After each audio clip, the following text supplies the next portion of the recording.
good with the teamies? No. No good with the team sheets? No. No good, unfortunately. Okay, you're ready. Well, it's up to you, Jack, as producer, to go and fucking get them. We're going to come to the ad roll, so we're still on the ad roll.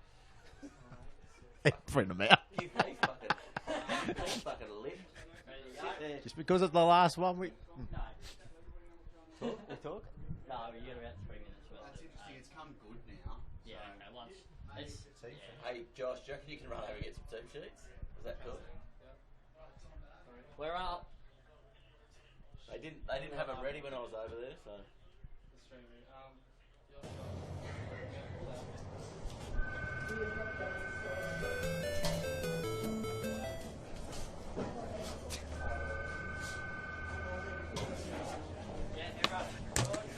Here you go, dude, bro. Thought you footy boys wanted to have a little throw around the office. Really? Foul show. Foul show. Pretty cool boss, huh? Probably going to start calling me the man. The man. The man. Catch you in 20, brah.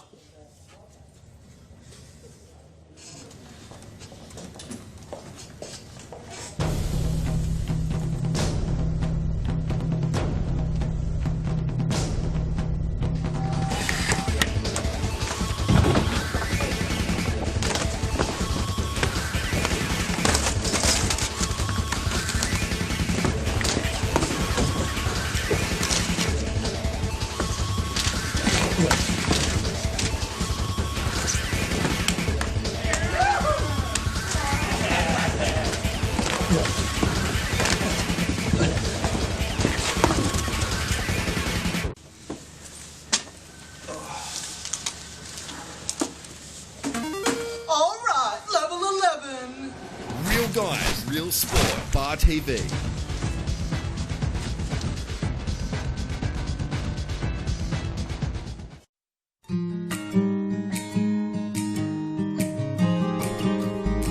My degree at the University of Newcastle, Central Coast, prepared me for a great career. My hands-on experience has really opened doors for me. Thanks to the University of Newcastle Central Coast, I'm making a difference in my local community and the world. Our community, your university.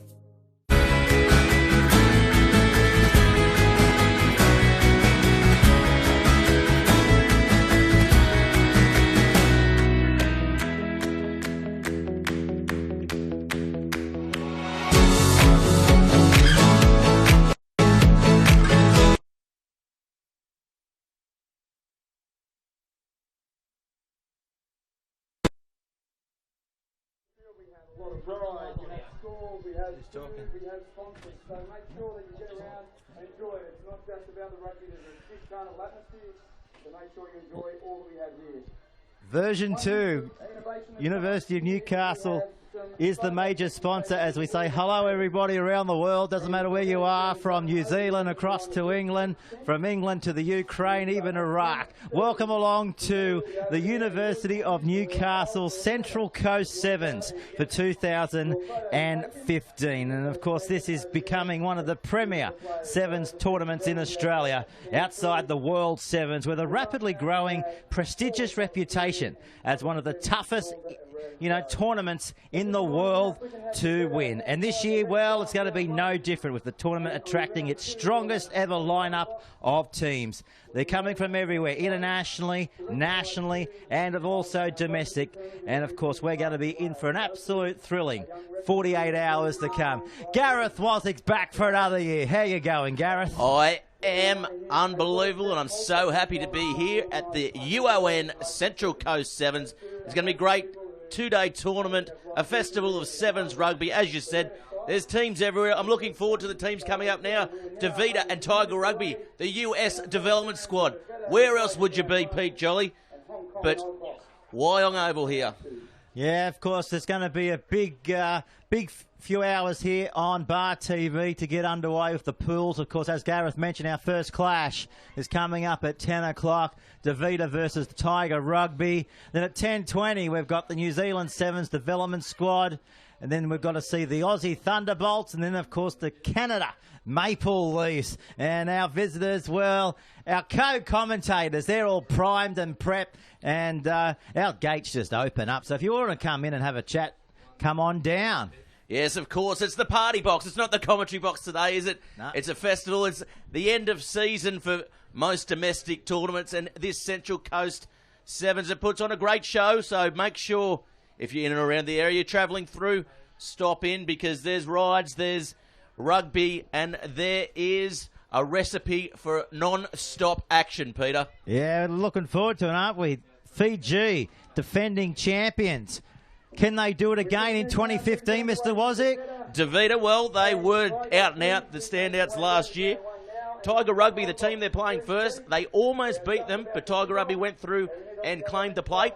So, can they cause an upset in the early games? What do you think, Peter? Let's go with yes. Let's cause a big upset. To start the day, we've got an upset. You Put heard your it money first. where your mouth is. You What's heard the it. odds? You What can I heard- get? 10 to 1? You heard it first on Bar TV Sports.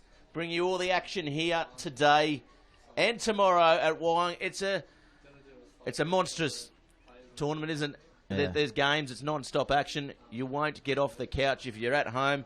All around the world. Tweet us in, of course, if you are looking to get involved in the action. And how do they do that? At Central Coast Sevens or hashtag CC7s. All right. Well, these flying Fijians, they return after defending their World Club Sevens title in Limerick. And we can see them on our screens at the moment. The Dita side in the blue, huddling together. They won a big tournament here. They were very, very impressive last year. And there's Tiger Rugby, the team from the US. It's the USA development squad. So they are here to cause an upset and show the world why rugby sevens is the fastest growing sport in the US of A, Peter. Is that right? That is correct. Well, there you go. And it's Faster than crab racing, mate. Faster than crab racing, or maybe even Camel Cup racing. Well, Camel Cup's out in the desert of Australia, mate, so I can't see the USA taking that on board, but they are taking on board Rugby Sevens, which is what we're here today to celebrate. And, of course, big shout-out to all the organisers here. Craig Morgan doing a great job getting this event together. It is the showpiece of Sevens rugby in Australia, outside, of course, the Sydney Sevens coming next year. And, of course, that's exactly it. And, of course, the 2015 Central Coast Sevens will also be a step up for many on the road to Rio as they seek to utilise, I guess, Gareth, the tournament in preparation for Olympic qualification and also the upcoming World Series. Well, here's the first match. The first teams are about to come out on the field. Big boppers look for a bit of razzle-dazzle early on here on Bar TV. Yes, of course, and these two teams will be looking to start off the tournament with a bang and not even ease their way into it. They'll be flat chat straight away. Both teams love to throw the ball around, as is custom for this Sevens format. Well, how many records are going to be slashed over the next 48 hours? Last year, we saw the quickest try. The quickest try. What was it, like 6 seconds? It went around the world 150,000 times 3. What more could you want, Peter Jolly? And this is where we saw it at the Central Coast Sevens, mate. Okay, well, we're just going to stand by now for the Australian national anthem. Both of the sides, as you can see, they've gone over there to the Joe Bishop stand. But the ground in absolute brilliant nick here. Look at that lush turf, lightning speed. The tents are up. The clouds, well, they're rolling in, but I don't think we're going to have any rain. We've checked the Bureau. 22 degrees here on the coast. What a day. And I tell you what, everything's set up perfectly here. The ground signage is unbelievable. Visit newsouthwales.com. UON, Wyong Shire Council. Major sponsors here today. Star 104.5. Around the grounds, there's signage everywhere. And visit newsouthwales.com I mean, where else would you rather be rather than New South Wales? And this is one of the showpiece events for our great state that we live in. It's the spiritual home of Rugby Sevens here at Wyong, Peter. And a nice crowd in here too. Early on too, aren't they? Yeah. They are going to fill this. They're expecting upwards about 5,000 people tomorrow for the finals day. Wow. Which, yeah, wow. Wow, all right. There's the siren. That's working. We're just testing all our equipment. And we're about to get underway for the first match. It's Tiger Rugby running right to left on your screen. The sun beaming down here on the Central Coast. Stay with us over the next 2 days. We're on air 8 hours today, 8 hours tomorrow. A massive assignment. Who will defend this year's tournament, and not the perfect start to the tournament for 2015. That is an absolute coach killer, Peter, and that is going to give Davida the perfect opportunity to hit back here with first points as the quick tap is taken and the ball is spread wide straight away. The Fiji away, they say. That is the Fijian away. Look at them go. They're just looking for support. There's the support. Running around willy-nilly. Big palm, big fend, big skip, big jink. Got pace, got support too. Here we go. Look at the 13 running away. Can he offload? May not need to offload. Falls over the line. First try. What a try, Peter Jolly. And that is the opening points here for the Central Coast Sevens. And Davida light the field up, light the crowd up. And what more do you want? Oh, beautiful stuff. We don't know who it is because we haven't got any teams. But a bit of razzle-dazzle out here in the first minute of the competition. The big number 13 going over, and Davida have made their intentions clear. It was a mistake early on from the Tiger side. Not what you want. You've got to make sure of these kickoffs in Rugby Sevens. For mine, you would have made sure of it. First kickoff, you're in front of everyone on the world stage. You kick it deep, you kick it long, but they went for the short one, and unfortunately, it didn't come off. Were they kicking into a gale? Well, there's no gale this early in the morning as Davida now has the kick-off at 7-0. Nice restart there by the Fijian side. Comes out. Nice little step jink there by the Tiger side. They've got a quick tap taken. It's spread out wide early on, coming inside. Dummies. He's going to be caught alone. The big ball inside. Long ball bounces.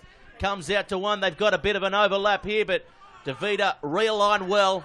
As the ball comes up, this could be trouble. He's away. He's got plenty of toe. Look at the long lanky legs. He steps inside, draws, passes. He's got a bit to do. Can he get there? He will get there. Yes, he will. They hit back straight away. The Tigers side are back on the scoreboard. Yeah, nice try that. They were able to counter-attack quite nicely. We've only had 3 minutes of the play here. And after a terrible start by Davida, allowing the Tigers Rugby to score, they've been able to pounce back and score where everyone loves to score, and that's right underneath the black dot here. So we're going to be more than likely locked up after the kick here, Gareth. Let's see if he can kick it. Yes, he can. Straight over the black dot. We're locked up here on Bar TV for 2015. Yeah, well, Steve Thomason was the man who backed up well and put the ball down. I did not think his legs would get him over the line. He was in chase by the Davida number 12, and he got away, and that was a good try, good effort there.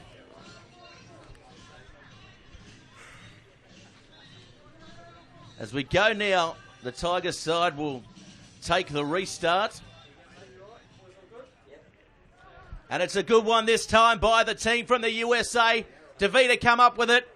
The ball goes around. It's going to be, he's dicing with the sideline, and he puts a foot out on the far side. So, again, the Tiger side with a good chance to attack here. Peter, what about this? We are not used to this energy this early in the morning, that's for sure. I know, if you want a wake-up call, just turn on, ring around, tell everyone to watch this. This will wake everybody up. The players are awake. They probably haven't had much sleep last night. They're probably restless, and they're probably eager to get out here. And haven't they produced both sides the goods early on? Yeah, definitely. I'll tell you what, I haven't had much sleep last night either, Peter. You woke up a bit dizzy. Yeah, a little bit, how do we say it? Excited for this one. And I tell you, this is going to be another good attacking opportunity here for the Tiger side. As we see Taylor Howden standing, I guess, directly behind the scrum here. The man sporting the man bun, of course, the fashion that started in the USA and it's come across. Well, the producer's got one. He started it all last year. Would you go for the man bun?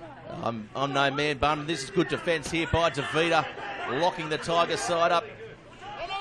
Perry Baker is the 5. He's on the wing. He's electric. He probably could have backed himself and scored that try, but he wasn't selfish and did well. Passing to the man on screen. Coming back to him again there. That's Khan. Steve Thomason. Yeah. Khan, as he gets through, all the ball is stolen by Davida to get the ball out. This is going to be quick early on, round the corner, flick pass. This is how the Davida side plays. Oh, they've turned it over too. Now the Tigers, they've lost the football. Well, both of these sides, Gareth, don't know about nerves, but they've got a penalty now. Davida, 10 metres on the other end of the halfway, and they're going to muck around, are they? No, they're going to take the tack.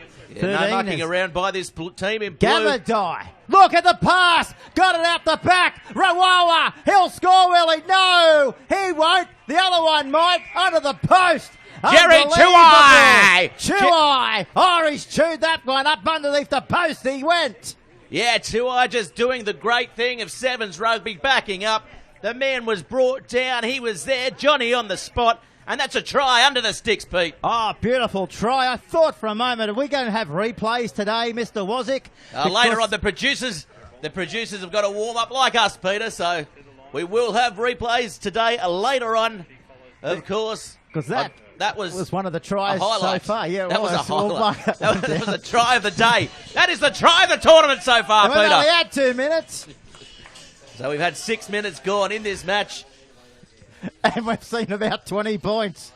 Oh, and this is what Sevens Rugby is all about, Peter. Of course, if you do want to get involved in the game, hashtag CC7s for Central Coast Sevens. Let us know your thoughts on who you think is going to win this tournament, this great tournament here on the Central Coast, and that's a great restart there by Davida. They come through on the ball. Tigers forced to turn around and chase. They do well, but referee says knock on Davida.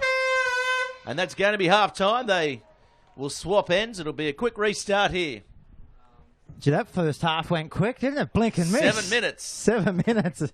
7 minutes. How quick was that? And ironically, the number 7 for the Tiger, he's leading in the charge with the water bottles out here today. So he's just trying to find his troops. He's going over there, as you can see on the screen, to suck them in. As we said, it's a hot day here on the Central Coast. 22 degrees. So, and it's only 10:15, Pete. The first thing when you come to a football ground, Gareth, as you told me years ago, is identify a scoreboard. Now, it took me 12 months to get that neck pain away, but we've got to do the same. Can you tell me what that scoreboard is? It's 14-7, isn't it? 14-7, mate. New graphics too. On the Bar TV scoreboard, it's 14-7, of course. This is the University of Newcastle, Australia, Central Coast Sevens, the Ourimbah campus. It's one of the best campuses in the world, amongst the trees.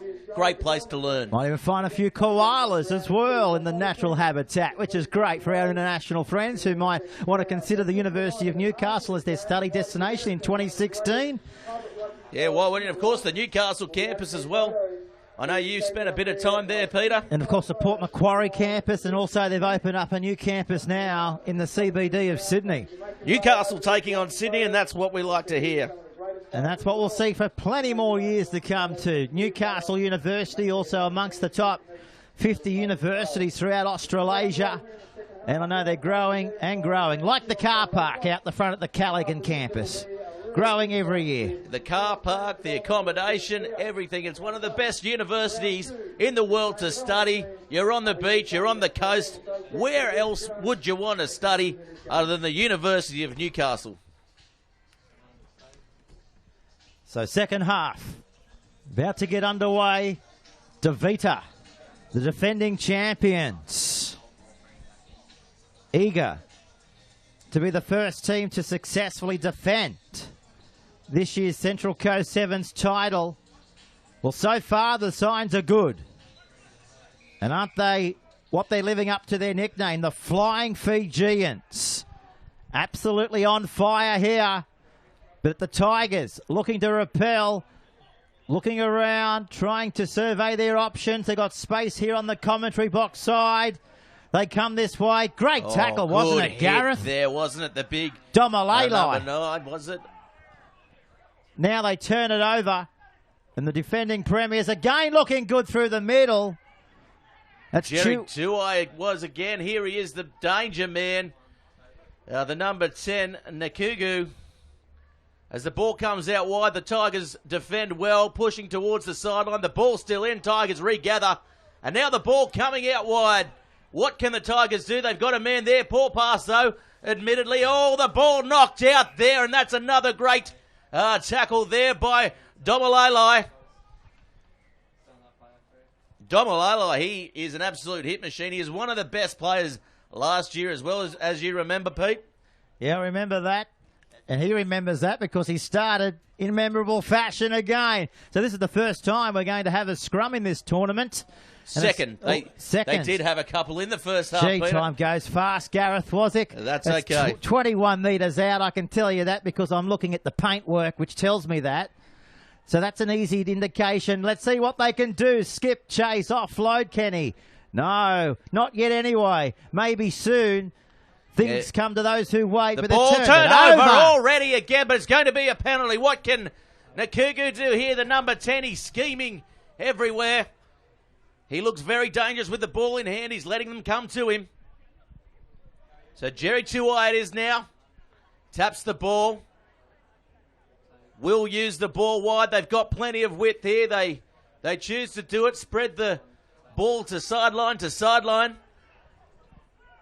How do we say the number 3? The volleyball spike that almost was there, Peter. So Tuai now gets free of one, gets free of another, gets the ball away. He's still going there, the number 10. He's in everything, Nakugu, and it's going to be a try! Oh, Nakugu, what an individual effort. It was Verimalula who got the ball down in the end, set up by the two playmakers, though. Tuai and Nakugu. Look out for those names as the day progresses, as the tournament progresses. These two are in line for players of the tournament, Peter. We just got the defeater squad through. Gee whiz, I don't know if any of their last names pretty much in English. We might have to do a few nicknames. There are numerous letters in these names. Look at the number 3, Josepha Nayavisa Demiu. Yeah, there must be 30 letters in that. It's easy, mate. It's Nayavisa Demiu. Is that how it goes? Yeah, that's how it is, mate. You've Simple done the as that. research. Here's As the ball comes through and through the sticks as well. Well done there from the 15 in from the sideline. Let's go down to the touchline down there for the first time today. What's the conditions like down there on the touchline? Good afternoon, Jack. Well, good morning, Jack. It is good morning, Pete. And no, fantastic conditions here in Wyong, and they've put on a fantastic day. The sun's out, and not much wind to speak of either. So should be a good day of rugby ahead. Well, here come the Tigers side. Thanks very much for that, Jack. They're playing off their own line. They've got the overlap, drawing pass, and that's a good run there. They're going up the middle. Here they go. They look a little bit outclassed, but here they've come back now. The flyer on the sideline. There, the big number 5, Perry Baker, gets a nice ball away. So Perry Baker's the man, the go-to man for this Tigers side. They haven't used him too much. A little bit scrappy. It's going to be a penalty though. Davida turn the ball over. Quick tap taken. They're all offside here, the Tigers side. They realign. The ball coming out now. Gavidi has it. Gavidi, what can he do? Steps Jinx, gets the ball away. He's going to go all the way. And that's another try there to the number 12, Verimalua, for his second. Yeah, lovely try, wasn't it? Down that blind side, in and away movement. They're very good at holding the ball up to Vita and getting the ball loose, getting the ball free, and they back up everywhere they are on the field. There's a player right next to them, and if you don't shut down those big arms, there's going to be trouble all day against this Davida side. Well, let's not get mixed up. I'm just looking at the Davida side. The number 14 is actually called Davida as well.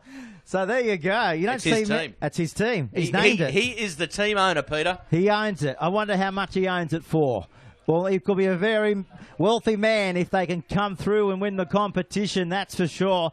A lot of cash, a lot of prize money on the line here. Again in the second year at the Central Coast Sevens.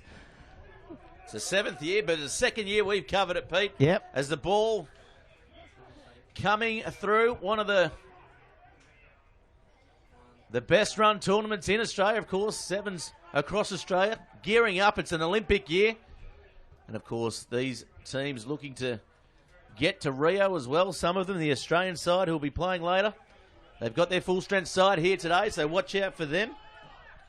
They've also got an emerging side playing as well as the ball now. Tiger, not real threatening here at the moment, this emerging side. Perry Baker looks to have come from the field. The man on the far side he was before with all the pace. But Aaron Davis, who's on the field for the Tiger side now on the close wing to us as they make a break up the middle. Oh, it just does not stick there. So here they go. They've got Domalele. He's going to get the ball away and score. And Davida look like they are all amongst it as Akulavire puts the ball down. So Davida are out-and-out winners, and for me, they've got to be out-and-out favourites with less than a minute to go. Yeah, look at him on screen now. Look how focused he is. Just tells you they're here to play again in 2015. Both of these sides have been in town for a few weeks. They've climatised to the conditions. And now here's the kick from 15 metres in from that western touchline. Can he bring it back around? No, screws it left. He's hooked it. So no change. He's got the 1 wood out, and he has hooked that, Peter. 31 points to 7. Can you believe that is the opening score, Peter? I can't believe that. Can you believe that? I feel like I'm still in bed with my eyes shut. I'm dreaming. And still a bit dizzy. A little bit dizzy. I was worried about you this morning. I was reading Gareth's tweets. I wasn't sure if you were able to come, but I'll tell you what, put your dizziness aside. They might call it Virgo. So the ball in play, the ball stops. But you look all right anyway. That's what I'm getting at. 31-7 is the score. Davida running out winners straight up. Well, the referees, the rules have changed, have they? They're going to play one more. Last year we played whistle to whistle, but here they go. Oh, big barnstorming run there. Get that into you. Aaron Davis.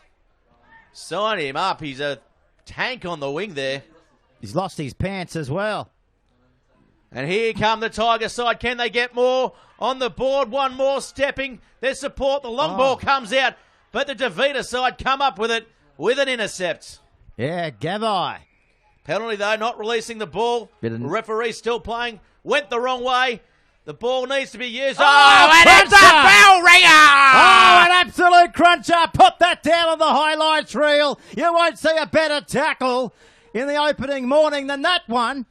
You will not see a better tackle than that all tournament. I'm putting my money on it now, Peter. So there's one more play to go. There's a penalty. Playing advantage was the referee. Should have gone left the first time. They'll go left this time, and that's going to be an easy try to finish the match. And there it is. Easy try. And the scoreline bloats out further. 31-14 if he gets the kick. So this match going a little bit over time here.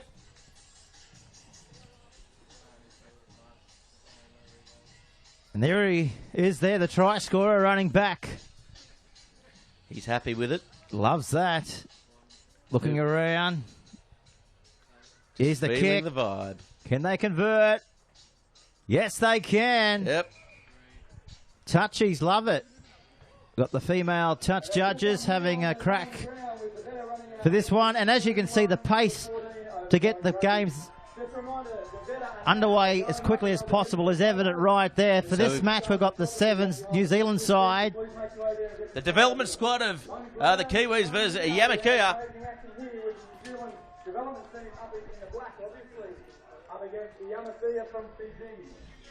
On round 2, we have the Australian Development Squad up against... So this match is pretty much on schedule. 10:20 we wanted to get it underway with, so tournament organisers running on time at the moment, which is great to see. So the New Zealanders running left to right on your screen as we look forward to this one. There's the signal, and we're underway for the second clash. This is Pool B. Let's see how this one can unfold. New Zealanders look like they'll have the first time to do a little bit of running around. Let's see if they can straighten the play up here. Stepping, weaving, look at them go inside the 10-metre zone. Where's it going to come back now? It's going to come to the commentary side here. Gareth, look at the big dummy, big weave. Very heavy and robust, aren't they? The New Zealanders, as you'd expect from across the ditch. So they spin it around. That's the halfway line they're about to go over. And that's the number 12, and that is Collier. And he's going to be dumped and brought down. Oh, what a hit there. What a shot. What a great shot. You can see the structure that this New Zealand Sevens development side brings as opposed to the Fijian side. Content to hold the ball, can't hold the ball and take it to ground. And you'll see the clean out here by the New Zealand side. They're going to draw the penalty there, so good play there by the big number 11, Lewis Ormond. He is a big lump on this wing here. The man with the ball in his hand. So now the New Zealand side getting a big backline set. Let's see a little bit of a set-piece move here. Ball in two hands. They used to bump one off there. Good run there by Murphy Taramai. Getting them over the 40. And here it comes on the wing here. The number 11, Lewis Ormond, the man we spoke about, gets a flick pass inside. But now the amateur come up with it, and it's a long ball out wide. As they step, Jink loses his footing there. And runs straight back into Taurami for the second time. Yeah, nicely done there, taking the ball in. Didn't have any options and just chooses to settle it. So now the Fijian side content to lose a bit of ground to make a bit of ground. And that's the Fijian way, Pete. Little chip forward. He's going to come up, regather. There is a fullback in place here. Flicks it around the back, and he's got plenty of pace. But brought down nicely there. Well done to Isaac Titamaki. So now the New Zealand side have come up with that. And Titamaki now gets the ball out wide. New Zealand with a good chance to attack here. They've got numbers on the far, but... Oh, and he is around. Well done, Regan Ware. Regan Ware will go all the way. Regan Ware has opened the scoring for the New Zealand side. And the only man that was in cover from the Fijian squad was the number 6, and that was Nazalila, and he was just stood up. And the pace of the New Zealanders, well, they've been able to open this one. They lead by 5 points to 0, and we've only had 4 minutes of the first half here on Bar TV.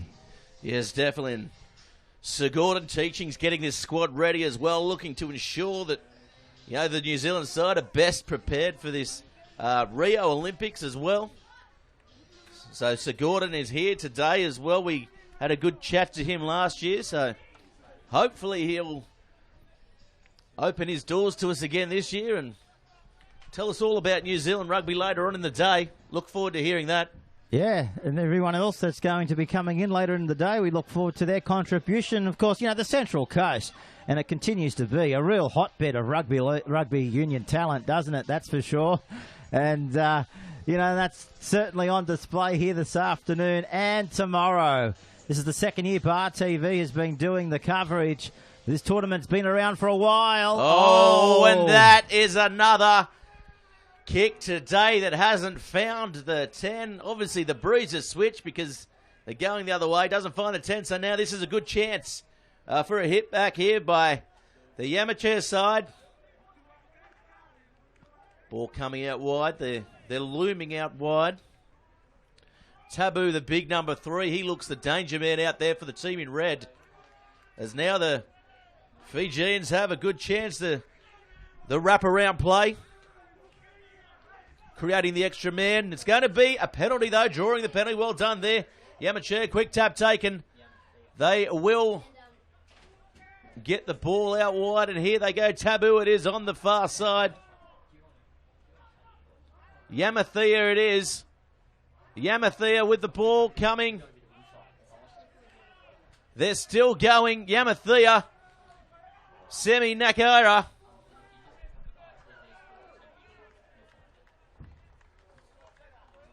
So Yamathea, there you go.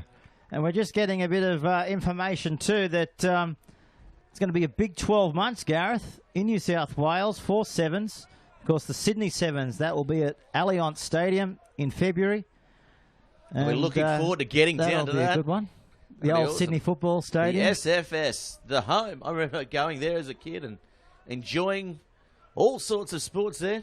We're talking about knocking it down and building another one in the car park in years to come. So it's a controversial move, but I'll tell you what's not controversial. This Central Coast Sevens, it's here to stay, Peter. I think you're right. What we're seeing and what we're that's seeing... a poor ball from the back there by the New Zealand development side, and it's hoofed down the field.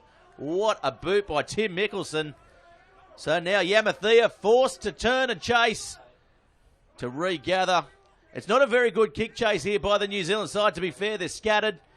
Don't want to give this side too many options, but they've knocked the ball on anyway. Good defence in the end by New Zealand. Scott Curry, it was the big number one there. Reminds me a lot of our own Jesse Parahi. Yeah. For the Australian side.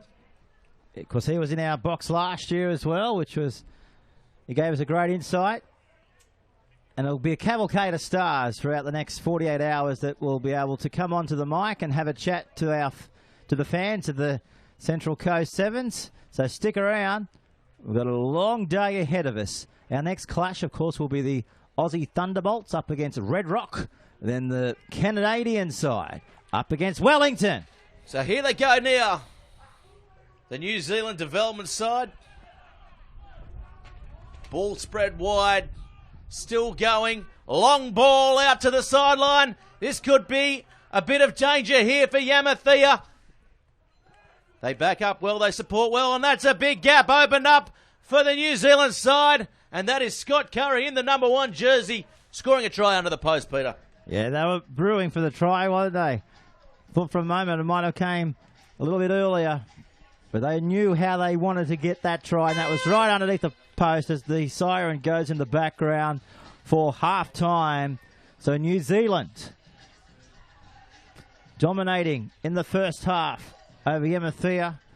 10 points to 0. Kick is a beauty.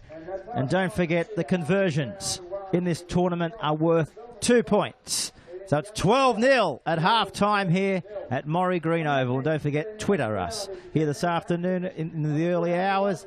We are available at Bar TV, hashtag Bar TV Sports, or our Twitter handle is Bar TV Sports as well. Facebook us, Instagram us. There's plenty of ways that you can get in touch with us.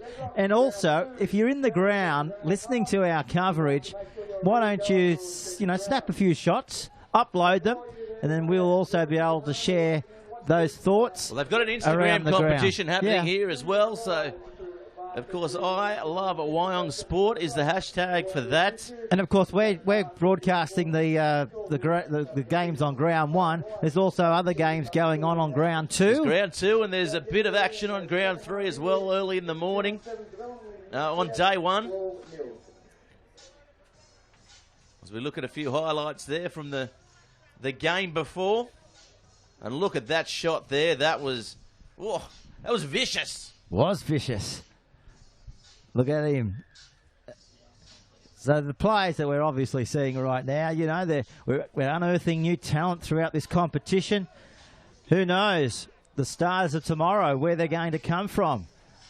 Maybe we'll see some people that we may not know about right now, but come 6 o'clock tomorrow night, they might be lighting up their nation with victory. Who knows? And we've also got to thank the Wyong Shire Council, of course, as well. We wouldn't be here without the Wyong Shire Council, Peters. Yamathea, the team in red, looking to kick off, running left to right on your screen. Of course, the team in black, synonymous with New Zealand rugby, and it is New Zealand rugby. The development squad here So I guess the second tier into the All Black 7 squad. And coming through was Yamathea. Oh, this has been knocked on, though, by the team in red. They came through charging there, though. They did. Nice hairstyles on. Look at this, the number 5 we'll see there. some good ones today. Oh, they set the trend for the whole of the country. That's what they do. We're seeing some beauties already out here for Yamathea. The reverse skunk, I think they call that. The reverse skunk. Yeah, the black with the white stripe. I just wish that I had hair that could do that. As the New Zealanders now spin it from inside their 22-metre zone. Wrapped up nicely there, weren't they? Oh, well done, Yamathea, getting the turnover. Oh, the referee blows a penalty. I don't know about that one, Peter. Are you blowing up, Gareth Wozzick? I'm blowing right up. Yamathea did well over the ball and unfortunately did not get the spoils there. Watch out for this ball. It's coming to get you. Just misses you. Well, it's not coming to get me. It's a good touch finder, getting them up to past the halfway. Right in front of us here in the commentary booth. The party box. It's not the commentary box today, it's the party box. And you can find all sorts of delights. You must have been up all night. You've brought along the sausage rolls, the meat pies. Nice work. I am a good baker, we all know that. So we can tell by my belly as the ball comes out quickly with the New Zealand development side attacking. They've lost a lot of ground there. And good defence there by Yamathea. They have come out definitely in the second half, a different side. A few first half jitters there. Tournament jitters. Nice little run, taking them up to the 22. So here's Rapati getting the ball wide. Haven't seen too much of Rapati so far. Ball goes to ground. New Zealand do well to get that one, but nice clean out there by Yamathea. It is the number 5, Cavacchini. Cavacchini, he was one of the stars last year as well. Absolutely blistering pace. Well, that happened right in front of our sideline eye. Let's go down to the touchline. Here's Jack. Yeah, fantastic atmosphere down here, Pete, and fantastic play there. It's been a pretty fair contest so far. Scoreline probably doesn't dictate that 12-0, but both teams looking in it. Mate, the breeze has picked up too here in the second half. Yeah, it has, coming from left to right. Your screen's up there, so it's, I think that's right. I think I've got that right. Yeah, so the breeze picking up. And what do you mean, Jack? You don't know your lefts and rights? I've lost. That's crazy. So, no, it's a fantastic atmosphere down here at the moment. Yeah, nice little set-piece move there. Sorry to cut you off, Jack, as the New Zealand development side look to attack out wide. But Yamathea spoiled that one, Pete. And, of course, Jack doing a great job on our sidelines here for us today. He's a jack of all trades, Jack. Does a bit of everything here on Bar TV. Here we go now, New Zealand. Oh, they could have got the pass away, but they couldn't. But they'll get a penalty here, Gareth, just short of halfway. Yeah, just coming over again, the Yamathea side, the discipline just letting them down. They've kept this New Zealand side in their own half most of this match, but just unable to capitalise. There's 4 minutes remaining.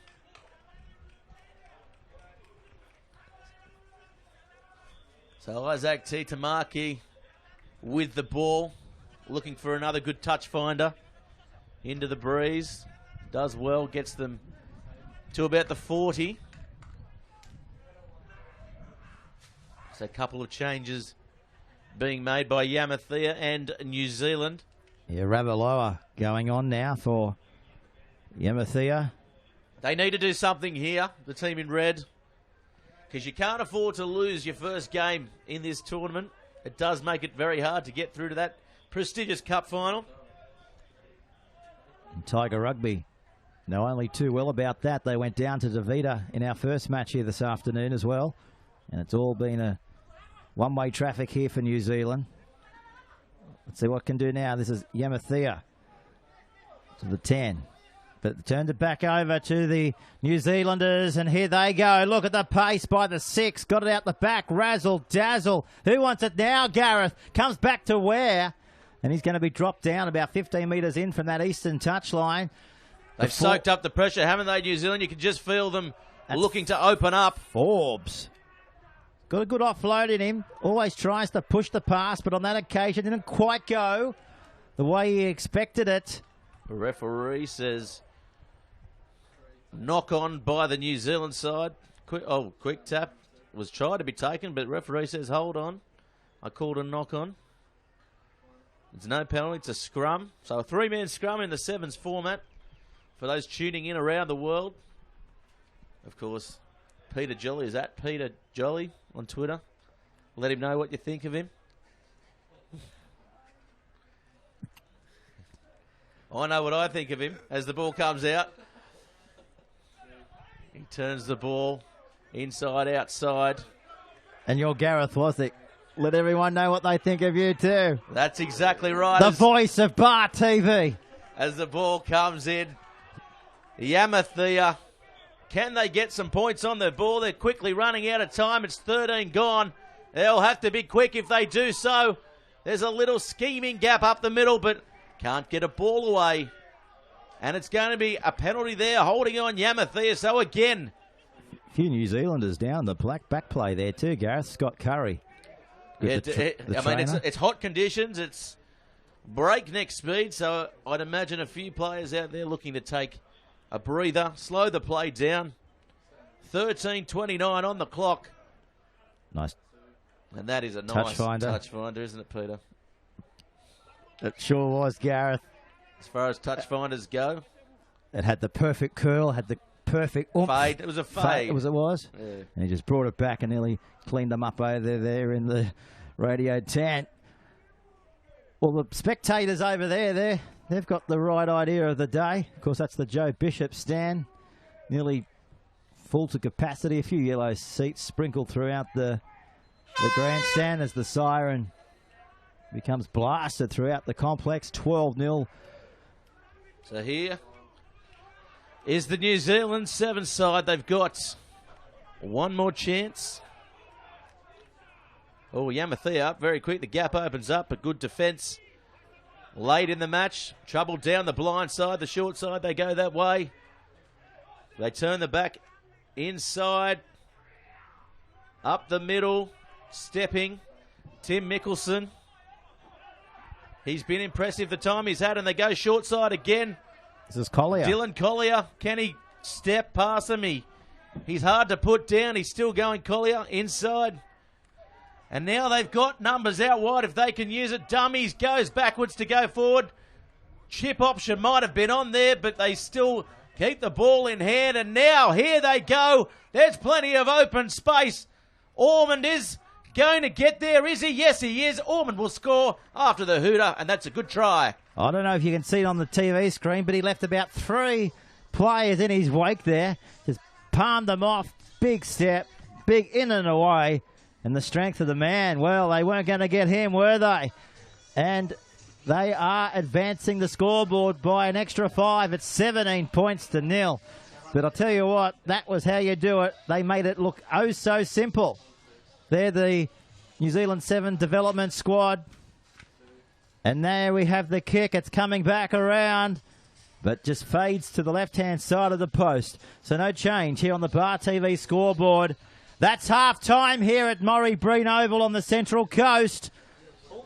It's full-time. Yeah, it's actually full-time. Peter is delirious. It's 17-0. Peter is delirious in the commentary box. There's no air up here. Oh, it's hot. Full-time, everybody here. Full-time. Did you tell us, was it 14 minutes? It was 14 minutes, mate. I said there was 13 gone. You sure? I definitely did, mate. It's okay. We'll get you through the day, Peter. It's early on. It is early on. It is early on, and this is the Sevens. So hashtag us as the next side about to come on. That's Red Rock. Another squad from Fiji. Yes, and they'll be playing the Australian side on the main ground here, the ground one here. And as we see Red Rock in the middle of the field, getting the huddle together. Just recounting the scores from earlier games.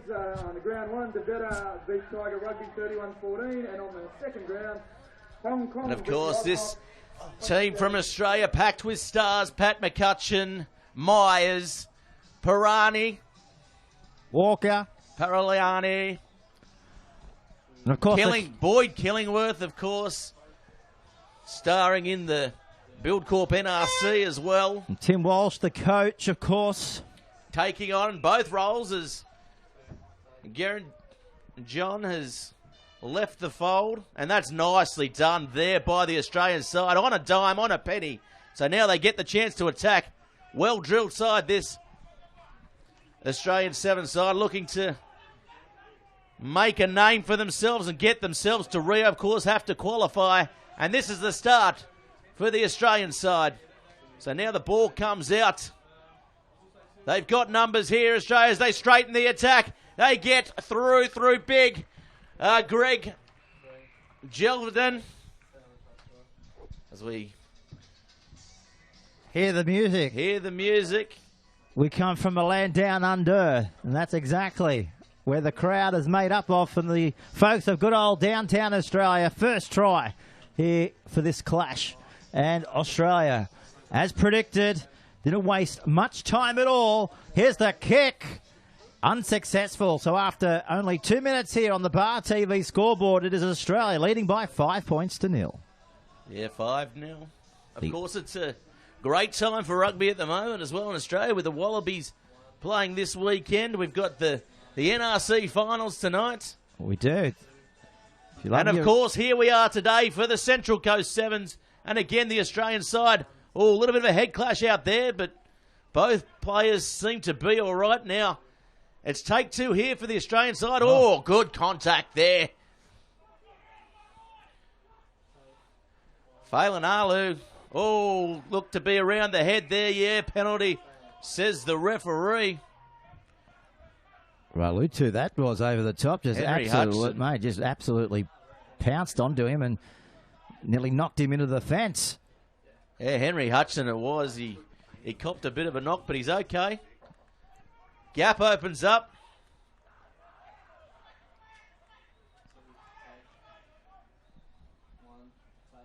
Well, Yeah, here they go again, the Australian side, and this is Cusack. good structured sevens play, and Cusack scores it.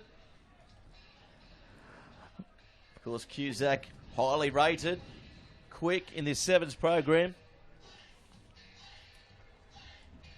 So the Australian side look like they're here to send a message. Speaking to the coaches earlier on, they were here. They want to win the tournament. They want to send a message to everyone in World Sevens that they are here this year and they are going to be a threat worldwide. So Red Rock unable to come up with anything yet. of course, one of, Red Rock is one of Fiji's most feared sevens teams as well. You know, they were the runner-up in 2013, and if memory serves me right, they were semi-finalists last year, and of course Red Rock are now returning, ready. Well, I don't know if they're so far brought their A-grade game here today, but they're very hungry and they're always a threat. We just haven't seen them get possession yet, Gareth. Well, here they are now with possession, Peter, and look at them. Look at the step. Look at the footwork. Up the middle. You can't produce talent like that. That is natural flair and ability as the ball comes out wide now. They've got numbers, and again, using the goose step. Inside ball. They keep the ball alive, Red Rock. They're so good when they use the ball through the hands, use the ball in play. Quick tap taken again. The Australian side on the back foot. So they're going to have to use the long ball. They do. The Australian side doing well defensively, just letting them come to them, letting them do something with the ball. A little short side play, but thinks better of it there. Big Tavita it was in the 10 jersey. He's the playmaker. Oh, look at that. Getting a ball out wide. Throws it. Overarm throw. Oh, good tackle on the sideline by the Australian side. They turn the ball over. Oh, knock on though. They fail to capitalise there. So the big 14 and the 12 out there, they're very lanky, aren't they? Look at them go when they get a bit of speed. We had some fair bit of feedback from their coaches that they're the go-to men if they can get it out to the edge, you know. Yeah, just keep your eyes on them because look at their stature. You can tell They are here to play. And the crowd are here to watch the game unfold. And this is their chance now to get back into the clash. Down by 12. He does very well there. I thought he may have got away with it. Puts the ball to ground and regathers, but referee not happy with it. Penalty going the way to the Aussies here. Great defensive effort there by the Australian side. You can just see their structure in defence, the straight line. They let the team come to them. They don't go up and chase, staggered and try and put pressure on. They're very focused.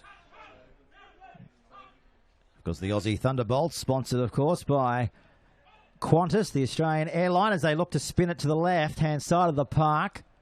Well, nice step up the middle of the field as well by the try scorer there, Greg Javeldon. And now to Wells, inside the 22 here for the Aussies.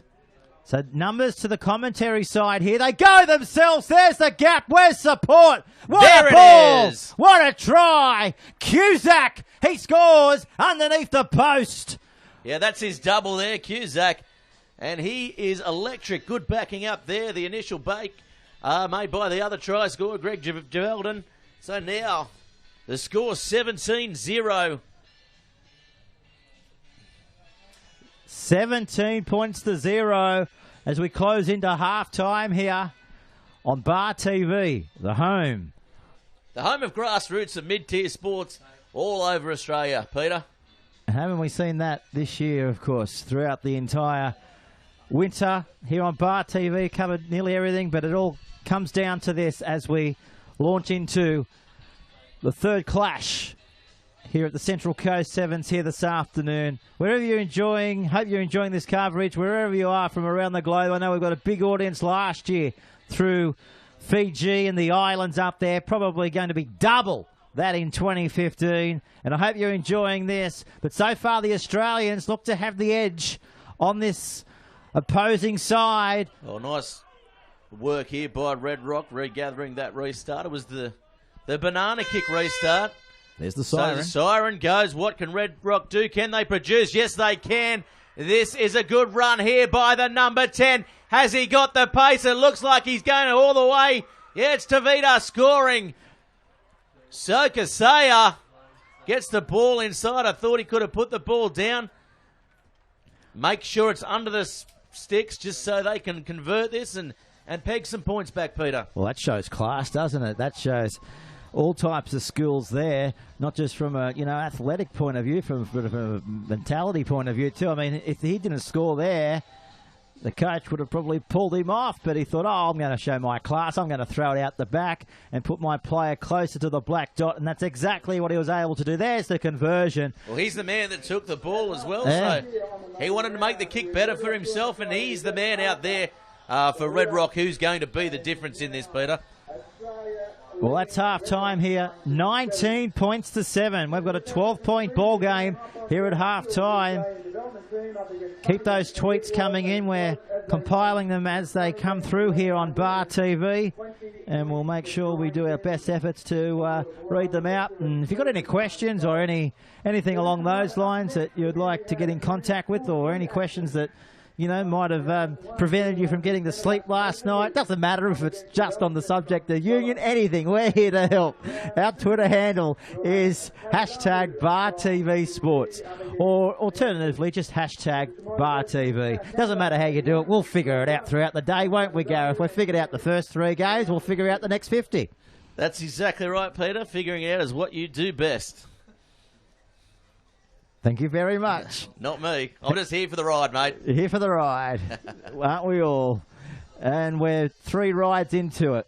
Let's just go through the card for everybody to know where their teams are going to be playing here. So at the moment, we've got the third match underway, the Aussie Thunderbolts and Red Rock. Next match, our Canadian folks, they'll be loving this one. They're going to be taking on Wellington. Then we launch into the Leafs again up against the Australian Development Squad. What else have we got here? Then the Pearls, the Aussie Pearls. That'll be a good one up against the New Zealand Wasps. Yeah, the Australian Pearls. That's a big game, that one. The Australian Pearls, of course, running out winners last year.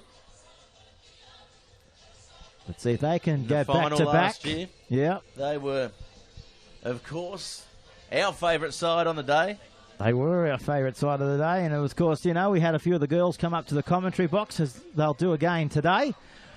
The girls are pretty much just... The party box, Peter. The party box, yes. The party box here at Morrie Breen. Because that's what it's all about. Red Rock will have the restart. The team in red playing our own Australian 7 side.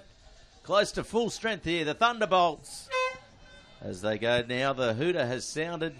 Referee blows time on, and it's showtime here again at the Central Coast Sevens. Good restart there as they get up. Nicely taken in the air too. Wells it was. Getting him up there, so unable to make the tackle till he hit the ground, as though the Australian side attacking up through the middle.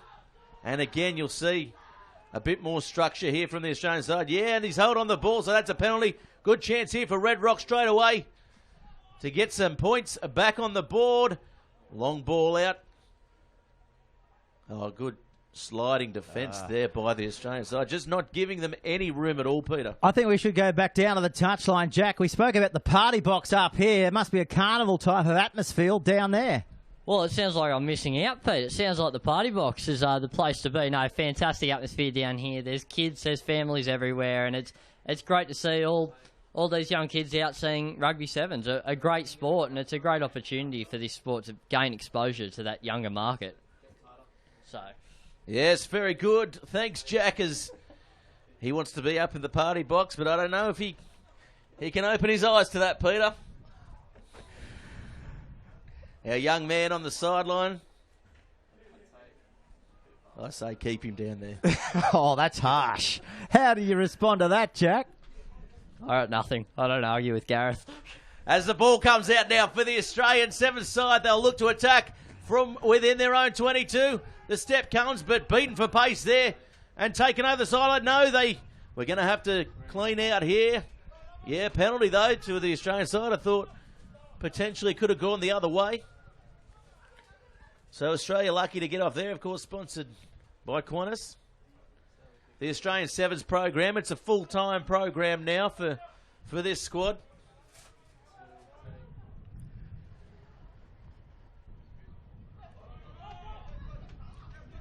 James Stannard with the ball to throw it. They go short, wrap around play. So stretching the field here, straightening up. Oh, good tackle in midfield, right on halfway. They come back to the short side. Stepping inside ball, and this is going to be a try. Myers will go all the way. And that's just too good, too fast, and too skillful by the Australian side. Yeah, Vitagai was the only Fijian that could have put him down and prevented that try, but just couldn't get there in time. And the Aussies, when they set their mind to it, they know how to get there and make it look oh so easy. And that's exactly what the Aussie side have been able to do. And they're just running away with this clash inside the last 3 minutes. Here's the kick. It's going to just go left of the post, so no change here on the Bar TV scoreboard. 24-7, Pete. Still 24-7. 10 minutes gone. The boys light up. It's a mixture of everything here. It's Uptown Funk. It's Daryl Braithwaite's The Horses. No Bette Midler. No Bette Midler. That's strictly for your record collection, Peter, and that doesn't make the 10. So again, we'll see the ball coming to halfway. A couple of mistakes on the restart. We saw last year it happen as well, and it was a bit of a bugbear of ours up in the commentary box. Players not being able to make the 10, so the quick tap taken. They go towards the right where they've got the numbers. Oh, inside ball. The gap opens right up. He's away. Can he get there? Oh, what a fend that was. Big Tabita Navura gets over the line. The palm comes out. And that is a good try with pretty poor defence, actually. Oh, Navura, absolute speed to burn. You can still see the smoke in the background, that's for sure. Just palmed them away, went all the way. And they've got their third try of the match. So Sokos Aya looking to convert, just pushes it to the right-hand side. So couldn't quite convert that there, Gareth. But the Aussies in control early on here at Morrie Breen Oval. Yes, of course, and a couple of fans already tweeting in. Steve Stammers from the ARU enjoying the coverage And of course, Doug Coyle watching us at work on the live stream. Shout out to you, Doug. Thanks for getting involved in the match. And if you do want to get involved in the match, as Australian side, as I cut myself off, goes up to the halfway. Hashtag CC7s. If you want to see some action here, goes out wide the Australian side, looking to put some points back on the board. Oh, bullocking run there. Sam Myers it was. Now the ball coming out wide. Oh, the Australian team will play the advantage.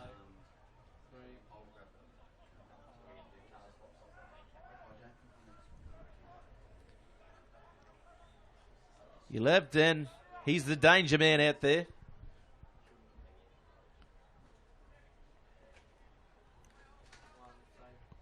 So the man with the ball, Stannard, takes the tap. Ball comes out. There's trouble inside. Myers gets the ball. He's looming. He's been dangerous. He's big. And he's bumping them off. Myers drops the ball, picks the ball up, will score the try. And that is a show of strength by the big man. What a try. He'll take his time to put the ball down. Still a couple of minutes left. So the Australian side look to be up there with Dita in form earlier on, Peter. Yeah, I think it will probably come down possibly to these guys. So keep an eye out, Gareth, throughout the rest of the day. And of course, we have the semi-finals tomorrow, don't we? Yeah, we do have the semi-finals, of course, all day tomorrow. The finals, the bowl, the plate, the boot, and of course the cup will be played here.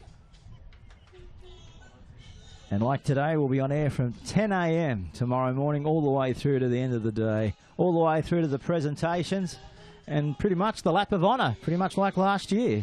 So the Aussies here. Oh, he's gone for the straight short kick-off, and again, Didn't not work getting for it him. right. So this is what caused them havoc last time. The mistake at the restart. Oh, he's electric on his feet, isn't he? The number then out there, Sakasaya, the number 10. He looks dangerous every time he touches the ball, but he hasn't had too many opportunities here. Oh, good tackle there. Turned over by the Australian side. So you'd think that they'll probably just kick it out and be content with the win. But no, they choose to attack. This is great rugby. A great advertisement for Sevens rugby here on the far side. Now Wells is still going. He's a big man. He's hard to put down. An inside ball to Walker, and Walker will score under the sticks to finish the game off. And what a great display by the Australian Sevens side. The Thunderbolts, well, they've certainly delivered their name in this first matchup here, Peter. Sure have. And of course, they're in Pool D, Pool C, I should say, as I look down to the records here. And, well, there you go. They are on fire over Red Rock. They wanted to pretty much come out here and dust the cobwebs out of their system, if they had any. Judging on that performance, they didn't have that many.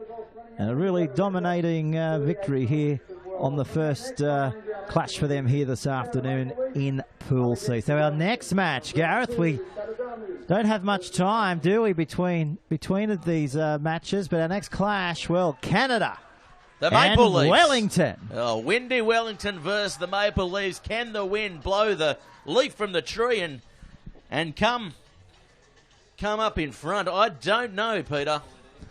I'm not sure either. We'll find out, though, so stay with us here on Bar TV.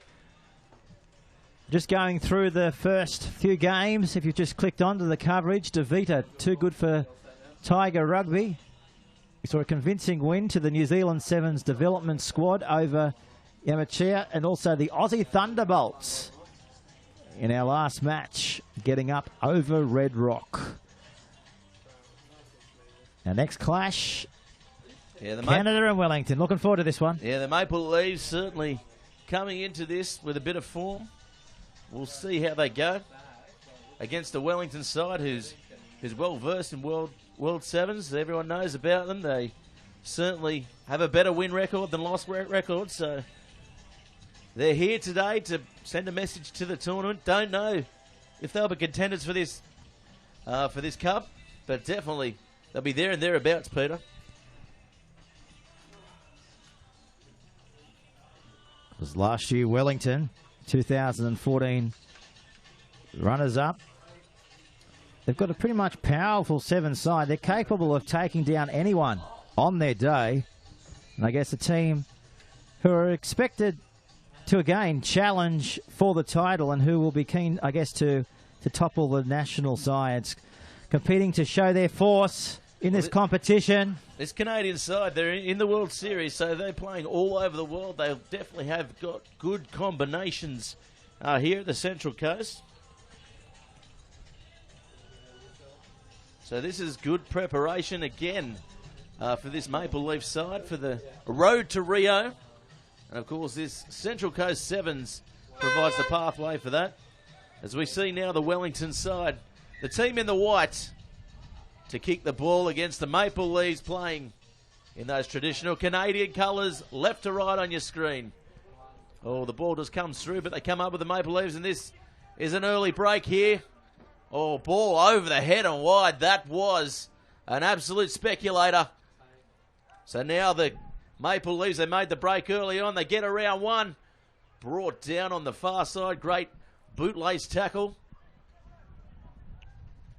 So now the ball comes back. The Maple Leafs set deep, wide. Ball through hands. Would have liked to have seen him attack the line a little bit. And Wellington up very fast. Good front on defence there by the team in white. They're menacing, they're fearsome. So now the Maple Leafs, they're showing their intent, quite happy to use the width of the field. Stepping around one, but again, the Wellington side just slide and let them come to them. They're not creating anything really. The Maple Leafs just using the ball from side to side like a pendulum. So now they go back, they change the angle, and what do you know, Pete? They make a break up the middle of the field. Well, the Canadians, they're out here for their first debut here in the Central Coast Sevens for the first time. And they'll be out, well, like every other team, I guess, to oh, it's a turnover, Peter! Have success. Yeah, that is a turnover, an ideal preparation, I guess, too. Also, Gareth, for this tournament, they'll look to go into the World Series and the 2016, as you said, the Olympics. So here comes Wellington up the middle. It's a break, and they're going to put first points on the board. Would you believe it, Peter? The Canadian side out-and-out favourites in this match, but now Wellington score. Well, we just said they were able to take down anyone on their day, and that's exactly what they were able to do. They ended up taking down the Leafs from Canada there in one simple swoop. The wind from Wellington blows it off the tree. All that is maple syrup, Peter. Oh, yeah, and ironically, the wind's coming out of the south, so they had a little bit of assistance to get them over that line too, Gareth Wozzick. Yeah, the defence there at the breakdown was pretty shabby, to be fair. So the Maple Leafs, they probably came expecting this to be somewhat of a walkover, but the Wellington side, don't underestimate them, don't underrate them. No. At all, they had a good showing last year and almost made it through to the final. Yeah, well, they were the runner-up, weren't they, Wellington? And the Leafs, let's see if they can blow back in the other way. They're going to get the ball here. Up they go. Just on their 22-metre line. Oh, the ball spills out. So again, the Wellington side with a good chance to attack here. Just shows the depth of New Zealand rugby, doesn't it? You've got a side who aren't sort of the national side, but they can match it with the teams on the World Series like the Canadian Maple Leafs. Of course, as you said, they made it through to the final, runners-up. Dita, eventual champions. So here we go for another scrum. The ball shoots out the back quicker than he expected, I'd imagine. So stepping. Good palm there, and now the gap opens up, and he's got plenty of pace on the wing, and he'll get the ball down. So the Wellington side, they are attacking from everywhere, but they've had only attacking options in the Canadian Maple Leafs half. Well, I guess it doesn't matter where you score it as long as you score it, and they'll be loving that right in the corner. They didn't have much room to work with before the touchline and the sideline got in the way, but they were able to get it down in the nick of time. And another 5-pointer coming up to the Wellington side. But it's just a credit, I think, to the development over in New Zealand. New Zealand has been... I can't remember a year really, where New Zealand, across all forms of union, has been very weak, can you? Well, that's why Sir Gordon Teachings has the Sir in front of his name, such as his skill as a coach. He's a master coach. He's got a record better than Alex Ferguson. He is the Alex Ferguson of Sevens rugby in the world. That's what he's dubbed. Yeah. And he's one of the reasons why New Zealand have such a strong program. Yeah. So now, the Wellington side, well, they look to try and catch them off guard. So now the ball curator in kicked the box through. there for a second. Nicely done there. Yeah, the curator's up here just giving us a rundown on the grass. But here's a break, and he knows every inch of blade. Here, this number 8. He's streaking away. Look at the pace of the big man, Peter. Oh, he's left 10 in the wake. Scored underneath the post. I tell you what, he left 10 in the wake, and 10 was strapped on water skiing behind him, Peter. He was that quick. I mean, we can't get a shot of the box here, Gareth, but I haven't seen a curator in a long time with a hat like that and a camera. Is he stalking us or what? He's just taking fun. No paparazzi in the box, in the party box. They can't see what's going on up here, and that conversion is successful. But you've done a good job anyway. The grass is in outstanding fashion, isn't it? Nice and lightning quick. Credit to you. He's only been the curator here for 6 months, but he's turned it around quite nicely. Yeah, definitely. Look at the lovely markings from all the sponsors. Of course, University of Newcastle, Wyong Shire Council, and visit newsouthwales.com. And who isn't visiting New South Wales at the moment? Because you'd be here at the Central Coast Sevens. Of course, a great opportunity for tourism in the area, in the local areas. The Canadian side, again, another side that doesn't make the 10, Peter, and this is going to annoy me all day. I think it will. He's getting very jittery, our Gareth Wasik here. He hasn't had any breakfast, and when the big fella doesn't have breakfast, look out, the lion's on the prowl, or the tiger. Well, eat your porridge, Goldilocks, as now the Wellington side have the tap. They go left and then dummy go right. Little set move, can't get a ball away on the far side. So here they come, though. The Wellington side using the ball through hands. Oh, rubbish pass there, to say the least, but did well to hold on to it. Good exchange of passes, stepping, jinking, and here's the opportunity now to score a try. Now they've got all the numbers. Can they use it, the Wellington side? Yes, they can. It should be an easy try, but no, they go inside. What's happening there, Peter? Well, it's still going here, still a chance. All they got to do is pin the ears back and go for it, and that's exactly what they were able to do and finish it off in the corner. Well, pinned his ears back. His ears are stuck firmly to his head because he showed a lot of pace there, Peter.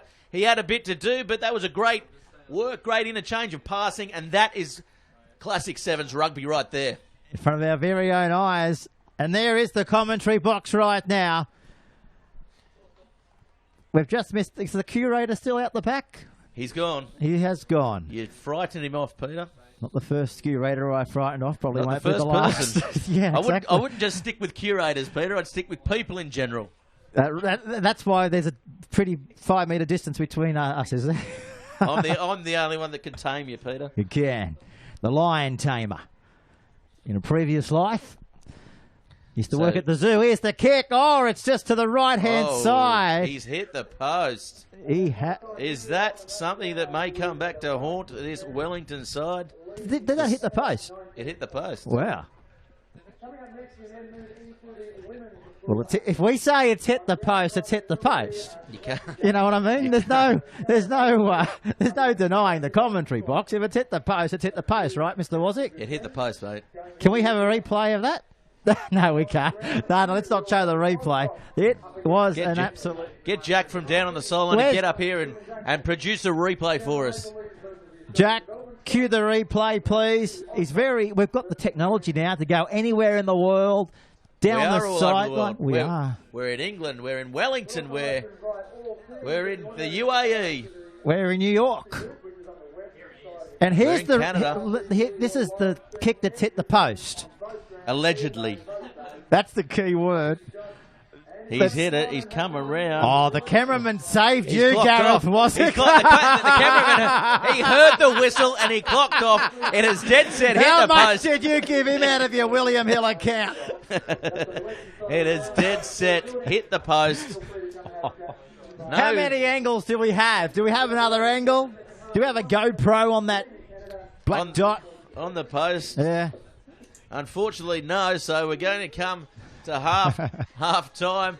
It's the restart for the second half, and I'm pretty much winning everything in this party box. Is that here. a stitch up? Where's the producer? Jack, what went wrong with that replay, mate? Oh, we've just missed it. We don't have a second angle, but I will confirm it did hit the post. So. Thank you very much. Thanks very much, Jack. As we go now Okay. to the restart. We're all here. We're all hands on deck. There's nobody left in the Bar TV office, Gareth, was it? We've cleared them out. We're all here, of course. We've cleared them out, all right. We've cleaned the sheets out too. It's all happening. Our director. We've got a director at home around your ankles at the moment trying to figure out what's what. He's blowing up and just throwing papers willy-nilly just to... Is he? So here we go. Here we do go. 19-7. Jack, can you pick those papers up for me, please? Thanks, Jack. Jack's back up in the box here. Good job, Jack. He's everywhere. He's roaming. Look for him if you're here today. The Central Coast Sevens and now the Wellington side looking to open up here, and they do just that. Here they go. There's support on the inside, on the outside, but he's going to go himself. Oh, the team sheets that we've team got. sheet only goes up to number 12, so number 13 has scored. We've just got the team sheets in, everybody. And there's only 12 players on there. So number 13 has scored the try. Well done, Wellington. Jack, do you know who it is down there on the sideline? Can you help us out? That's the quickest dash up the stairs I've ever done, Pete. I'm back on the sideline. No, I can't help you out there. Number 13. Maybe his name is number 13. Number 13. That's right. Just New Zealand. You never know. It's Pereira 13 is his name. Lucky for some. Lucky for him, anyway, as he scores a beauty try. He had it's hit the post again. Now that did hit the post. He's hit the post again. So Jack, did that hit the post? Certainly did, Pete. Gareth, did that hit the post? Oh, I thought it missed that time, Peter. But anyway, you called it in, so I believe you. So anyway, the score 24-7. And the Canadian side, to be fair, they will be shell-shocked. They look shell-shocked. They don't know what to do against this Wellington side. The Sevens specialists, they travel all around the world for this great game of rugby sevens. The team in white, they've got the restart now. And that's a nice flat restart. He gets up high for that one. Knock on. So Big Talia in the number 3 jersey. He was a big man. He got up there, put his body on the line.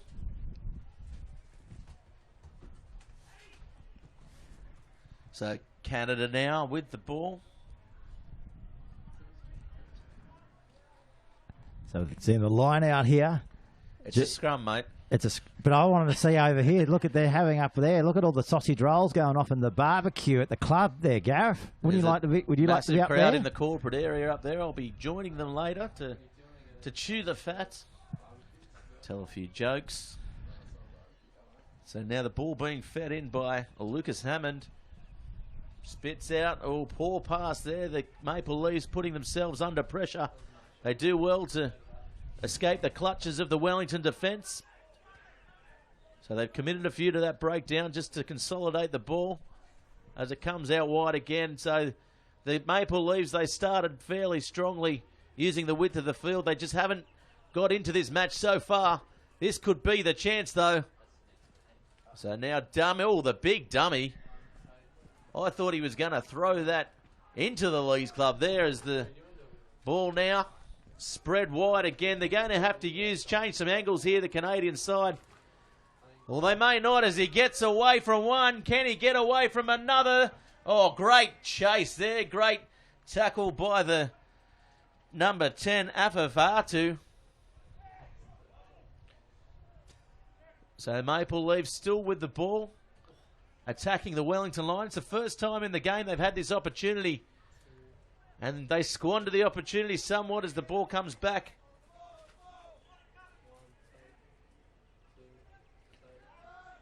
So here he is now, the try scorer.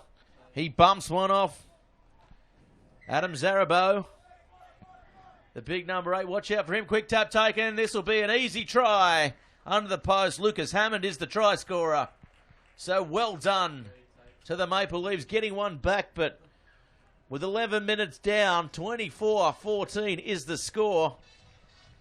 It seems a little bit beyond them, Peter. Yeah, well, that all happened in the blink of an eye, didn't it? Didn't waste any time, and then the support play was on the left-hand side, and easiest of tries all day, right underneath the post. So a 10-point ball game here on the Central Coast. Wellington still in control, 24 points to 14. There's a few replacements set to come out onto the park too for Wellington. Look at that, the big number 11, Max Pearson. He is a monster. All shapes and sizes here, which is great to see. Not the classic sevens body, but told he has a good motor on him. Former centre. Ball batted back by the Maple Leafs. Wellington come up with it. Keep the ball in. Well done. They're going to have to get some bodies over there. They do. Ooh, the try scorer there, Hammond, comes through and scurries the ball away, but Wellington clean up a couple of metres back. So lose a few to gain a few. They're coming. They're wrapping. They're changing the angle. Nice ball out wide. What can they do here? Good control shown by this Wellington side. So again, they'll look to go up the middle of the park. That's where they've found most yards here. So now they've got the trouble. They've drawn a few in. Looking for the wrap around, the step, the jink. Still could have got the ball away. Would have liked to have seen him open up, but they go out the back. And there's plenty of space out wide. Afafatu. Going to be called back, is he? He's not going to be called back. He scored a try. Well, he slowed down. He stopped running, and I thought the touch he might have put a flag up. I thought he put a flag up on the far side, but he didn't, and that's a try. Well, let's just... we've got the kicker on the screen right now, but, gee, that was all... that last 5 metres was all in slow motion. It was great control, though, by the Wellington side. They were content to throw the ball in their own 22, not making any metres. They went straight. They made a half break, and then ball went out the back, the sideline. They'd sucked all the players in. Well, here's the replay here on the Bar TV replay. And it started well down inside their own, just outside the 22. Good step, wasn't it, as you call it there? And they went back to the grandstand side, and this is where they put on the afterburners, and that's where it all came to a stop. Here's the kick. Waved away. Waved away. So that's the full-time siren. The score, 29-14 in favour of Wellington. And that was a great round one match up there to finish off the round one men's.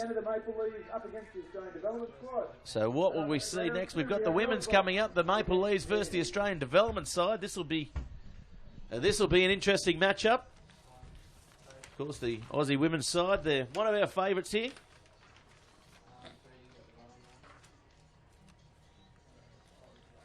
Of course, the Canadian Maple Leafs are defending champions. And the Australian Sevens development squad, they're the up-and-comers. So not the top squad. So it'll be a very, very tough task against the Maple Leafs, who are very strong and highly rated in World Sevens.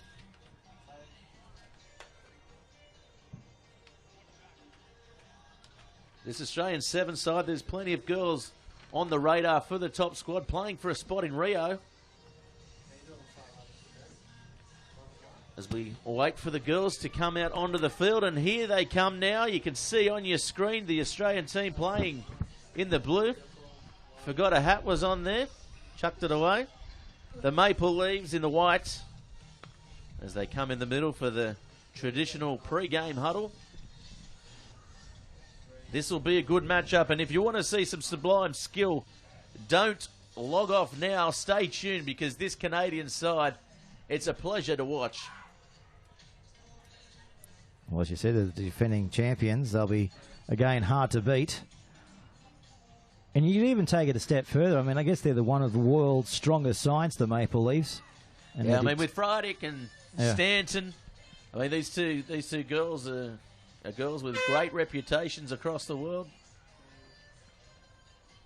And, of course, the Australians, you know, they're pretty much the up-and-comers of the Australian Sevens program. So it's going to be enthralling 14 minutes. Here we go. So Jen Kish gets them started. It's a long one. We haven't seen too much of that in this tournament. So what can the Maple Leafs do? They make a half break and get them up towards the 40. They've got a big backline spread. And this is one to watch out for as the ball comes wide. Stepping, jinking, still going. Good defence here by the Australian girls, realigning themselves, scrambling well. The Canadian side playing very up-tempo.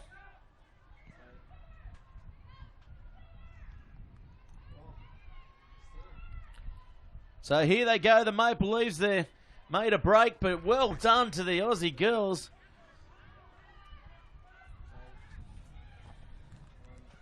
Up the middle, player of the tournament last year. Nice tackle there too, wasn't it, by Dominique? It was. It was. So now they step, they get around, they're still going. This is going to be the first try early on. So big Shanae scoring in the number 11 jersey under the post. She's got plenty of pace. So Canada, they wanted a quick start and didn't they get one?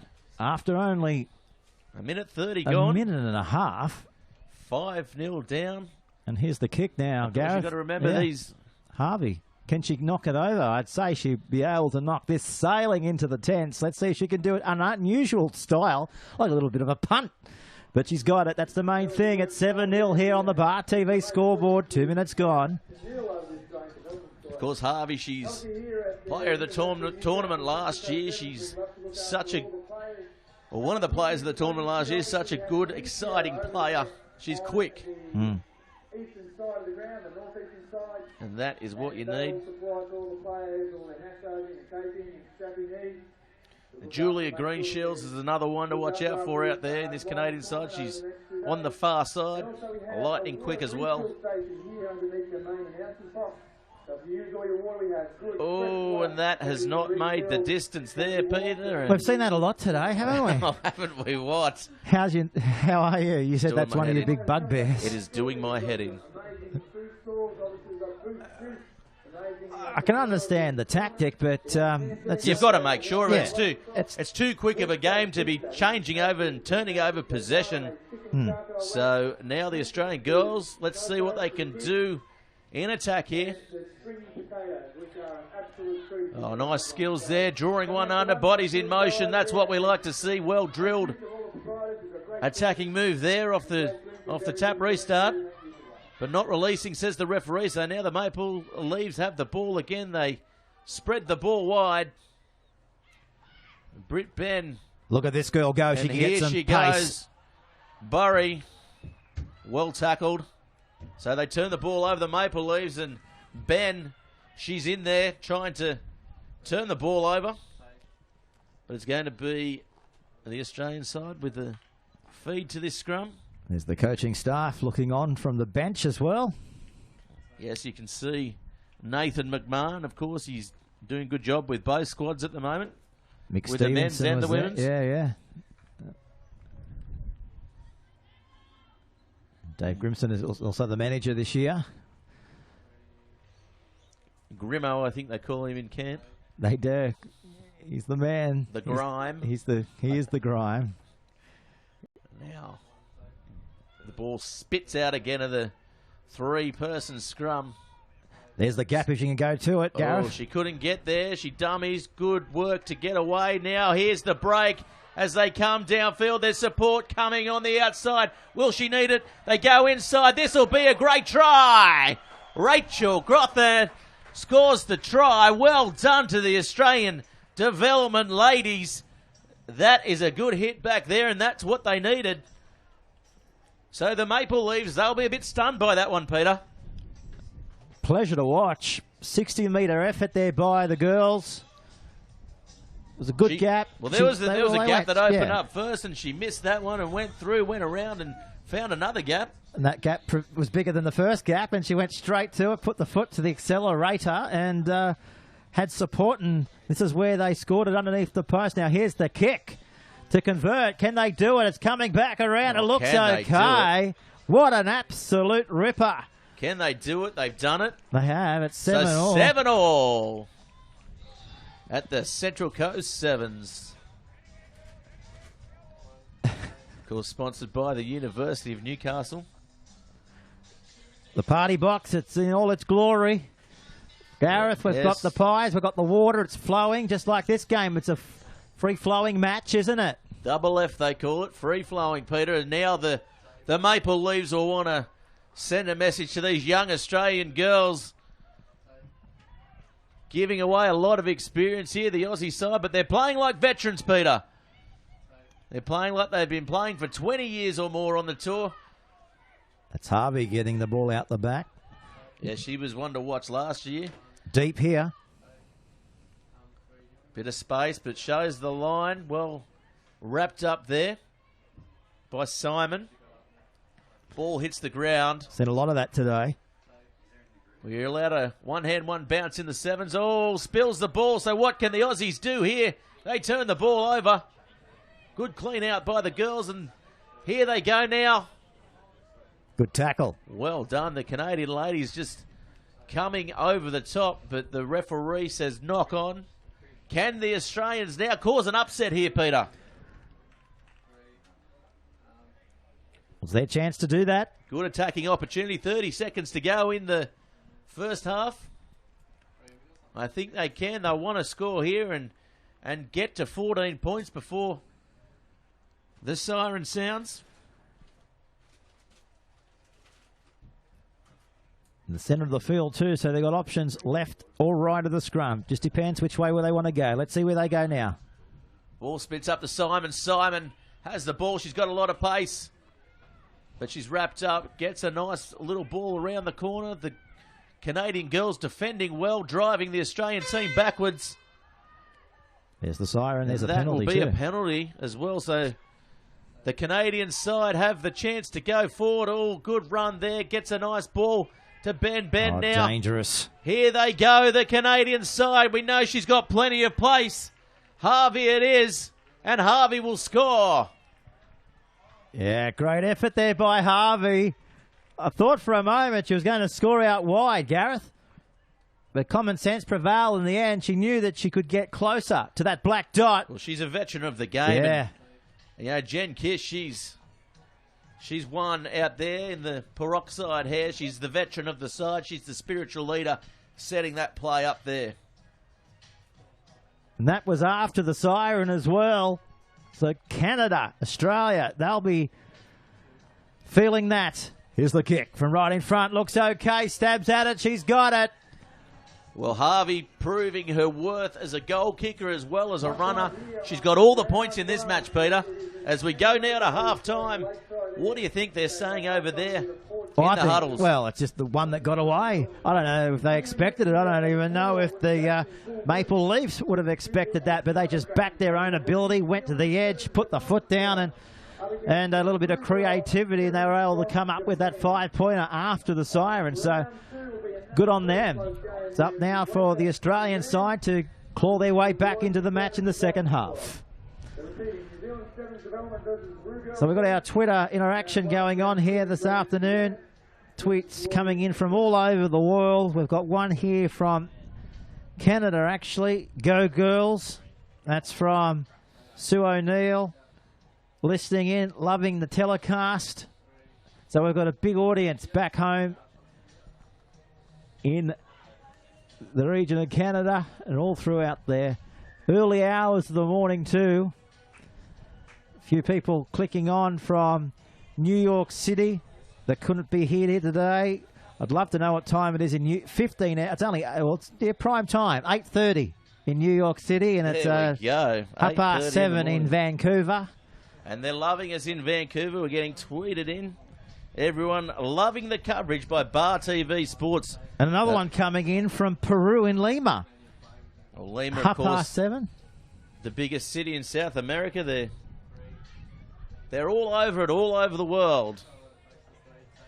And that's what this tournament is all about, bringing the world together as one. And that's what rugby's all about, Peter, and that's what rugby does. Great community worldwide, and of course, none better than on the Central Coast as well. Of course, Craig Morgan and his team here doing a great job organising this event. So if you're at home listening and wondering what it's all about, get here. There's everything here, including the rugby. A nice restart there. Oh, could have been knocked forward. The referee says yes, play on. So now, great defence at the breakdown there by Ben. She is devastating.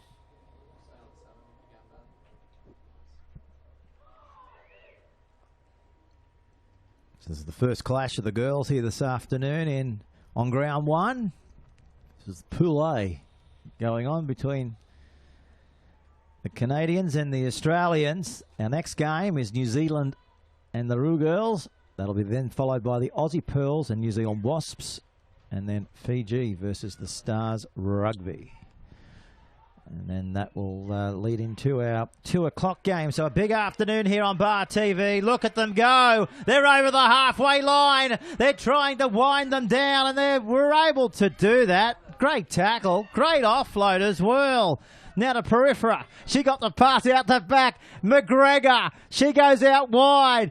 Look at the passing. Look at the athleticism. Look at the ducking. Look at the offloading. Look at the pace about to come between our very own eyes here. And a lovely tackle by Bainbridge, Gareth Wasik. Wow, look penalty at that. As well. Can you believe that? They've drawn the penalty too, so this is a great chance here for this Australian side to peg back this lead by the Maple Leaves. Well, let's see if they can do that. Replacements coming on as well for the Australians. Will go touchline shortly to Jack Ancliffe. He's down there for Bar TV as the wind's coming out of the south, and it's running into the face right now of the Australian side as they now bash and barge their way through the middle. They're looking for a gap, but they're able to find the turf. It's still out the back. Gareth, they do turn it over. Oh, they've slipped over. Opportunity gone there for the Maple Leaves and the Australian side. So here's Harvey now getting the ball back. They are now attacking again, and she's devastating. Friday. But again, the Australian girls turn it over. What about the party box lighting up then, Peter? It was end to end, side to side. It had everything, that passage of play. So now the Australian girls... I thought I nearly had another NRC Bathurst moment unfolding between my very own eyes. That was fun the other day. Minus the hay. Yeah, and the tractor. And the farmer. And his wife. He found the wife. Little kick there by Simon. Didn't need to do that. Ball in hand. Would have done it now. The danger woman with the ball. Harvey jinks around one. She's hard to put down. Gets a nice little offload though. Standing offload. So now Ben has the ball. Ben. Good tackle around the bootlaces. They realign here, both sides. Yes, nice tackle. Copybook stuff there, but the Maple Leaves make a break through the second phase. She gathers, releases, and gets the ball away. Burry it is, under the post, and that's a good try by the Maple Leaves. Yeah, it sure was, as we see a few more replacements coming on the field. Coming on is 6 and 4. Of course, that's Lucan and Mac. But yeah, lovely try. 19 points to 7. Are they running away with it in this one? If you go by the scoreboard, they are. They sure are. They are now, 19-7. We've had a few easy kicks that have been fairly difficult kicks, you might say, here. But let's see if she can knock this one over. The win behind her. Under the post, Harvey. She's a sharpshooter. Yeah. She's known on the World Tour as... Nice style, little punt, little drop kick, isn't it? Drop kick. And touch judges' flags go up. Something she's learnt in the backyard from an early age. The The toe punt drop kick. Were you a toe punter at any stage throughout your illustrious rugby union career? Of course I was. Did you toe punt a few people? I was the only toe punter in Singleton, in the Newcastle Rugby Union, in the Shoot Shield, wherever I played. You know, you were the only player they got sent off to, weren't you, in the first 5 seconds of a match? It's a great story, that one. It is a story that I probably won't tell the grandkids, Peter, but it's in the Guinness Book later on. So here we go. That's a restart there. Little set move by the Canadian Maple Leafs. So now the Australian side regather. Good palm there. Ball in two hands. Dummy straightens the attack. Playing with good pace here, the Australian side. They want to get some more points on the board. They've got a bit of space out wide. They use the edge well. Oh, and it's an intercept, but no, they come back with the ball here. So the gap's opening up, and it's opened up wide, but brought down from behind. Trouble here for one of the players. They turned the ball over. There was no support. She hasn't moved, the number 9. The referee is going to say... doesn't look good for Stannington, but now the Harvey turns it on the inside. And this could be a try. No, they bring them down, so there's big trouble. I think the referee should... well, she's going to... They've got to play on here, Peter. They can't stop the ball till there's a break in play. And she has blown a penalty. And there is no stops in play here in the Sevens because we've got a tight schedule. And this is unfortunate for the Australian girls because there's an overlap with the girl down. Well, they're calling for a stretcher. And that's a try. Yeah. They're calling for the stretcher. But Julia Greenshields gets the ball over in the corner. Unfortunate for the Australian girls. They did have the player down. We might be able to get a... Yeah, there she is on screen now. Don't worry about the stretcher. That was going to come another 5 minutes later, so she's just putting a bit more feeling into that ankle, I think. I think it's a bit of an ankle injury there, assisted by the trainers. But doesn't look at all good, does she there? She comes off, hobbles off the field. So great shots there from our Bar TV camera, taking you right down to the touch line. And we come back now to the kick. Has it got the distance? Oh, it hasn't. Hasn't. I thought it might have gone I thought over. It might have even touched the crossbar. It shaved the crossbar. Yeah. It went over. Didn't it? It did. Touched it? Yeah. Touched it. Just caressed it over. So here we go. We see the injured player on screen. Looks to be an ankle or a knee.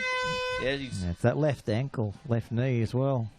Doesn't look well, does she? No, it doesn't look well. 14 minutes blown, so she'll be back today. One more play here, Peter. Can they get more points on the board? The score has blown out. It's 26-7, but it's been a great fight shown by the Aussie girls.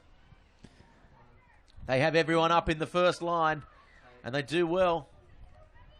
Nice passing game, haven't they? Just throwing it around, backing their ability. Feet. What a tackle! What great feet shown. Freshen it was. Look at this. Aggressiveness in the middle of the park. Charge down. Good tackle. What a good hit there. Jeez. Mandy Marchak. Known for a bruising defence. This Canadian side, very, very physical. You wouldn't want to be on the back end of a few of these shots, would you? You wouldn't be. Maybe. I wouldn't be getting up. I'd be just laying down. So it's full-time blown, Peter, and the score 26-7 in favour of the Maple Leafs. Who have we got next? The Sevens development versus the Ru Girl, the Japanese team. Yeah, the Japanese are in town. They're the best Sevens side in Japan, Peter, and they impressed us last year. Yeah. They'll only be better for the experience this year. They give up a lot of height and weight, but they certainly are no slouches when it comes to throwing the ball around. Well, they love to utilise the width of the field, don't they? And they've got tremendous speed. Can they take a leaf out of, I guess, the cherry blossoms and upset some of these bigger name side here? So that clash getting underway shortly. We're just ahead of schedule a little bit, which is great to always see for the organisers' point of view. Yeah, definitely. We love it when things run smoothly, Peter.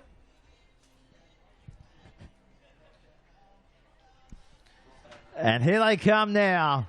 Coming out onto Maury Breen Oval. They're the girls, the Japanese. What can they bring to this tournament? Taking on the New Zealanders. Both sides. Huddle.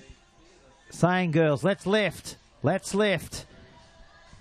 Yes, it'll be an interesting matchup, this one. Of course, the Rugby Sevens, they played in a different coloured jersey. They've adopted the cherry blossom colour of the Japanese national team for this year's tournament. Of course, New Zealand playing in black.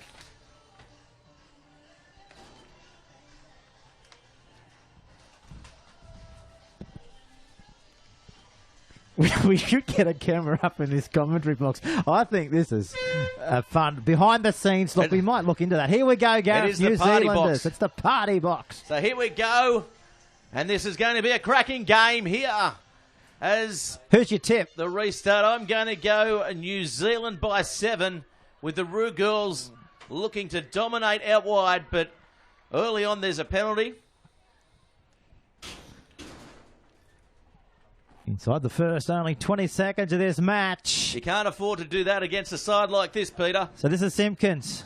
She gets it away, Gareth. This is Tapsell going across field. Linking up with Walker. She's straight through. Walker. She's inside the 22. She'll go all the way and score. What a great New Zealand try. After 40 seconds, it's 5-0 on the Bar TV scoreboard. Oh, what a try there. And you can see how important it is to change the angle, straighten the defence. And that's exactly what they did. And they got the results for it. And that was everyone on their feet at this ground on the Central Coast, including yourself, Peter. Oh, that was just a classic try. They backed themselves all the way and loved to score. And that's exactly what you've got to try and stop this New Zealand ladies side from doing, because we know that the Roo girls can throw it around left to right, but when New Zealand are on fire, they are smoking. So let's see what can happen now. Simpkins to get us back underway. This one goes deep. And let's see what the opposition can throw up to the New Zealanders here. Yeah, good defence by New Zealand, but the Roo girls get it back. Here they go. Look at them. They're small, but they're brave, the Japanese side. So the ball coming out wide, ball in two hands. No, could have had a bit of space there to work with, but the ball goes behind. The referee says play on. Thought it may have been a knock on, but penalty. So the Japanese side drawing first penalty for their side of the match. Swung wide straight away, stepping off the right, straight in the attack, looking to maybe make a little break up the middle. So the ball comes out wide again. Steps back on the inside. So now they're lined up to the left. This is good work here as the break has been made. Oh, the one hand around the corner, the speculator, and just doesn't find the mark. We have biscuits, Gareth. Oh, very good. I'm okay, thanks, Peter. I'm content. Content? Yeah, I'm content, mate. As the ball now, the Sevens girls. Walker.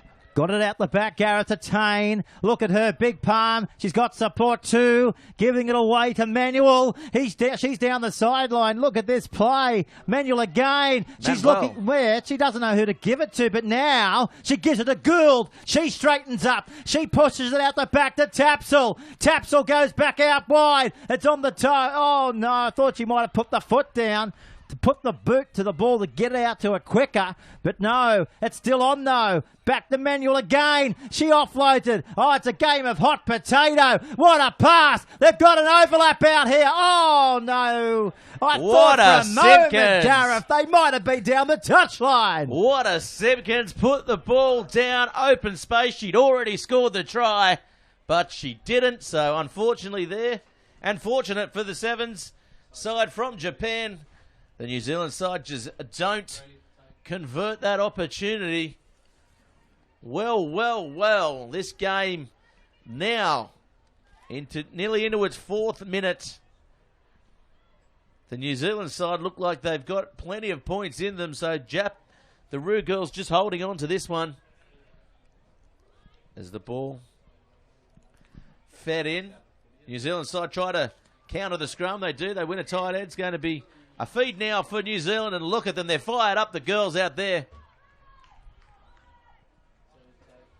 If you're wondering, Gareth, what the guy's doing around your ankles, he's just feeding a cord through your legs, mate, to get commentary box cam. Wouldn't be the first time. Definitely won't be the last time. Been fed through my legs, Peter.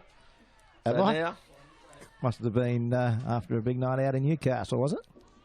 you never know what goes on behind closed doors, Peter. And now the girls are looking to get the ball out. Oh, good step up the middle, and here she is. Waka it is, and Waka will go all the way, and Waka will score! What a try. She's been absolutely dominant, but there looks like she might have a bit of a problem there after scoring that try. Well, I think she's just run out of gas. Have a look at this on the replay if we have the chance to have a look. So dominant, isn't Then she? we'll go to Jack on the sideline to see what he's thinking about as well. Yeah, look at the close-up shot here of the number 3, of course, Waka. Trainer's going over. Bit of concern here. She might have just fell on an awkward part of her body. Well, this will be unfortunate there if she is injured, because she's definitely the dominant player here for this New Zealand side. Look at the pace as she really opens up the afterburners. She's got gas feet there, mate. Yeah. And that was unfortunate. It's tough to see what she's done there. You can only imagine what she's done there. Maybe a shoulder injury. She put the ball down. Funny, yeah, looks like she's hurt the shoulder. She's clutching the shoulder. Yeah. So this will be a real disaster if she is out this early in the tournament, because we've seen her score 2 tries here. She's been the dominant performer early in this match. Well, here's the kick. So Wada Simpkins with it. Whoa, she has nailed that one. Knocks it over. Makes them look so easy. 14 points to Zilt here on the Bar TV scoreboard, and keep those Twitters filtering through here to our commentary box. There's the shot now. There's that shoulder. The left shoulder. Has that shoulder injury ruined her tournament for 2015? We'll find out as the day progresses. And, of course, Jack's on the sideline. He'll be going up the tunnel to make sure she's okay for her friends and family that might be watching the coverage from New Zealand. So there's a penalty here to the ladies. 25 metres out here, Gareth. So here they go. Dummies on the inside. Dummy opens the gate. And the inside ball is thrown. Nice little offload. They're still going. They've got space out wide if they can use it. They might not need to. They straighten up, and this is going to be a try to Manuel. And Manuel's going to go all the way. Good try to Manuel, the number 9. She's another one packed with danger out there. Oh, she's packed with danger, all right. She's explosive. She went straight through. And look at her run. We'll go to the vision shortly, but we'll just have a look at how this try unfolded, because we're going to create the picture in our mind. She just put that foot down and went for it, and she just went, and she nearly killed herself off. It started on the other side of the field. They went wide.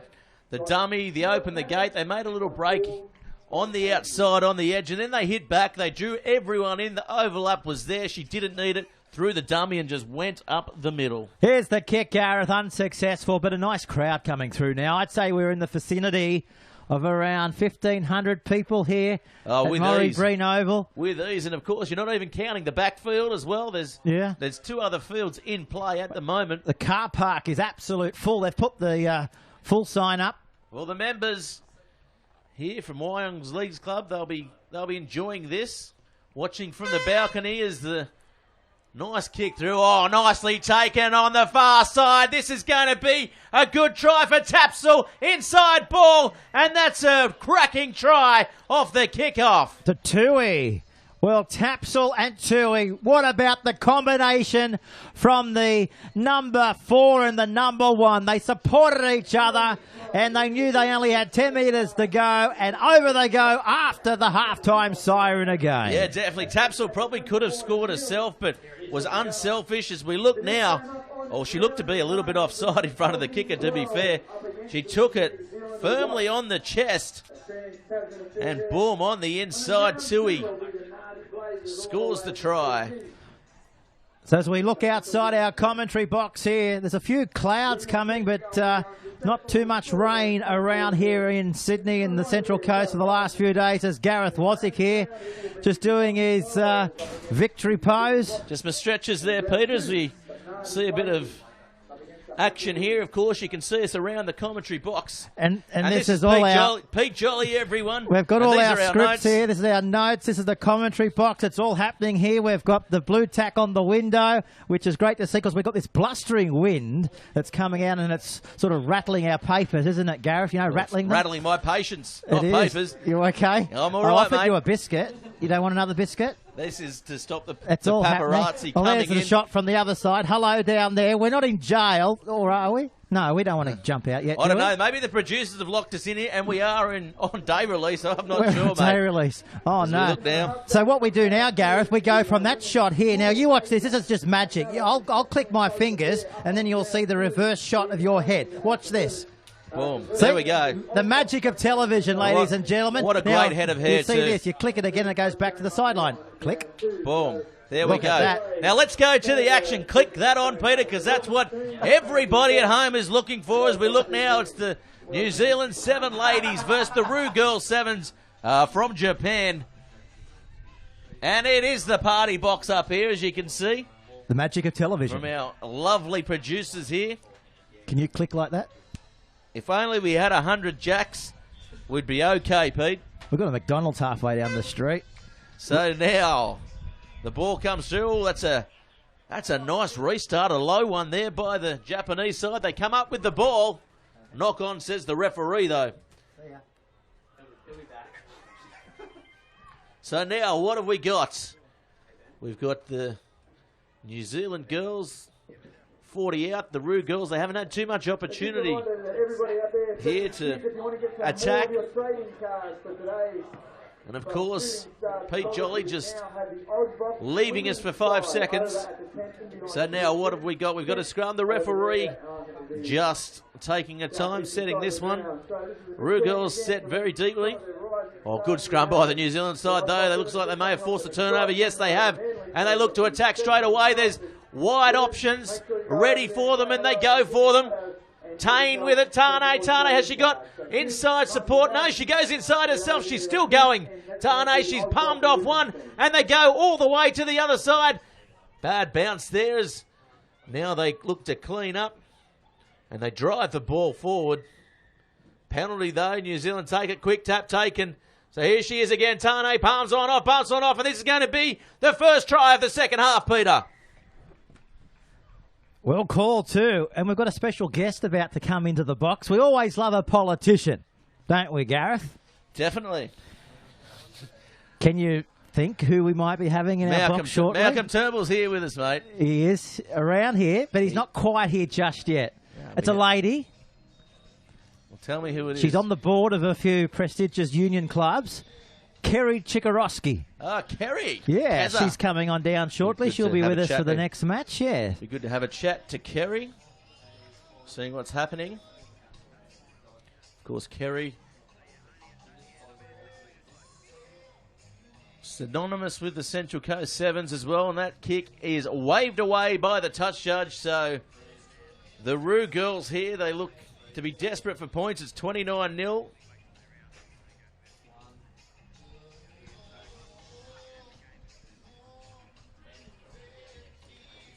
They take their time coming back here, the New Zealand 7 girls. You can only think that this match is wrapped up with a minute remaining. 29-0.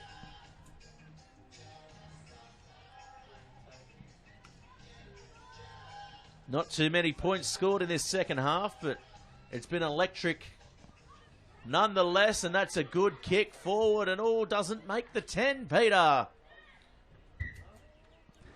Referee says doesn't make the 10, tap forward. So that's the 5th one of the day. For mine, that's 5 too many. Yeah. Just going back to Kerry, she's going to be coming up any second now. Kerry's also the chairperson for the New South Wales Women's Rugby, and she was also the second woman appointed to the board of New South Wales Rugby Union. So she loves the sport, and no doubt here supporting the Central Coast Union here today. So be good to have a chat with her when she comes up into the commentary box, into the party box, as we like to call it. Into the party box, and there's a party out there at the moment as the New Zealand girls are 29 points up against the Sevens, the Ru Girls Sevens side from Japan. I'd love to get my hands on one of those jerseys, though, that the Japanese side's wearing. Mm. They probably wouldn't make one to fit me, though. It'd be a tight fit. It But would be a tight fit, but that's all right. with all this heat, could be a loose fit by the end of the day. Well, that's It's quite hot up here, isn't it? The party box is a sauna converted into a disco. And, oh, that's a good step off the right foot, and she's going to go all the way. Broughton it was. What a step. Did you see that, Peter? Off the right. And she just went up the middle. What a good try. Individual effort. And that was electric. Electric, I tell you. Electric. Very electric. Here's the kick out. Can she knock it over from right in front? It looks okay. Leather perfect. Straight over the dot. Nailed Don't that you one. love that? The crowd go up as one. The crowd are loving it. They're all clapping in the grandstand. They're all excited. Oh, more than 2,500 Central Coast. What do we call them down here? Central Coast Centurions. That's the local rugby league side down here, I think. And, of course, Morrie Breen Oval, the home of many a sport played here. Rugby union, rugby league, soccer, multi-purpose arena, and a great complex for everyone down in this part of the world to just enjoy on a sunny day here on the coast. So the Pearls now taking on the Wasps. And the New Zealand side have turned the ball over again. She's got plenty of traffic in front of her, so she just decides to take the ball into it. So now, can they spread the ball wide? Penalty taken, quick tap taken. That's going to be another try to Tui. Oh, Tui's on fire. She cannot do anything wrong, can she? Good Well, you old- said before earlier on she was on fire. She's smoking. I'll tell you what, no one's doused the fire, and she's up in flames, Peter. We don't have a fire extinguisher here, do we, Gareth? Well, I don't think the fire brigade's here, Peter, that's for sure. No, and they're about 20 kilometres down the road. Someone put her out. The grass is going to be burnt to shreds here soon. Ruby Tui and Stacey Walker, definitely contenders for player of the tournament in this women's competition. 41 points to nil. Here's the kick. Oh, it's just to the right-hand side. Waved away Waved again. away. So well into extra time now, this match. Yeah, and just for everybody that's thinking about coming down here today, they've got a lot of tents, as you can probably see at the back of there, positioned around the ground. And we've got the University of Newcastle over there. So if you'd like to come on down and inquire about a few courses for 2016, come on down, and there's a lot of information going around the ground and in the next 48 hours as well. So look at that hit, Peter. She's monstered to the ground, back slammed. And you don't see that too often in sevens, but that was a hit to make the highlights reel as the ball now spread wide by this New Zealand side. Look at them go, and hits the hole well. What a try. Broughton it was. Again, getting over. Well, not long to go in this match. No, not long at all, Gareth. We've only got one second to go. The siren will go any moment now. There it is right now. So a very dominant performance here from New Zealand. 46 points to nil. Right in front, kicking towards the northern end of Morrie Breen Oval, and the touch judges like it. They like that one, Peter. They haven't liked too many this match, so that's an emphatic victory there by the New Zealand development side, 48-0. What do you do? They've got to be favourites. One might say that was one-way traffic. That was a one-way traffic decider. The inside lane of the roundabout, mate. Well, we've got a very special guest up here in our Bar TV commentary box here this afternoon. Kerry Chigorowski is here in the Bar TV box. Good afternoon, Kerry. Good afternoon, gentlemen. Thank you for having me. Oh, it's an absolute pleasure.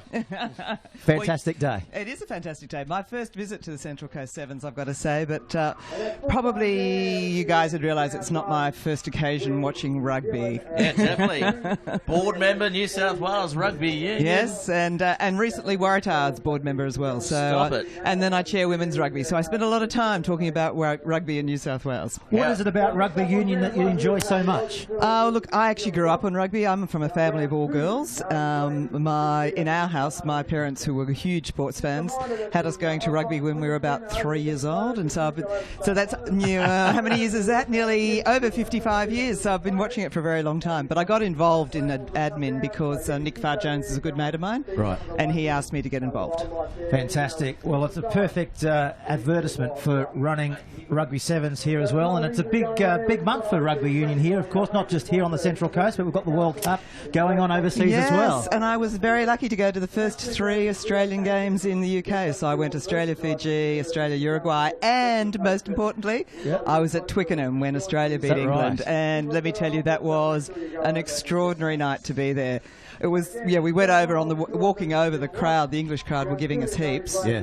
Not so much on the way home, let me tell you. They all went to do their shell. So yeah, it was great. And it was just, and I'm a huge Michael Checker fan, so fantastic job that he's done with those boys. So I'm sure I'll be like you, up early hours on Monday morning watching, hopefully us beat the Argies. Yeah. I think we'll go okay. I think we'll go okay. I've got a view of this. I said, we've had one really, really good defensive game, which was against Wales. We had a really good offensive game against England. We had our very bad, well, not very bad, but not our best game against Scotland. So we need to have, we haven't had yet a really outstanding game where we've got it all together. Oh, and here come the girls. The Aussie Pearls. Oh, I love these girls. They are. Absolutely. And, they lit this tournament up last year, Kerry. Oh, and let me say, and I shouldn't say this because I don't want to upset the boys, but the girls have qualified for Rio, and we're keeping our fingers crossed that the boys will qualify for the Olympics as well. Yeah, definitely that repechage tournament coming up as well. Yeah, in New Zealand, yes, and they're playing against some pretty impressive island teams, Samoa, Tonga, PNG, I'm told, Cook Islands, so it's going to be... it's not going to be a walkover for the Australians in New Zealand, but hopefully they will win. Yeah, definitely so. We'll see a good start to this match. And, of course, the Australian Rugby Sevens girls so lucky in that they're full-time as well. They're training full-time. It's a great thing. It's a great addition to Sevens, of course, is in the Olympics as well. Yep. And they will, they're qualified third, so I think they'll do very well. They will medal in the Olympics. So I'm happy to have that bet now. Righto, what are we taking? what odds am I taking, Kerry? But I wouldn't want to back against you anyway, to be fair. Never back against my girls. Very good. So that's not the best restart there, so the Wasps will have the advantage off the kickoff. We've seen a few terrible kickoffs here today. Of course, it's my bugbear, as people tell you. Not making the 10 or making the mistake early on, handing over easy possession, and that is... nearly a half break up the middle. Monster there. Good tackle. Good clean out as well. So the Pearls come up with it. That shows all their talent, all their enthusiasm, and all, I guess, the structure that this Great Sevens program has in place.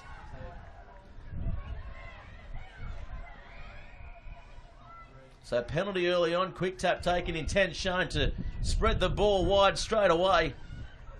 And that's a nice pass. Just looking to get on the outside, but... slices up the middle. Good defence over the Solon Crystal Mays. So they're here to play the Wasps, not daunted certainly by the jump in quality here by the Australian Pearls. Yeah, they don't look to be intimidated by the reputation the girls have, the Australian Pearls have.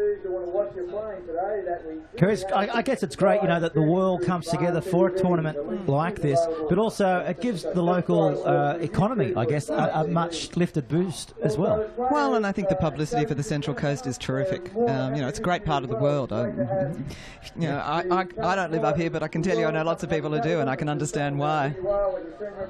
Yes, if you're living here, of course, make sure you get down over the next couple of days because you'll see some of the best rugby you will see. If you want to get involved in the game, hashtag CC7s, CC7s, sorry, there's my dyslexia getting the better of me, Kerry. Get me some rose-coloured glasses. It's all happening up here in the commentary box. Organised chaos, we like to call it. I think you guys are doing a great job. We're holding it together. Yeah, you're doing a great job. Very good.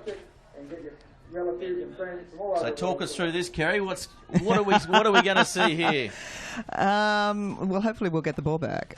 some up and in defence maybe, and just cutting it off in the midfield. Well, the girls are very quick and they're very strong, so they don't let a lot of people get away from them. So hopefully that'll happen here. They won't go too wide, and they will be able to keep them in, keep the pressure on them, and maybe they'll make a mistake and we'll get that ball. So we're still locked up here at 0-0 here on the Bar TV scoreboard. Oh, nice short ball there up the middle, and she's away. Quick. She's quick. She's got pace. Can she get there? She's still going, and what a try! But still, she's short. No, not so I short. thought she scored. Great defence by the Pearls. Held up, says the referee. That is desperation stuff, and that is why they're our Aussie girls, mate. Great try-saving tackle, wasn't it? I thought she was over. She would have been over. She was over. As we have a look. She was over. It was held up. This is our commentary box cam that we've Gets the back of our head. It's not the best shot that you'll ever see. Back of my head, but probably better than the front view, really. We've almost got the same. We've almost got the same hairstyle there, Kerry. Yours, of course, is probably better washed than mine. I prefer the salt water method. Come on. The textured look. Yeah, well kicked done ahead. there. There's a chance here for our Aussies. Whoa. Kicked ahead again. This is turning into being a bit of A-League soccer here. Towed ahead again. Good pace shown by Great good hit tackle. by the girls. Well done. This is great stuff by the Aussie Pearls. Got a chance here if they can put the foot to the accelerator, but they're not going anywhere. Look at that. Driven sideways. Into the ground. Call the doctor. Knock on. Well, we should score from here. I'm pretty reasonably confident we can get in from here. Well, I guess very well drilled at the set piece as well, so look for some sort of move, maybe create the extra person. Body's in motion. So they've got options both sides of this scrum. I'm picking they're going to come to the left. Kerry? Hmm. They're going to go right, then switch. We'll see. Boom. No just win. No win. The execution That's why we're in the commentary box, the I think. execution just wasn't there. So anyway, the Wasps come up with it. I tell you what great defence before they've kept themselves in the game here, the Pearls. Knock on. So knock on. Another opportunity to get this scrum correct. Now, come on, girls. Let's go. This is yours.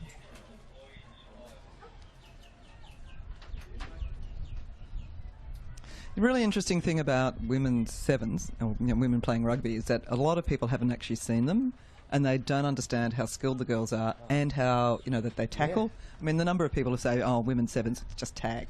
And I go, no. It's not tag. It's it's serious game. And so when people who are actually rugby fans watch them, they are usually blown away by the level of skill, the level of commitment, and the physicality of the game. Here we go. So here they go. The ball turned back on the inside, juggles it. Go. Yep. Is she going to be pulled down? She's close. She is pulled down. Penalty, holding on, says the referee, or not rolling away.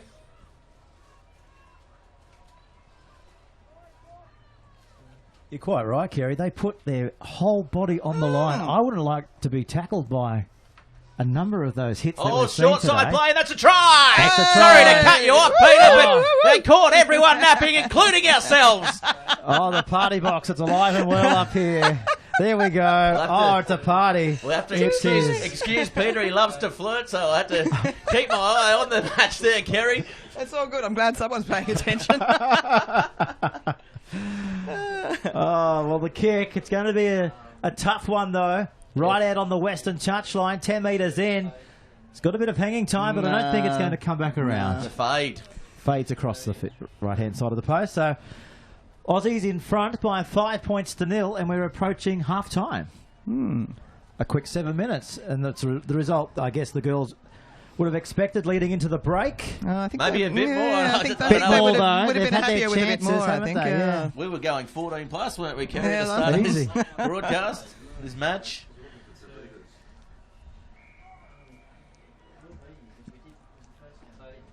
So nicely punched, there you go. making sure of Much that one. Better. Oh, the hooter sound. So this is danger zone, and the ball is whisked away. I'm not going to call it too soon because the Australian girls scramble really well, bumped off. Put over the top. A speculator, to say the least. So now the girls, the Australian Pearls, can put one more on the board before half-time as they come back. Passing, looking to use the ball, still going up to the 22. It'll be a bonus here if they can get another try before half-time is sounded. Just using their structure well now. Just happy to get the ball up the field in a bit of phase play rather than use the width. And here they go. They've drawn a couple in. Inside ball, outside dancing, still going. Hasn't got support though. Everyone looks out on their feet at the moment. 7 gone. But they have a massive overlap here if they can use it. Nice tackle. One more ball cut in half. Good tackle there by the Wasps. Maze. This is going to be a try. This is what we wanted. Kerry, call us home. We're going. She's beautiful. Yes. Tried. I think we should get the conversion on that one too. Beautiful Fingers try. crossed. Oh, she slammed it down with one hand. That's confidence. That is confidence. That's how you do it. Boom.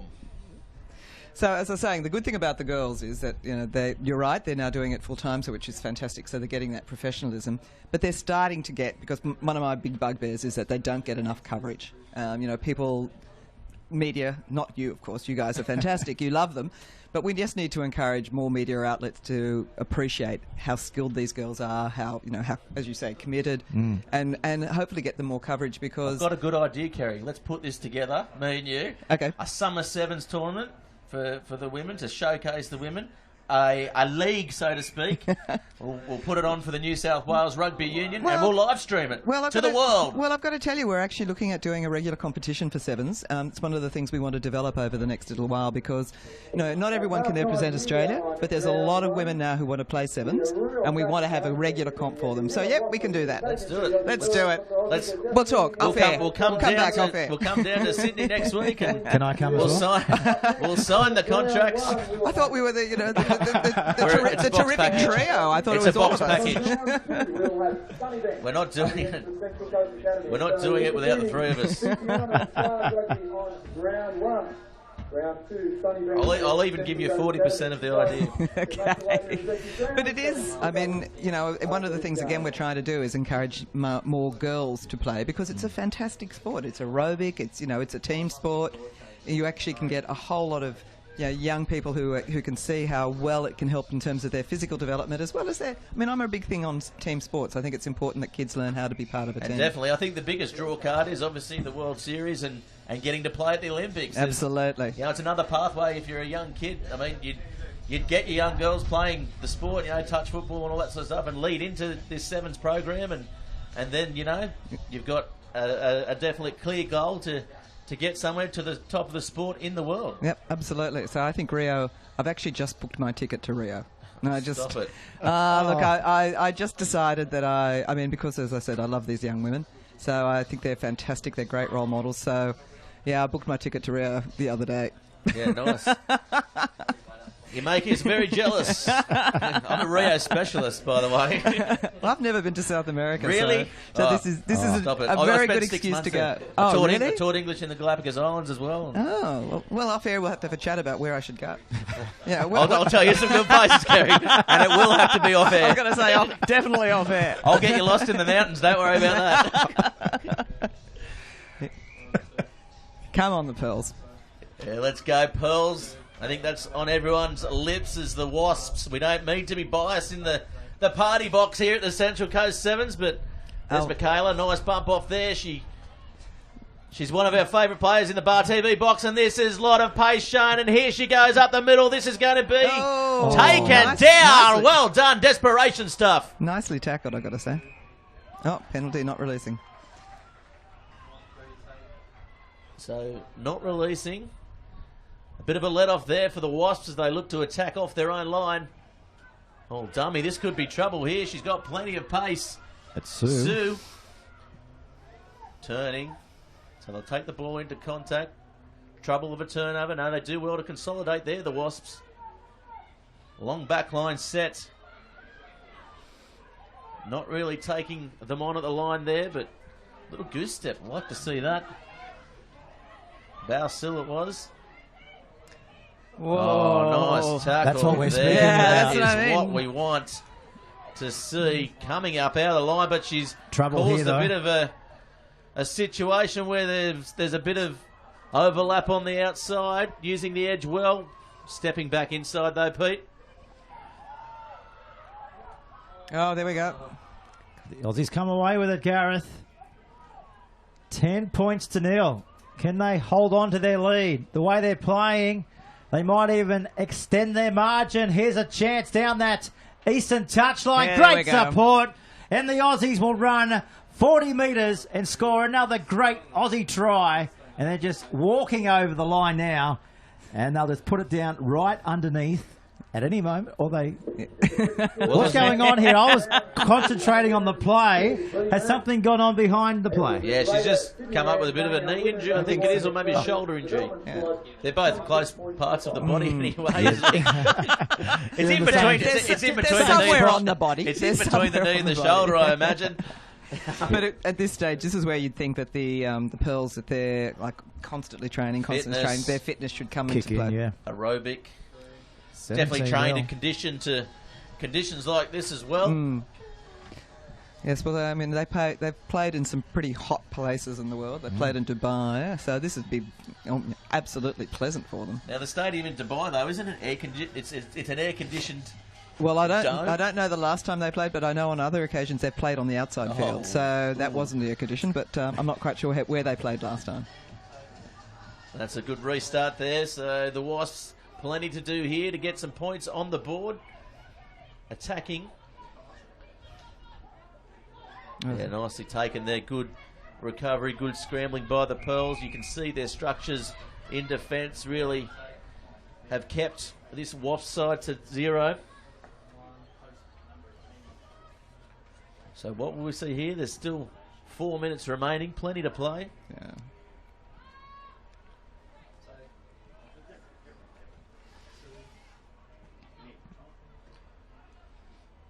So this is an opportunity here. She was leading try scorer last year and she's on her way again. Whoa. Oh.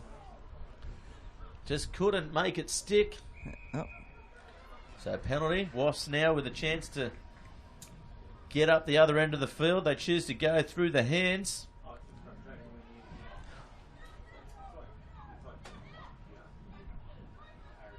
Trying desperately, aren't they, to try and get outside their own 22, but the Aussies not allowing them to. Just swarming the Wasps. Yeah.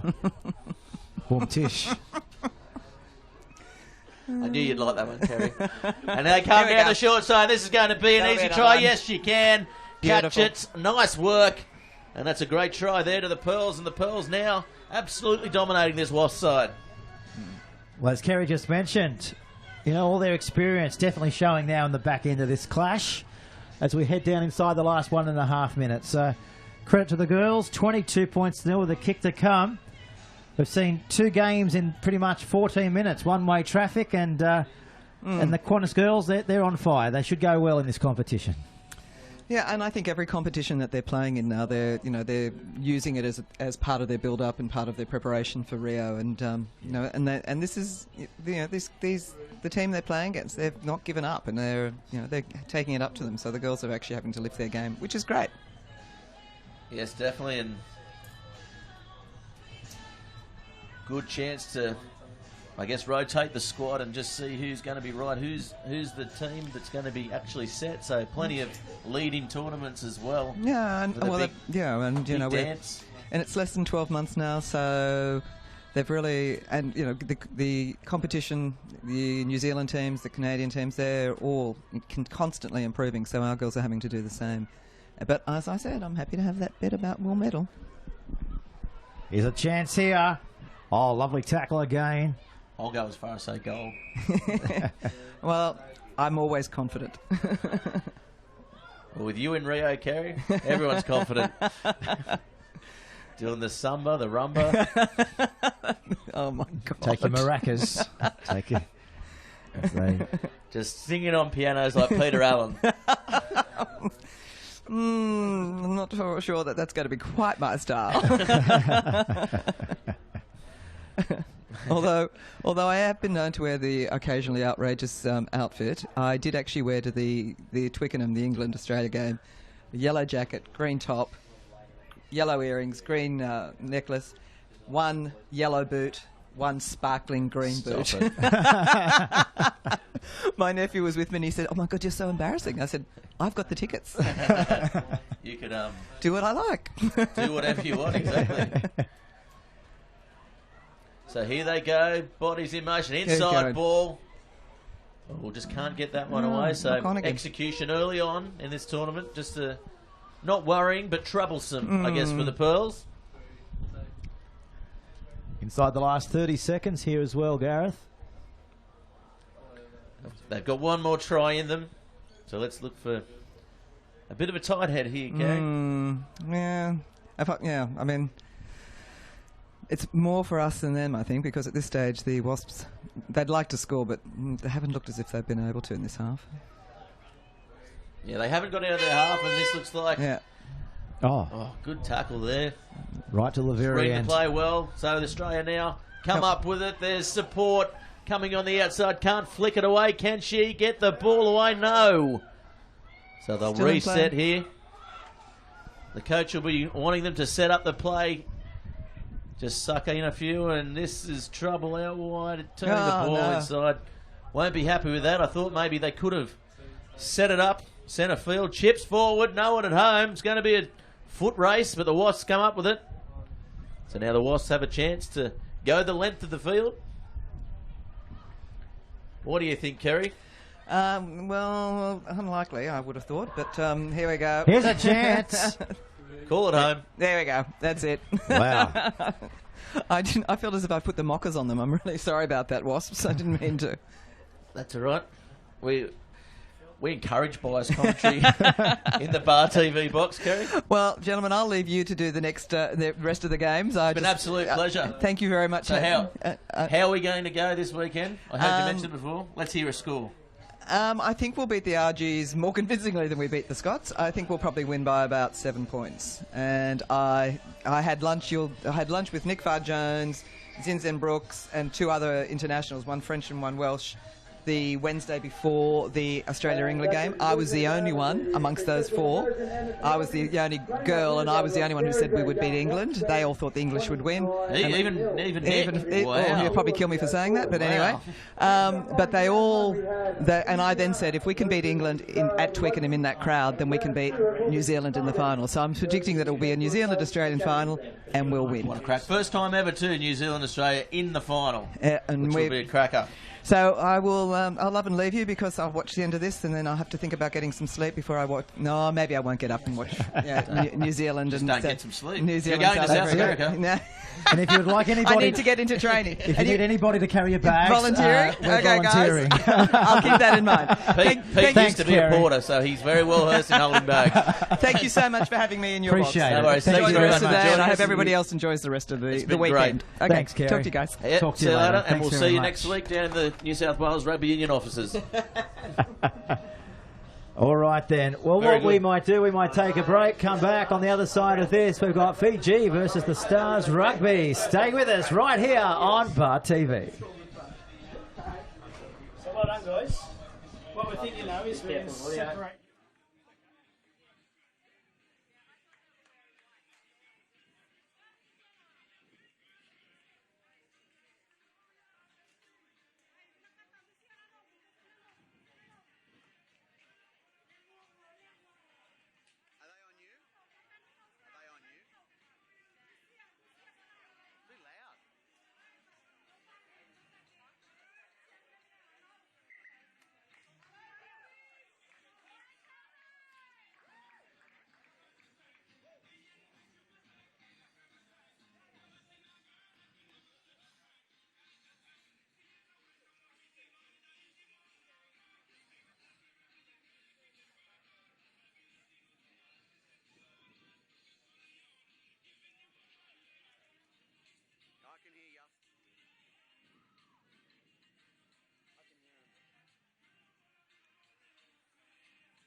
I can do the Fiji name.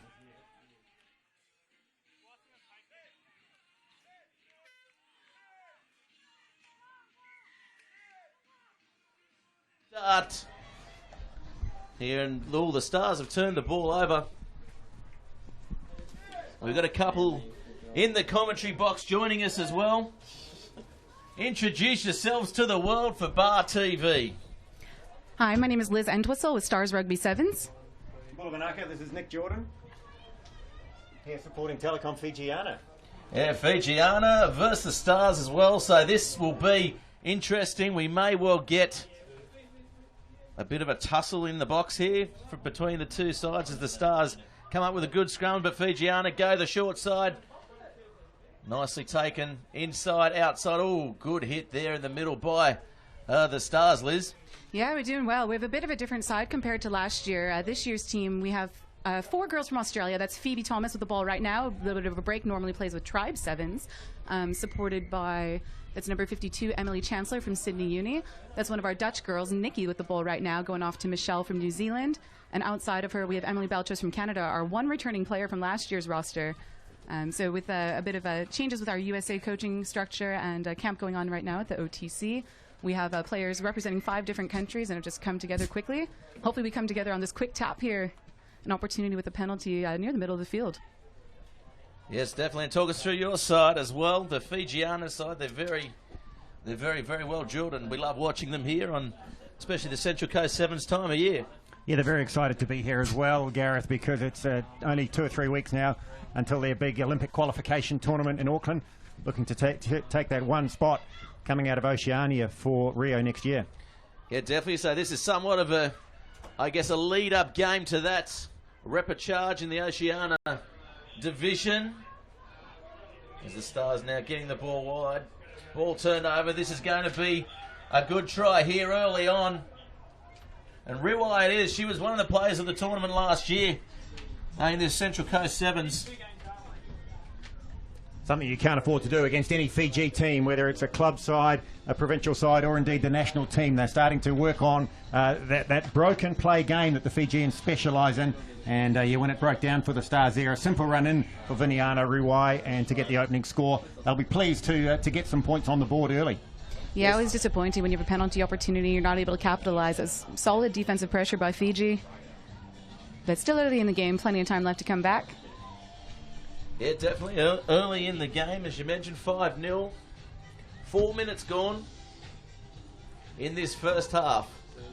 The player with the ball, Rebecca Tavo, former Australian captain, who's discovered her Fijian heritage and now looking not to be in the frame for the Aussie Pearl. So she's having a crack at Fiji for the Olympic Games, and who wouldn't want to do that? I'll definitely get me a spot out at Fiji there. I'd love to visit soon, as the ball now tracking in field up the middle of the park, and there she goes. Yeah, it looks like Fiji caught us there without a sweeper. A little bit of hesitation with some back and forth on the kickoff, and a couple knocks on our end. Advantage to Fiji, able to capitalize again. So that's 2 turnovers over 2 broken plays on our side. Sabu putting it down. Talk us through that. Why did they? Why didn't she put the ball down? I think they're just hearing it around now to get everybody to get a touch for the ball early on. But yes, Rebecca Tavo, all that experience, played for the Australian team for many years, captained them, in fact, at the Rugby World Cup Sevens in Dubai in 2009. So vastly experienced, and the teams that she comes up against this weekend will be wanting to watch out for her, that's for sure. Yeah, definitely good. Good, I guess, game there for Fiji. She's got plenty of experience. So here she is again. She's doing everything at the moment, leading the team around the park. As the ball now coming wide. They turn it back the other way. This could be trouble here. Good work by the Stars. There's a 3-on-1 situation on the inside, 1 on the outside. They go to her. They've got support on the inside as well. Can they use her? They run away from it. She can't get the hand free, but she bumps clear. Oh, and the ball's been dropped, so the execution not there. The enterprise was, and that's unlucky there for the Stars, Liz. Yeah, a little bit of a breakaway there. That's a couple of our capped players ourselves. We saw Janneke Eidens and Nikki Weyers from the Netherlands join our roster. That was Michelle Montague, one of our Kiwis, with the break down the sideline. She does love her stiff arm. Unfortunately, couldn't quite capitalize there. But, intercepted by Tiara Littleton. She's one of our USA stars, has been on every tour save this one last year. Played in last year's Fiji Coral Coast herself, actually. And, yes, well done there. So Fijiana come up with it. Unlucky again for the Stars. They'll play off their own line. Little chip over the top. There's no one there to sweep. There's no fullback. Can she keep it in? I thought she kept that in there. She kept it in for sure. Yeah, not sure it was the right option there, Gareth, because kicking away a ball like that in your own 22, the bounce could have gone either way. And with a player outside, I thought you might have had a go. The Fijians, of course, excel at that broken play. Once they've got the breakdown, they can go the length of the field. But I agree with you, Liz. They were a little bit unlucky, the Stars, because they had the 2-on-1 and perhaps should have made more of it in this at that time around. Yes, definitely. So now the Stars. We might have a little bit of a height on you and here in the line out. Bit of an advantage with our tall players. Not the best ball out wide. Taking the ball into contact. That's a great rack from the Fijians. Referee disagrees with you there. So here they go, the Stars. Good little banter in the box, and there's support out wide inside. Yes, they do go inside. This is going to be a great try for the Stars. She's dropped the ball over the line. It's called forward as well. So ball back, unlucky for the Stars. Just not getting their timing right there, Liz. Yeah, you hate to see a try-scoring opportunity like that go away. There's that offload we hoped for a little bit earlier. That was Michelle Montague, number 66, going to number 50. That was to Nikki Wires, our scrum half there, wearing number 85. Nikki not quite able to dot the ball down, but still a good challenge opportunity here with the scrum. And they are making opportunities, Liz, which you'd be pleased to see, because clearly, there's some jet lag at play here, and there's, you're far away from home, and there's a whole lot of things to factor in when you're on tour. So the fact that you're making opportunities is at least a good sign. Yep, especially because we just got our full side together yesterday. Short side play, sorry, Liz, and this is going to be a runaway try. Anna Rakiga, she's got plenty of pace to burn, saw the gap on the short side and sums it up nicely, and will go all the way under the sticks. Another very experienced player, Gareth, as the hooter goes for half-time. Anna Rongipa, she's captained the Fiji team over a couple of seasons, well known for her try scoring, and looked up, saw the gap on the short side, and clear air in front of her, and really making it hard for the Stars now with that try right on the stroke of half-time. Yeah, definitely. So 3 tries up now, and straight in front of the sticks. Does well. Referee blows time off for half-time. So how long are you guys, both you guys, over here for, and what are you guys plan on enjoying? We actually just flew in last week. We landed Saturday morning in Brisbane with a few of our USA players, and then we're joined by some of the girls that normally play for the Tribe 7 side. We're departing for back home on Monday morning. We still have our club Fall 15s championships going on. I know a few of our other girls will be continuing on and playing in the Toowoomba tournament next weekend as well. So you'll see some of these faces all around Australia and then back home in their home countries. But I think most importantly here, we got to readjust at halftime. So rather than focus on Monday ahead, just fixing what we can right now, I'd like to see us put a sweeper on the field, because we've had 3 breakaway tries here off of quick turnovers and a couple of Fijian kicks too getting away from us. And of course, you guys, what's your schedule like? Well, I'm actually living in Fiji, Gareth. I'm just involved with the Bailey's Fiji Coral Coast Sevens in January, and of course the Fiji teams and the Stars and a number of other sides that are here are looking forward to making that journey to Fiji.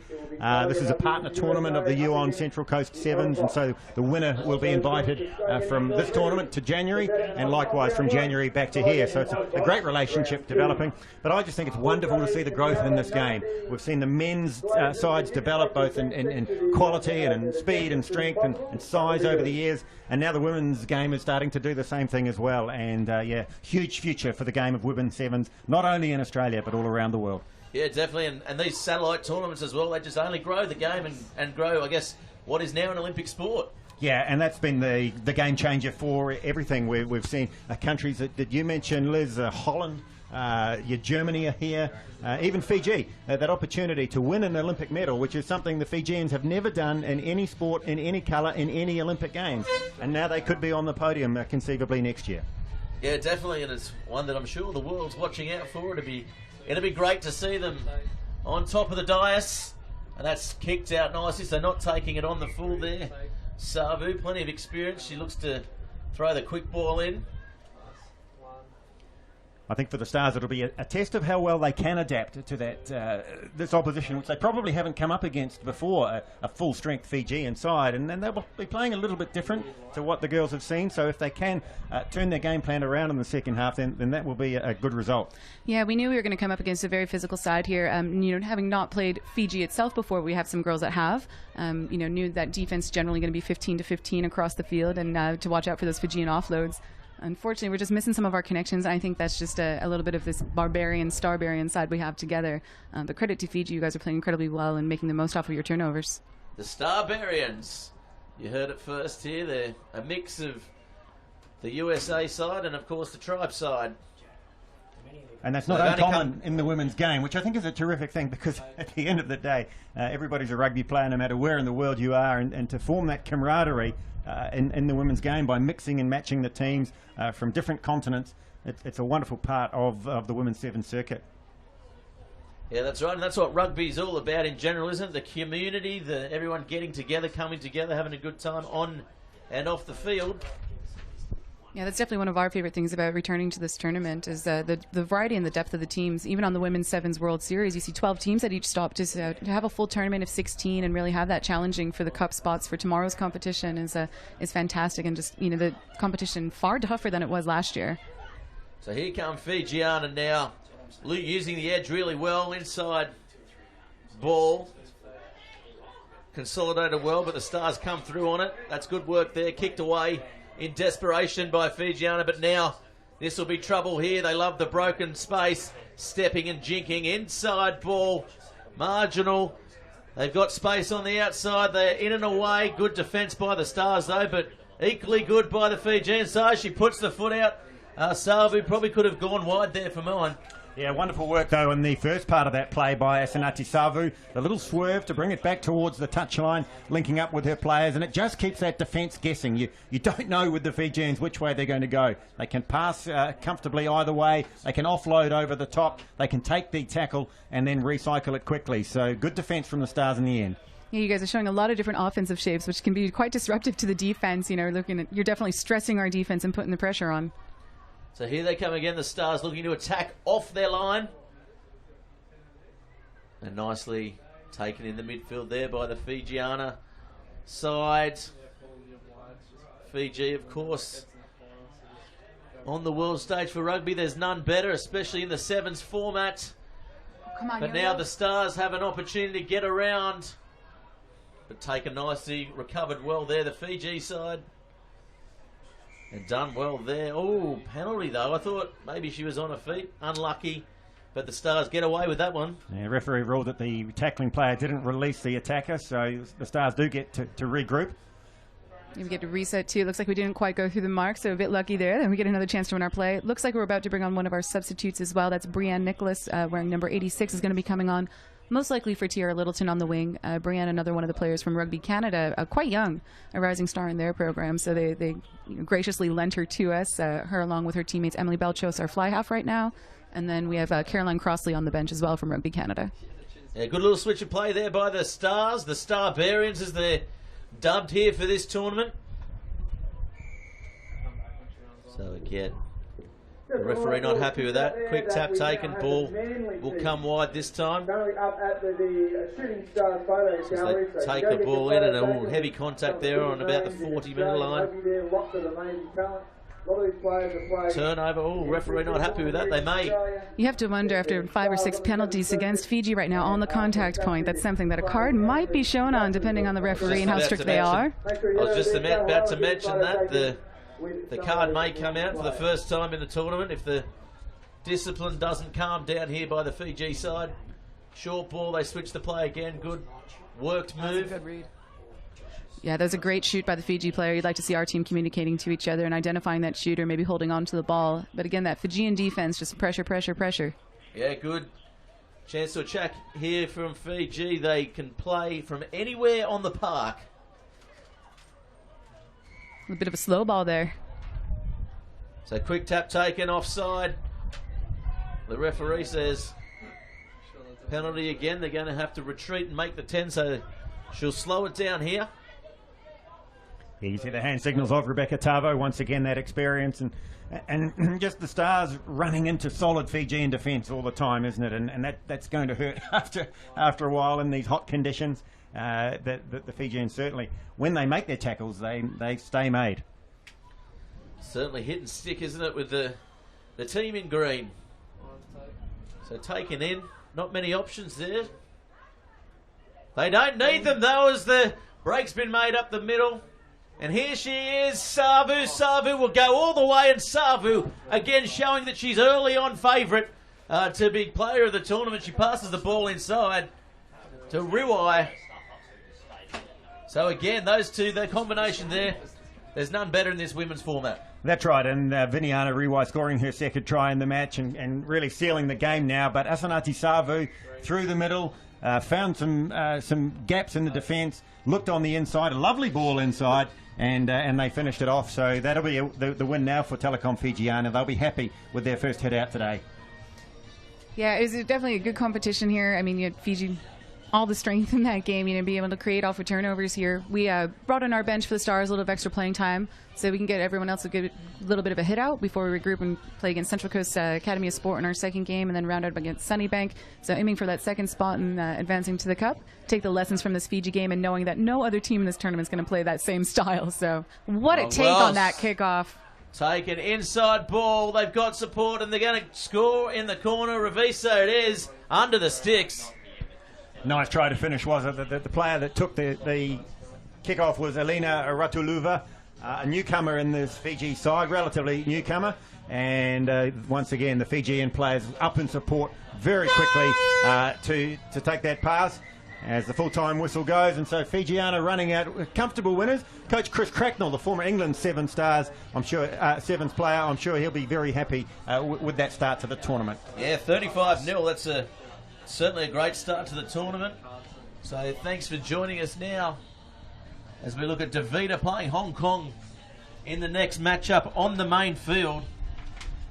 And if you guys have a great day, feel free to stay in the box if you want. Yeah, I just want to say thank you. It's a great competition here. It's fantastic being in the box. We wish Fijiana the best of luck the rest of the tournament, and hopefully we'll catch up with you again tomorrow in some cup action. It's always a pleasure to catch up with all the personalities around the Central Coast Sevens tournament, and I'm just wondering where my singlet is, Liz, that you promised me last year. We got quite a bit of kit. We just had to come up and make sure you guys were about the same size and make sure we were accurate with what we brought for you. So we'll bring it up later in the day. I've blown out from last year, Liz. I've been stung by a wasp. We'll see if we might be able to come up again when our USA Tiger men play again and lend some more insight into the game. But thank you again for having us, and I promise we'll bring those singlets by. Yeah, cool. Thanks very much for that, Liz.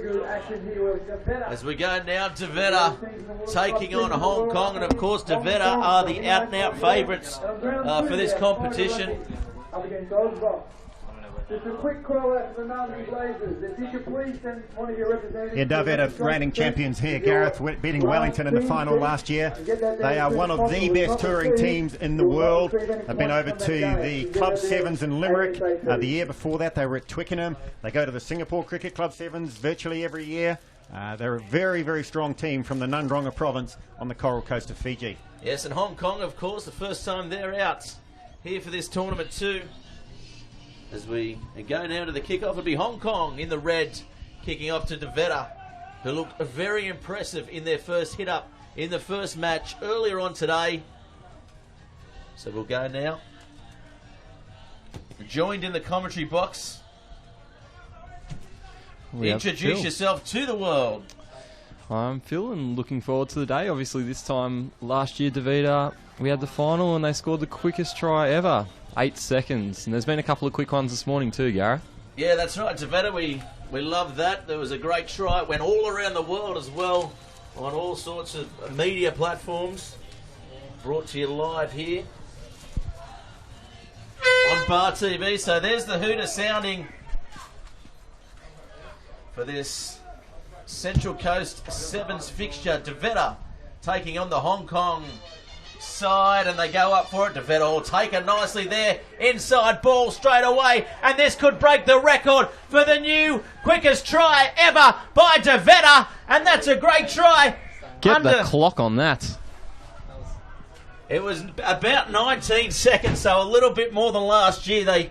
As you remember last year, he caught it on the full and just scored that way, so there's a bit more interchanging there. But Devetta already showing why they are the out-and-out favourites for this competition. And with a 31-14 win this morning, it looks like they haven't slowed down at all. They've come on board straight off the bat, scored a try. So it'd be interesting to see. This could turn into a cricket score quite quickly if they keep going like that. It's a tough way to start for Hong Kong. Well, they're here in Australia to try and get some experience ahead of their Olympic qualifier coming up early next month. All of these players are qualified to play at the Olympic Games for Hong Kong. Most of them are born in the state. And it's a tough introduction to them, though, coming up against a strong Fiji side. Yeah, definitely, and I think it's only going to help them, and they can keep coming back every year and just building on it. And obviously with the progression through to the Olympics and that carrot there's obviously a lot on the line for these teams, and I think in 4 or 5 years' time we're going to see a completely different Hong Kong team to what we see out there today. Yeah, definitely. Now the Hong Kong side with the ball in red, the ball spread wide straight away. So both countries are synonymous with sevens rugby, to be fair. Of course, the tournament in Hong Kong, one of the most well-known tournaments in sevens history. Oh, good tackle there by the vet number 11. Creating something here, though, Hong Kong, as 11 goes in again. He'll be penalised for that one. But Hong Kong just trying to get into the shape of their game with some phase play. Going to the left, going to the right. Jamie Hood involved. Also Alex McQueen, one of 2 brothers in the Hong Kong setup, although his brother Tom not on this tour. As we look at the player on the ground, Kato Lee, seems to have got up okay from that big hit. It looks like he might have been a little bit winded, but luckily he's back up and running around, which is great to see. So here we go, the Hong Kong side now. First penalty of this match. They'll be a little bit disappointed with their start, but they'll look to reset here. Good wealth of experience for this Fijian side as well. They play all around the world and they're very well drilled together. It'll be interesting to see how the Hong Kong side go. The HSBC side, as the ball comes out wide. Good defence shown by Devetta as they drift. Oh, the ball just going to ground. The execution not quite there, and they'll be driven towards the sideline. And yes, they do. They find touch.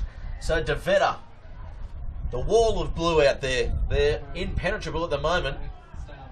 And I think in a way the conditions got the better of them too, Gareth. The wind has picked up a bit, freshened a little bit from the left as we look at it, and so the ball blowing into the face of the Hong Kong players just helped cause that upset. But they won a good line out, and they'll be happy if they can continue that and get some points to come from it. Nicely thrown in there. Devetta winning their own line out, backing up again. Up the middle they go. Can he get the big arm free? He can't. Looks like a little knock on there just in the ruck. So just at the back of the breakdown, wasn't it? They worked hard to get there, but Hong Kong obviously got in there and just made it a little bit scrappy for Devetta. They weren't able to get the ball out cleanly, so Hong Kong feeding the scrum. Yeah, so dangerous, the Fijians, when they get a head of steam up, so you need to shut them down quickly. And also try and shut down their offloading game. Try and wrap them up around the arms if you can't get them to ground. Well, such is the wealth of sevens rugby in Fiji. I mean, the country could probably have 3 or 4 national sides that would be competitive out there as they lose the ball there, the Hong Kong side. Yes, and look, talking about the Coral Coast Sevens earlier, Davetta is a team that is yet to qualify for that tournament. So Police are in by virtue of winning last year. Yamadhia, Tambadamu, also Ulia Nakau, but Davetta, the team here that is the favourites for this tournament, have yet to qualify for that top 16, just showing the depth around. Well, come tomorrow afternoon, we might be telling a different story as Hong Kong struggle to get the ball, and Devetta very ruthless on the ball in this match. They come through, but the referee not happy with it. I'll take the quick tap here, the Hong Kong side, so they have a few numbers out wide if they can draw and pass. He slices through the middle, but Devetta just look like they've got this match by the scruff of the neck at the moment. Well, Hong Kong not getting any territory. They can't get out of their own half into that breeze. This is a better run here. Chris Mays it is. Oh, just been played on the ground there. Definitely. It's almost a professional foul. Going to be a card. Yeah, he's going to come back and give him the yellow, and to be fair, it was probably deserved. Yeah, number 3 for Dita. We just can't identify him at the moment, but a bit cynical on the ground, and now's Hong Kong's opportunity. Clearly, one man down, try and punch some holes in that Dita defence. And obviously in sevens, it's quite a different tactic when you got yellow card and compared to the 15s game. Nick, do you want to take us through a bit and how those tactics will change? Well, it just makes it awfully tough for the defending side. They've got so much more territory to cover, and if the attacking team can use the ball well, use it wide, and make the most of that opportunity, then yeah, it can be a very, very painful 2 minutes for the defending side. A little bit surprised, having said that they've taken the line out. I thought they might have tried to run it around. Yeah, definitely, as they go to the back, a little bit of a set move, and they go back and forward. A good set piece there by the Hong Kong side, but it just doesn't come off for them. Now they need to try and get the ball out wide here, take advantage of this 2 minutes with the extra man. Yeah, and Jamie we'll see them Hood go out to couldn't the get it right. out. Dummy thrown, Hong Kong looming, so this is a good attacking chance here for the team in red. But Dita just look unstoppable in defence. Well, particularly around close to that ruck field, I think Hong Kong need to spread it wide because they're just not going to find any way Spread it through. wide they do. There's a bit of an overlap there, and they get the ball on the inside. Good support. Dummies looks to kick, and that's a good option there. Unmarked man. Will it pop up? Yes, it will. And that's a try on the bell. And for mine, that's the try of the tournament so far. Nice work from Jamie Hood, seeing the space out to the right, knew he had a lot of Fijians in close. There was no way he could get the ball out there quickly enough, except for kicking, and it was, I think, Chris Mays who picked up the ball on the outside and scored the try in the corner to equalise right on the hooter, and a game on our hands now, gentlemen. Yeah, definitely. Dita would not have seen that coming. They backed their defence the whole way, and they just had to sum it up and took the right option, took the kick forward, and that was a try. The bounce was there. Great stuff. And who'd have thought at half-time, kick to come, that Hong Kong could be in front as we go into the break. After a try in the first 9 seconds. A funny style there, but he's hit it. And it's waved away. Now they'll be very encouraged by that. Coach Gareth Baver, the Welshman, heading out to talk to his charges. And as I say before, this is all part of a build-up for Hong Kong, looking to qualify for the Olympic Games next year. The Asian qualifier will be early next month in Hong Kong, so they have that home ground advantage. Japan, probably their toughest opposition. Gee, what a month they've had in rugby, haven't they, with that great win over the Springboks at the Rugby World Cup. So Hong Kong know they're up against it, know that a tournament like this, games like this, are really critical in their development. So they'll be very, very pleased with the way this game is turning out so far. Yeah, and I think Dita were probably a bit unhappy. They had some opportunities right at the start there. They scored off the bat, and then they just had that turnover in the ruck about halfway through that first half and really lost the momentum and got the card, and Hong Kong took full advantage. So it'd be interesting to see how Dita change and come back out in the second half and try to take control again. Yeah, you can see they're very animated in that huddle down there at the moment, so they're having a chat together. Their hands go up. Let's see what they can do. They are tournament favourites, but they're certainly not playing like it at the moment. They've been starved of possession, so Hong Kong, I guess, doing really well keeping the ball. Yeah, definitely. They probably They're had still it for in their about huddle 5 too. minutes there. Yeah, and they're still in their huddle. They're talking and they're fired up as well. They probably wouldn't have thought they'd be in that position, but as we get ready for the second half, it'll be a cracker. One of the players doing a lot of the talking small, Jerry Tuwai, a real star of the Fijian 7 side last year, just not on the field at the moment. Number 7, but they do have other quality Fijian players in the form of Apin Domalilo, number 9, Chasavera Malua, a star of the national team for a couple of years. Sakyusa Navindi, he's also played for the national side, as has Savanatha Rawatha, a real star, the Nundronga winger. So here they go, good restart there by the Dita side, but Hong Kong, they've come back and they've matched them in aggression on the restart there, and they make some good meters, good work there, good awareness shown, picking the ball up himself and going forward.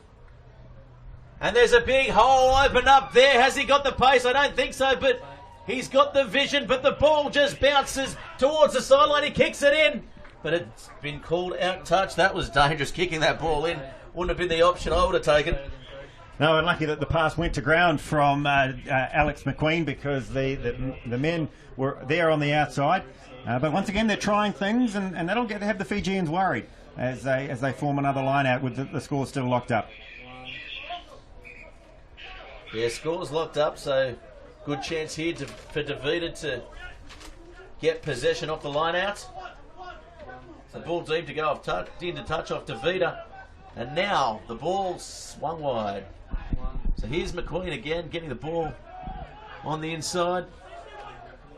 Stepping, this is good work here by the Hong Kong. They're certainly putting some good passes together, good phase play in this sevens matchup. And they're out on the wing, looks like he got some space, needs to get it back out to the right. That was Rawatha, number 11. He's got no support now. Yeah, He's just thrown a miracle flick pass, but nothing came of it. Did not need to do that, so the ball now coming out.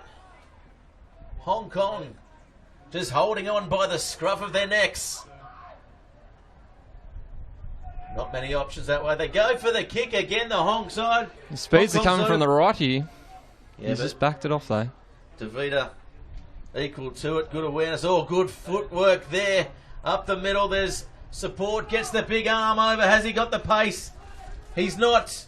He's looking on the inside. The 16, the replacement, will come through on the ball. Misulami Kunavula will score the try.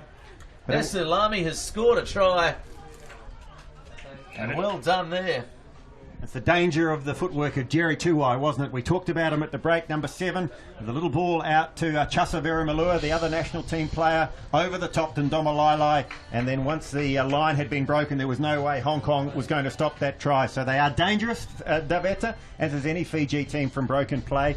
And so for Hong Kong, as they go through further in this tournament, they'll need to try and cut down those mistakes, because any mistake against a Fiji side, you're going to pay for it.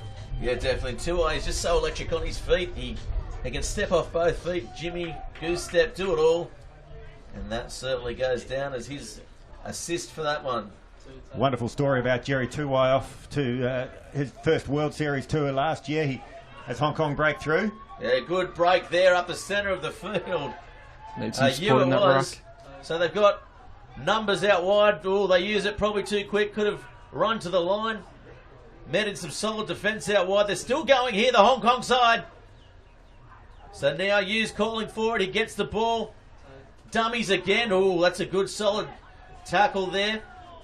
Dita holding the ball up. They're going to have to use it here, the Hong Kong side. They do. Comes out. There's a gap opened up. Ball can't quite get through it. The ball is struck loose. It's going to go on the toe. Jack Woodward cleans it up. Woodward palming one off, swatting him away. So now there's trouble out on the sideline. Can he back himself and go 20? No, he can't. So he takes the ball to ground. Not releasing the ball there. Not releasing. Very quick on that one, the referee. Well, I think they had opportunity to get there, and Dita just got in and worked hard. So yeah, I think the pace of the game's starting to tell against Hong Kong now. Look at that, Phil.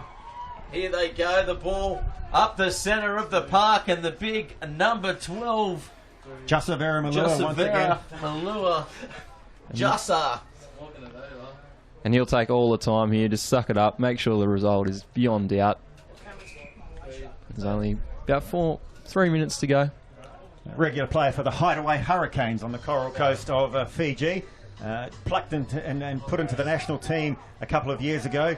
We're starting to say the story about Jerry Tuwai when he made his first tour with the Fiji team 12 or 15 months ago. His father had to almost get some support from the village to get the bus to Nandi Airport to farewell him. There was no way he could not be there and see him off.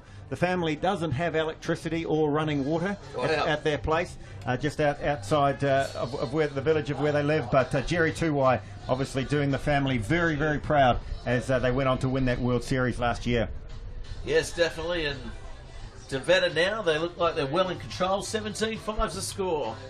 So the team in blue, the tournament favourites, Hong Kong, have put up a good fight, but you can just sense this match in the last couple of minutes is going to get away from them. And here's you with the ball up the centre like he did in the first half, in the first run of the match that he had.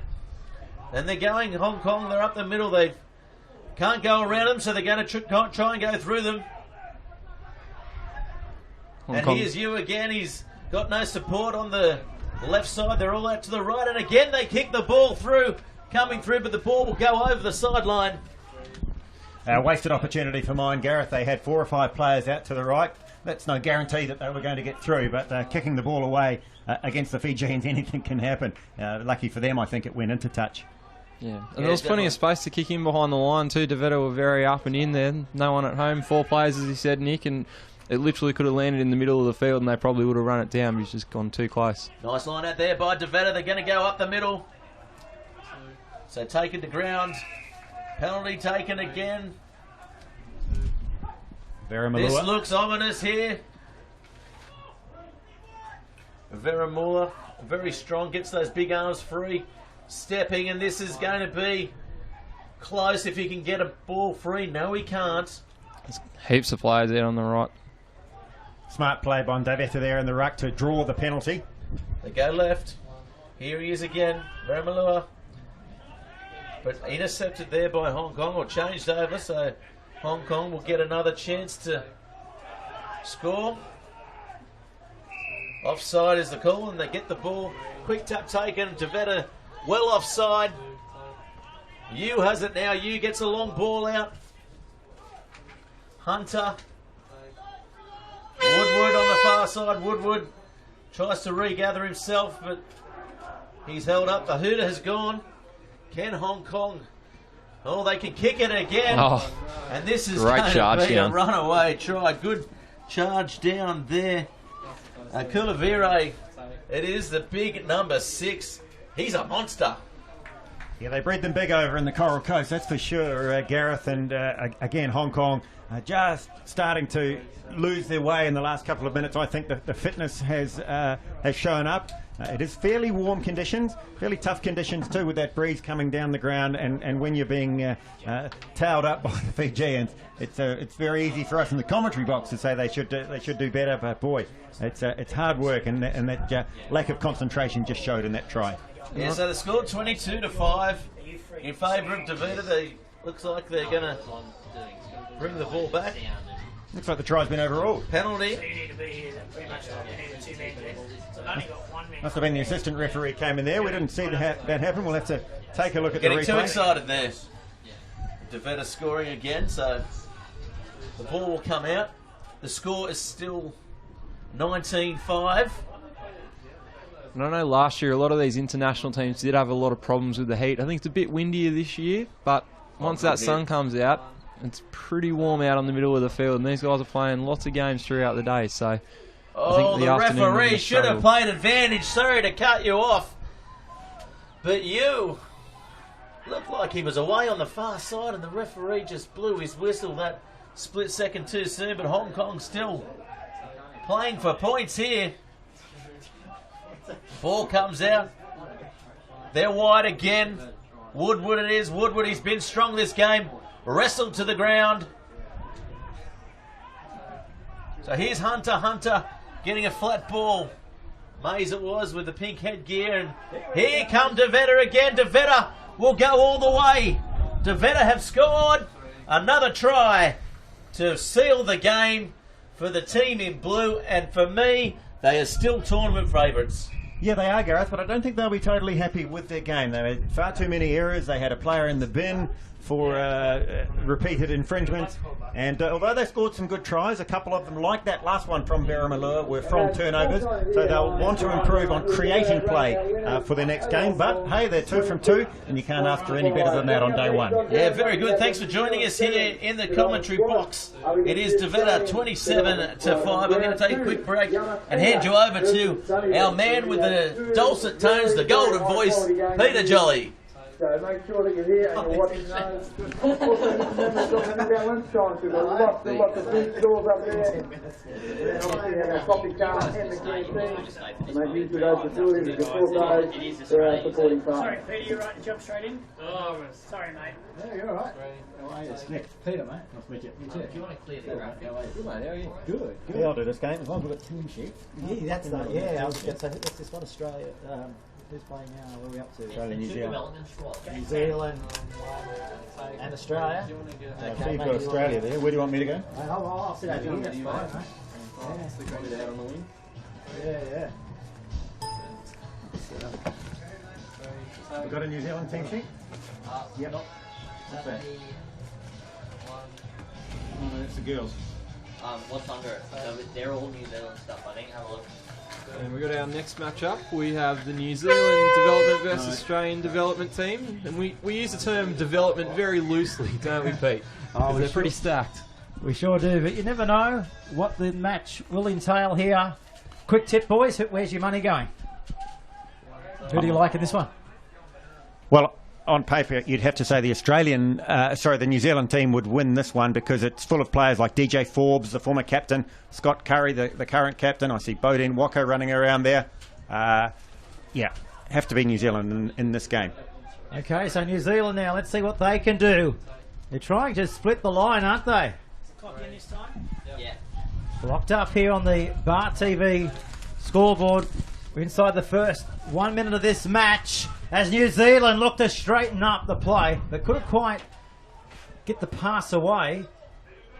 Now it comes back down to the Australian development men's, and a penalty here, boys, just outside the 22. And it's a very young Australian development team, as its name suggests. Good for the future that the Australian Rugby Union are putting these players into these tournaments now to get the big match experience ahead of a long season. They obviously have the Olympic qualifiers coming up in November and then straight into the World Series. So it's going to be a busy series for the Australian team. And a lot of these players, I think we'll see them over the course of the next 12 months, and potentially a couple of them will slot into that Olympic squad should they make it. Okay, so New Zealand here, throwing it around. Nice palm. That's towards the halfway line. So he's trying to get the upper hand here against Australia. Still searching for points, grinding their way outside their own 22 here on the eastern side of the field. Sherwin Stowers with the ball for New Zealand. This is Scott Curry, the captain. So Curry's in the middle of the park here. Comes back then out of the Aussies. And they're away. They're going to score the first try of the match. And what a way to score too, next to the post. First 5-pointer for them. Tom Pincus, the scorer, a steal at the breakdown, and so Australia will take a lot of heart from that one, Phil. Yeah, definitely. They worked really hard in that ruck area there, and they all stayed on their feet, which was pretty important. Obviously, don't want to give away a penalty to New Zealand at any stage in the game, and there wasn't really much commitment from the New Zealand offence there to get into the breakdown, and that's how Australia got lucky and stole the ball. Okay, so the try has been awarded here. So 7 points to 0 to the Australians, as we have just 2.5 minutes of the match gone here in the first half. And both teams winners in round one. New Zealand beating Yamavia 17-0, and the Australian development team taking out Sunnybank from Brisbane 15-5. So both teams in form. So New Zealand here have got a chance if they can have the support play come to the right. They go themselves. Great ball. Oh, the handling has let them probably deny them of a try there, because if they were able to hold on to that, they were away. He'd sucked in all the defenders. He'd done all the work. He just needed to get that last pass, and unfortunately a bit too low around the knees, and the New Zealand boys just couldn't grab onto it. Yeah, Sherwin Stowers are not able to pick up the pass. A vastly experienced player for the Kiwis. One of the mainstays now of that New Zealand side. I believe he was a late inclusion into this squad as well. They had a couple of withdrawals last minute, and it's not a bad replacement for a development squad to have someone of that calibre come in. That's right, Phil, and I think Sir Gordon Titchent has got it in his mind what he wants to get from this tournament. He wants to bring in young players that he's either seen before or not seen before, put them under pressure situations, put a couple of the old heads around him. We've mentioned Forbes, Curry, Stowers, and just see how they react, because there's a lot of competition to get onto that plane for the World Series. So New Zealand here, chance for them. Just a matter of spinning it out wide. They pin the ears back, go for the line, and that's their first try of the match against the Australian Development Men's squad. It's 7-5 with a kick to come. The kick will be heading towards the northern end with a bit of a gale behind it, so let's be interesting to see which way he angles this. Here's the chance now, just on the 22 for the New Zealand men, down by 2 points.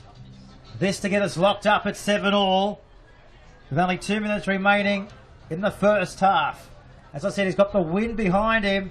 Let's see if he's got the direction. It looks okay off the boot, just wide. So no change here on the Bar TV scoreboard. It's 7-5 in favour of the Australians. You probably need to kick that one a bit out to the right and let it come back late because the breeze was caught it as soon as it was up high. It's Mason Walker, the try scorer, in just I think his second or third year out of school, Rotorua Boys High School. A real production line of Sevens players at the moment. Isaac Tiati with the ball at the moment. He has just left school, a real star of the schoolboy scene in New Zealand this year. Pincus, he picks it up. He's straight through. He's turning him inside out. Has he got the speed? He's inside the 22. Oh, gee. I thought for a moment he might have been able to go all the way, but credit to New Zealand there. Now they come away with the ball, and they've been picked up and dumped right on their 22-metre line. There was just no one there at that breakdown for support. He had space out on the right-hand side if he could have got a pass off, but then there was no one at the breakdown. New Zealand just too experienced, got in there, got the turnover. Now they've got a penalty off the back of it, so a real boost after that try to stop the Australian try scoring there and also potentially get another one here off the back of the kick. Well, it is nice. Good defence by Tiati, and that's something that Titchens looks for, is a player who can work at both ends of the field, work off the ball, and do what's needed to be done for his team. So they're able to find touch right on the halfway line here at Moree Oval. Just had a walk around the complex. It's a fairly hot day now, up around 24, 25 degrees. So it's probably the hottest part of the day. So certainly it'll be interesting to see which sides adjust to the humid conditions here. New Zealand, certainly they want to be accustomed to this hot weather from across the ditch right now as they spin it out wide. Now they come back towards the western side. Great cutout passes on display here. There's a bit of a goose step, and he's been wrapped up. Great tackle there. And a penalty. There's DJ Forbes giving lots of instructions to his young chargers, number 4. So they look for a gap. There's the gap that we were speaking about. They closed just as quick. That's the halfway line. That's where the play comes to a stoppage, and that's where the game will come to a stoppage shortly. The halftime siren goes in the background. So it's 7 points to 5 at halftime. Thoughts of the first half? New Zealand won't be happy with that at all, Peter. They haven't created enough opportunities. And the one they did have, that pass from Scott Curry to Sherwin Stowers, wasn't a good one, as you say, Phil, and that cost them a try. So they'll be really needing to up the ante in this second half. Coach Sir Gordon Titchens, been around the scene for nearly 20 years now. I'm sure he'll be laying it on the line as he goes to the huddle. Definitely, and I think for Australia, they'd be happy with parts of that half, but obviously they also had the opportunity down the wing right towards the end there. No one got to the breakdown, so they probably squandered a try opportunity for themselves, and Francis Cullimore will get those guys together and just go through what he wants out of the second half for that team. So a bit of work for both teams as they move into the second half, and I think we'll see a few changes made, and obviously that second half people are going to tire out in this hot weather. Well, speaking of the hot weather, everybody's gone for the shade. They're the teams that will be appearing throughout the tournament. That's where their dressing sheds are, up towards the northern end of the complex here. And the shirts are off. That's just an indication of how hot it is out there. Mind you, they may come from Ireland. We don't know. Maybe it's the hot weather. But yeah, as I say, it's 25 degrees plus and climbing by the minute here. And the spectators are having a great time too. They're in the shade in that big grandstand on the far side over from where we are, and what a great location for a tournament. Hour up the road from Sydney, and great rugby on offer, and the skies are out, and they've got great food and wine going on out the back, and 2 fields worth of rugby, so really no excuse to not get down on a day like this. Yeah, it's a carnival atmosphere, isn't it, boys? Yeah, and ideal conditions for sevens with the temperature. The field is in terrific condition. The quality of the teams, both the men's and women's, is fantastic this year. Craig Morgan and his team have worked extraordinarily hard over the years to get it to this situation now, because of course New Zealand haven't been at this tournament before as a team. Sir Gordon Titchens was here last year as an ambassador or as a special guest, and liked what he saw so much he said he would bring a team back, and he's been good to his word. And we'll see what he's done with his side in the second half. No changes that I can see for now, but no doubt he'll be wanting to bring them on if the players aren't performing in the first few minutes. So the Aussies to get us underway for the second half here. Can they hold on to their lead? Maybe not. The start that New Zealand were expecting in the second half, and they got the opportunity if they can offload the ball. They're keeping it alive. The Aussies in there. Great defence by Tom Connor to get up in the faces of the New Zealanders, number 1. So this is Curry in 1, down to the 22-metre line. They're grinding ahead here. This is Tiati. Watch his feet. Look at him go. Big step, big in and away. Shut the gate. They won't stop him. And New Zealand hit the front. They lead by 10 points to 7. You called that one, Nick. Straight as you said it, he was through the gap and sliced it like a knife through butter. Great start to the second half because they did everything right. Lewis Orman got the ball from the kick-off on the second grab, mind you, but made ground, went forward.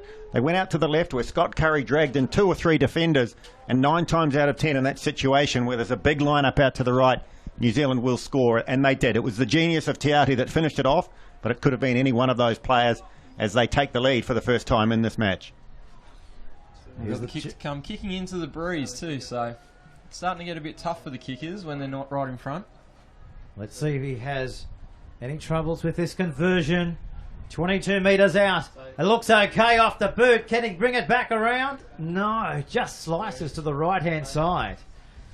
So 10-7, 3-point ball game here in the Central Coast Sevens, of course, sponsored by the University of Newcastle in conjunction with the Wyong Shire Council. And a big thank you to all the sponsors. Without them, we wouldn't have a tournament. And of course, everybody's counting down to the Olympics next year in Rio. We know that's where Kerry Chivosky's off to. Let's see if the Australians here can get themselves back into this. Which way is the pendulum about to swing? Australia now down the touchline. Look at them go. They'll kick it back on the infield. The chasers are coming through, but New Zealand go back. This is Walker. And that is Walker. Look at him go in his yellow boots and all. He's got tremendous footwork. He's been shoved into touch. The ball goes downfield, but I'm worried about Walker's safety. He nearly went crashing into the fence, but he's back up, which is great to see. It was a top hit, but he did well to get the kick off, and then he just got hammered, and there was just no one chasing through on that one, so we'll come back up here. So if you see there on the monitor, both of these sides, the game has been played at a very quick pace, as you'd expect here in the Sevens. With the hot conditions, both of these sides certainly looking a little bit puffed. So New Zealand and Australia setting the scrum. 5 metres in from that western touchline. And conditioning plays such a part in these tournaments. It's something that Sir Gordon Titchens is very big on, as is the rest of the teams on the World Series. And they need to be able to empty the tank every game in order to take out games like this.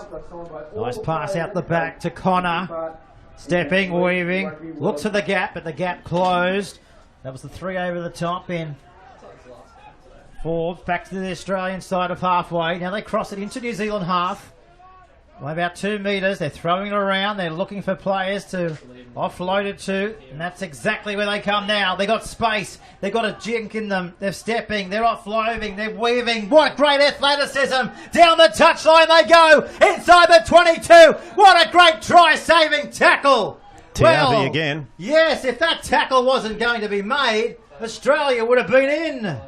5 metres out. Trailing by 3, the Aussies. Australia should get this one. No, penalty to New Zealand. Penalty to New Zealand. You're spot on there. 5 metres out from the New Zealand goal line. And that was a crucial tackle, and New Zealand have got the ball back now, but that really would have changed the game. They would have put Australia up by 2 and only a couple of minutes to go, and that's how quick this game can change sevens. It's so exciting, and all it takes is one break or one tackle or one try to completely change how the game's looking. And now we see a lot of substitutions coming off, especially from the Aussie boys. They're looking a bit shuttered out there. Hands on heads, starting to not cope with this heat.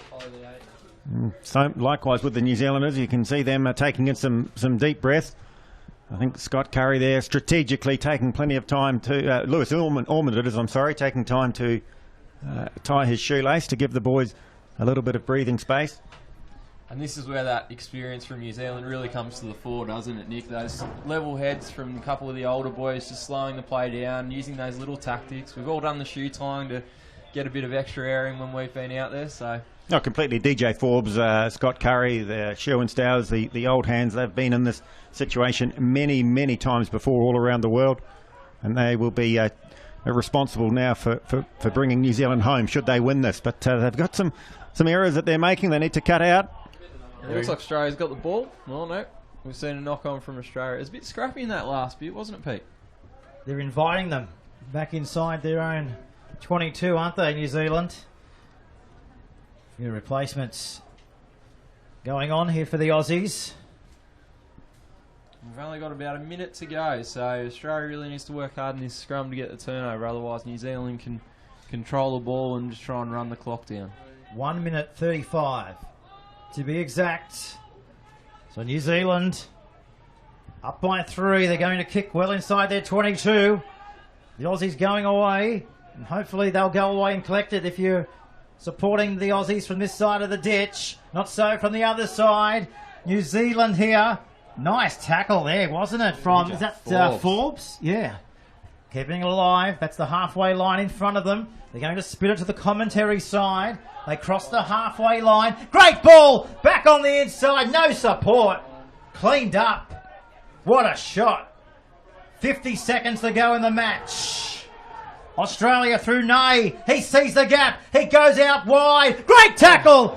It needed to be effective, but he was able to get the pass away. And going down, I think that is Nay in 2. They come back to the left-hand side. That's the middle of the park, flicking out the back. Referee nearly got in the way there. They're keeping alive. It's a game of touch football with 30 seconds to go in the clash. What a right foot step. Great pass. They're going to go close to scoring here, the Australians. Right on the goal line. They need to get it out to the left-hand side. How did they not score there? Knock on.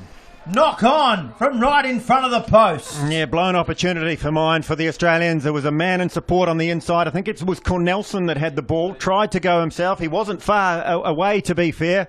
But you get into that scrap on the line, and anything can happen. And as we saw, it was a knock-on ruled against the Australians. And so they've lost that opportunity, as we said here. Here's Cornelson. Should have given it there into Ratu Tangivi for me. Pulled up just short of the line. And then the error came, and New Zealand escape with a scrum. The hooter has gone. They just need to kick it out, and they will have the points on the board. And credit to the referee there. He worked hard to get in a good position to see what was happening. So obviously no video referee in this game, so he's done well to even spot that. Oh, New Zealand throw it into the post. The post. They'll be happy to get away with that one. Out of jail there. Imagine what you'd be thinking when you see that ball hit the padding. Yeah, it could have gone anywhere there. So New Zealand escaped with the victory, 10 points to 7, 2 tries to 1, but certainly plenty to work on between now and the next game. And it is a development side, so they can't be expected to be at the top of their game after only 2 matches together. But yeah, Australia really took it to them, and full credit to the Australians for doing that, and they might go further in this tournament on that performance. There was 2 really crucial tackles in that last couple of minutes from DJ Forbes. There was that breakaway where he got, and also Scott Curry got back and got one as well. And I think Australia look really good, that development team. There's a lot of promise in that squad as we move into the next game, which we see the other Australian squad coming out. Yeah, this is the big boys now from Australia against the national team of Germany. But you're right, Phil. DJ Forbes was a critical part of not only that last play, but he also made his tackles through the game, showed his experience. He stood down from the captaincy of the New Zealand side this year to give it to young Scott Curry, or younger Scott Curry, I think 27 now, and looking to head to the Rio Olympics next year. Forbes, on the other hand, in his early 30s, so he's trying to get the body right, and the added responsibilities of captaincy is something he didn't want. But what a terrific match we've got up here now. The Germans in Australia for the first time. And Tim Walsh's first tournament as coach, I believe. He's coming as the interim sevens coach. So it'd be interesting to see. He's obviously looking at team, being involved with the program for a while, but this is his first chance to take the reins, and obviously looking at this squad and the development squad too over the weekend. Yeah, he is the national women's coach, and they've already qualified for the Rio Olympics, so the pressure's off there a little bit as he takes charge of the Thunderbolts. So first penalty here, just outside the 22, Germany's end of the field. Not a bad touch finder. They're able to find touch inside the Australian half. And Germany in their second tournament on this Australian tour. They were up at the Noosa Sevens 2 weeks ago, where they just lost to New Zealand. the development side in the semi-final. So they'll take a lot of heart from that, and they're looking forward to playing these bigger sides. Here's the line out. Comes back for Germany. They're about to go over the halfway line for the first time in this clash. Throwing around. They're up quick, the Aussies. They have to be. Germany throwing it around. As you can see there, a little bit of hot potato here at the Central Coast Sevens. Well, you could see that coming from a mile away. They went for the intercept, the Aussies, and they've come away with it. And now here's their chance to attack. That's the 22-metre line. They're running out of support. They find more support here. They goes out wide. Away now. They're going to go close. They might even score here. It's over. What a try by the Australians. Germany, with their own worst enemy there, throwing it around. But you'd expect that. But the Australians, through their experience and through their patience, have been able to come away with the ball and score the first 5-pointer. Yeah, that's right. You've got to retain possession in sevens. It's everything. Even though you might be going backwards, you need to maintain the ball. Otherwise, that can happen. The turnover went out to the left, and Pakalani scored it in the finish after some good work in the midfield by Alan Alavu. Yeah, it looks like the kick's gone straight over. Only just made the distance. Probably got hung up in that breeze bit, but that's a good start for the Aussies. Off the back of some really solid defence, they were just up and in the whole time, causing that turnover from Germany. Brilliant start from the Australians. We've only had 2 minutes of play here at Maury Breen Oval. So in Pool B action, another close game for Sunnybank. It's all been the Australians in possession. Although Germany have had a lot of possession in their own half, but they haven't seen the other side of halfway yet. 24 points to 19. They need to hit back early now, don't they, Peter? Because as they go into a maul, referee Anthony Moyes, probably the most experienced referee on the World 7 circuit. Good to see him here because the players want to know that they're getting good quality officiating, and Moyes is known for that. Yeah, it's a great opportunity for the referees too. I know that the ARU look at working very hard with the referees, and this is a key program, especially in their sevens tournament. And a lot of these referees that are out here today are going to be eligible to go off to the Olympics and obviously the HSBC World Series. So it's not only the players out there going through their preparations going into next season and next year, but the referees too. So the Aussies here, this is where they're lethal. This is where they can be dangerous out on the edge. This is young Hutchison, new player in the side, 18 years old. Not the great pass you'll ever see, but cleaned up nicely by the Australians. Crawling their way down towards the goal line. Yeah, Chucky Stannard making his way through to the on the floor. So they've gone backwards here. Going backwards to go forward. That's Cusack. 25 metres out. Australia just need to tighten up their passes from the breakdown. That's probably 3 in a row that they've thrown where it's either got a hand on it or it's rolled along, but it doesn't matter because they're going over on the side. Looks like Peter Schuster running in from that nice offload from Hutchison, and the coaching staff will be pleased with that. Again, they're trying to blood young players through this tournament. Peter Schuster in and out of the side over the last couple of years. Henry Hutchison came through the Australian Schoolboys program and one with a real future. I think he might have even been signed up on a contract for this season for the Seven, so wants to have a crack at getting to the Rio Olympic Games like everyone else. And had a nice hand in that try on the outside. So here's the kick. Can't quite bring it back towards the post. Face the left-hand side of the crossbar here at Maury Breen Oval. So Australia leading Germany by 12 points to 0. 3 minutes out from halftime. A couple of regular players not in the Australian team this weekend. Ed Jenkins taking a break to recover from injury and give other players an opportunity to put their hand up for selection. Nice take at the top from Schuster.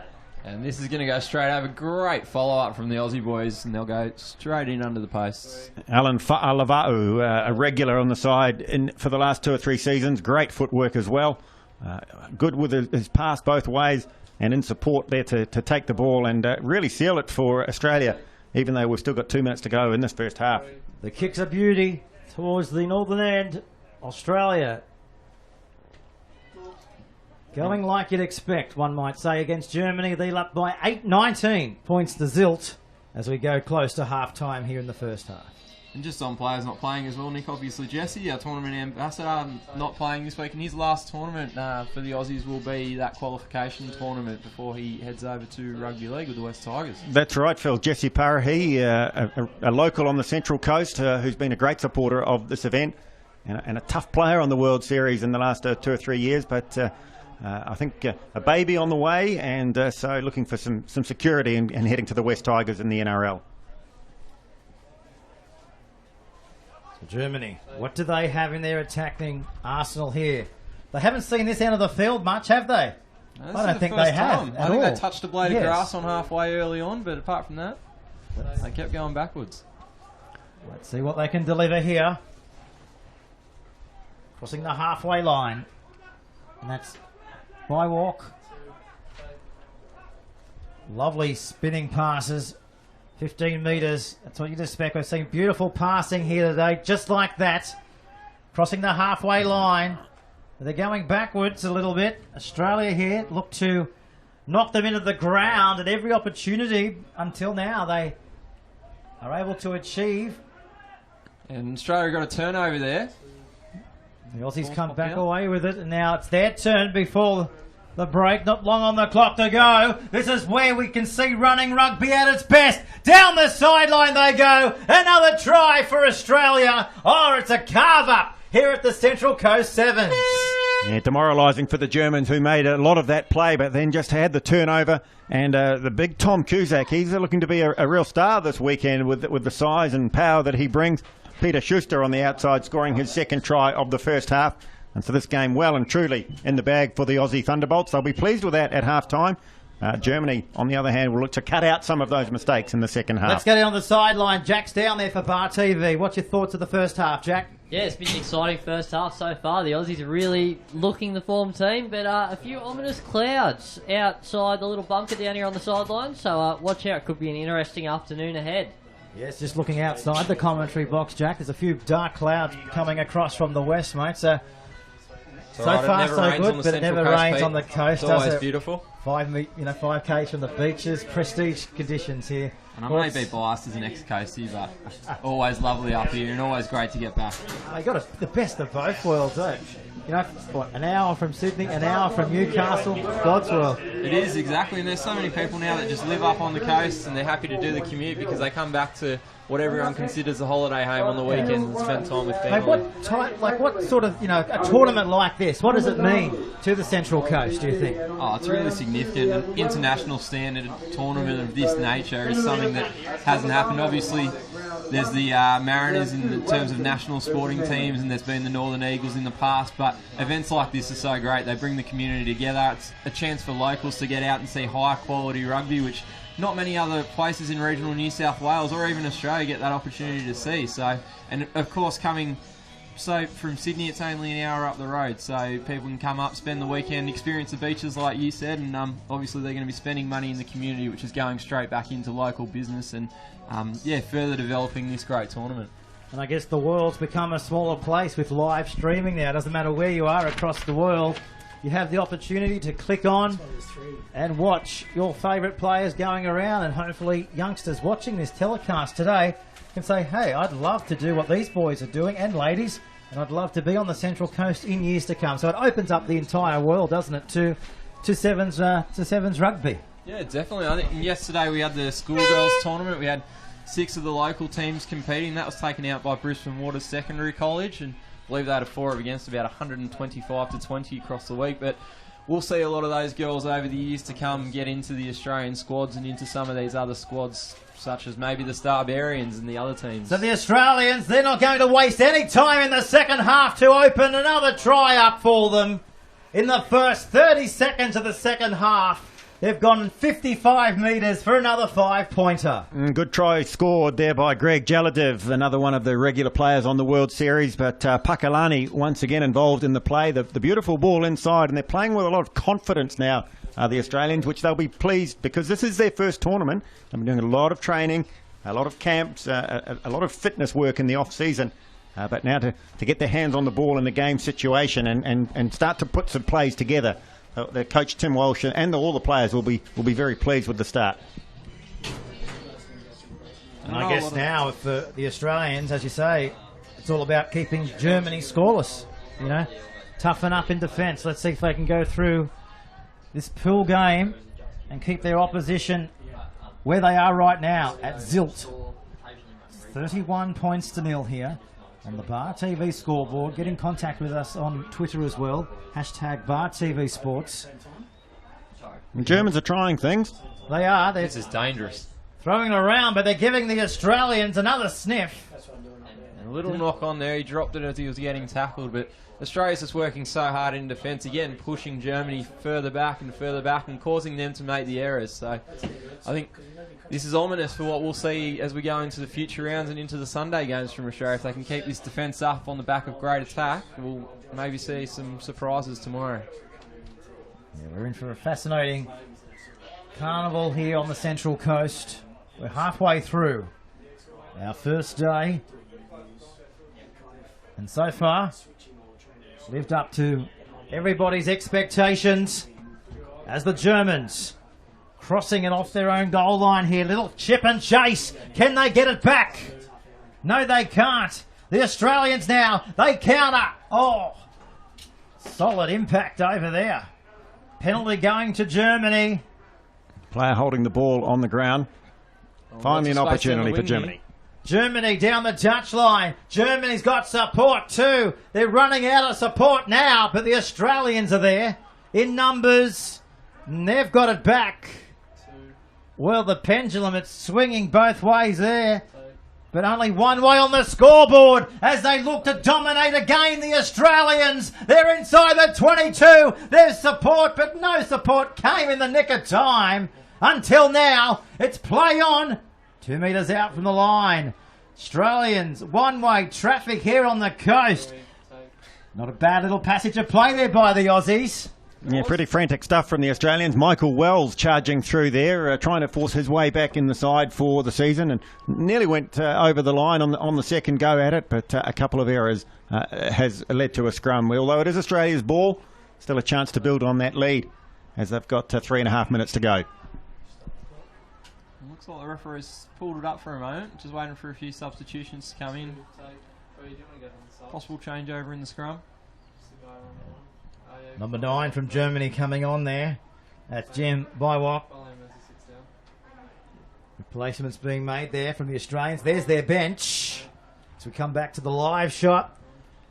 Are we about to see more points here for the Aussies? Oh, he said knock on there. I think there was a sneaky little German hand in there on the ground, and that's probably what caused that little fumble, but it probably doesn't matter at this stage of the game. Knock on, German scrum feed. Let's hope there are some Germans watching it from the other side of the world. They're really getting into their sevens rugby. The strongholds being Heidelberg and Hanover. But late last year, about this time last year, the city of Munich was bidding for a spot on the World Series, the Sevens World Series. Very excited to get to the shortlist. Ultimately missed out. But there's some real interest in this game in Western Europe now. It's such a great entertainment product too, the Sevens format. And obviously Germany pretty central in Europe, and that ball's only just made touch as we see them kick it out.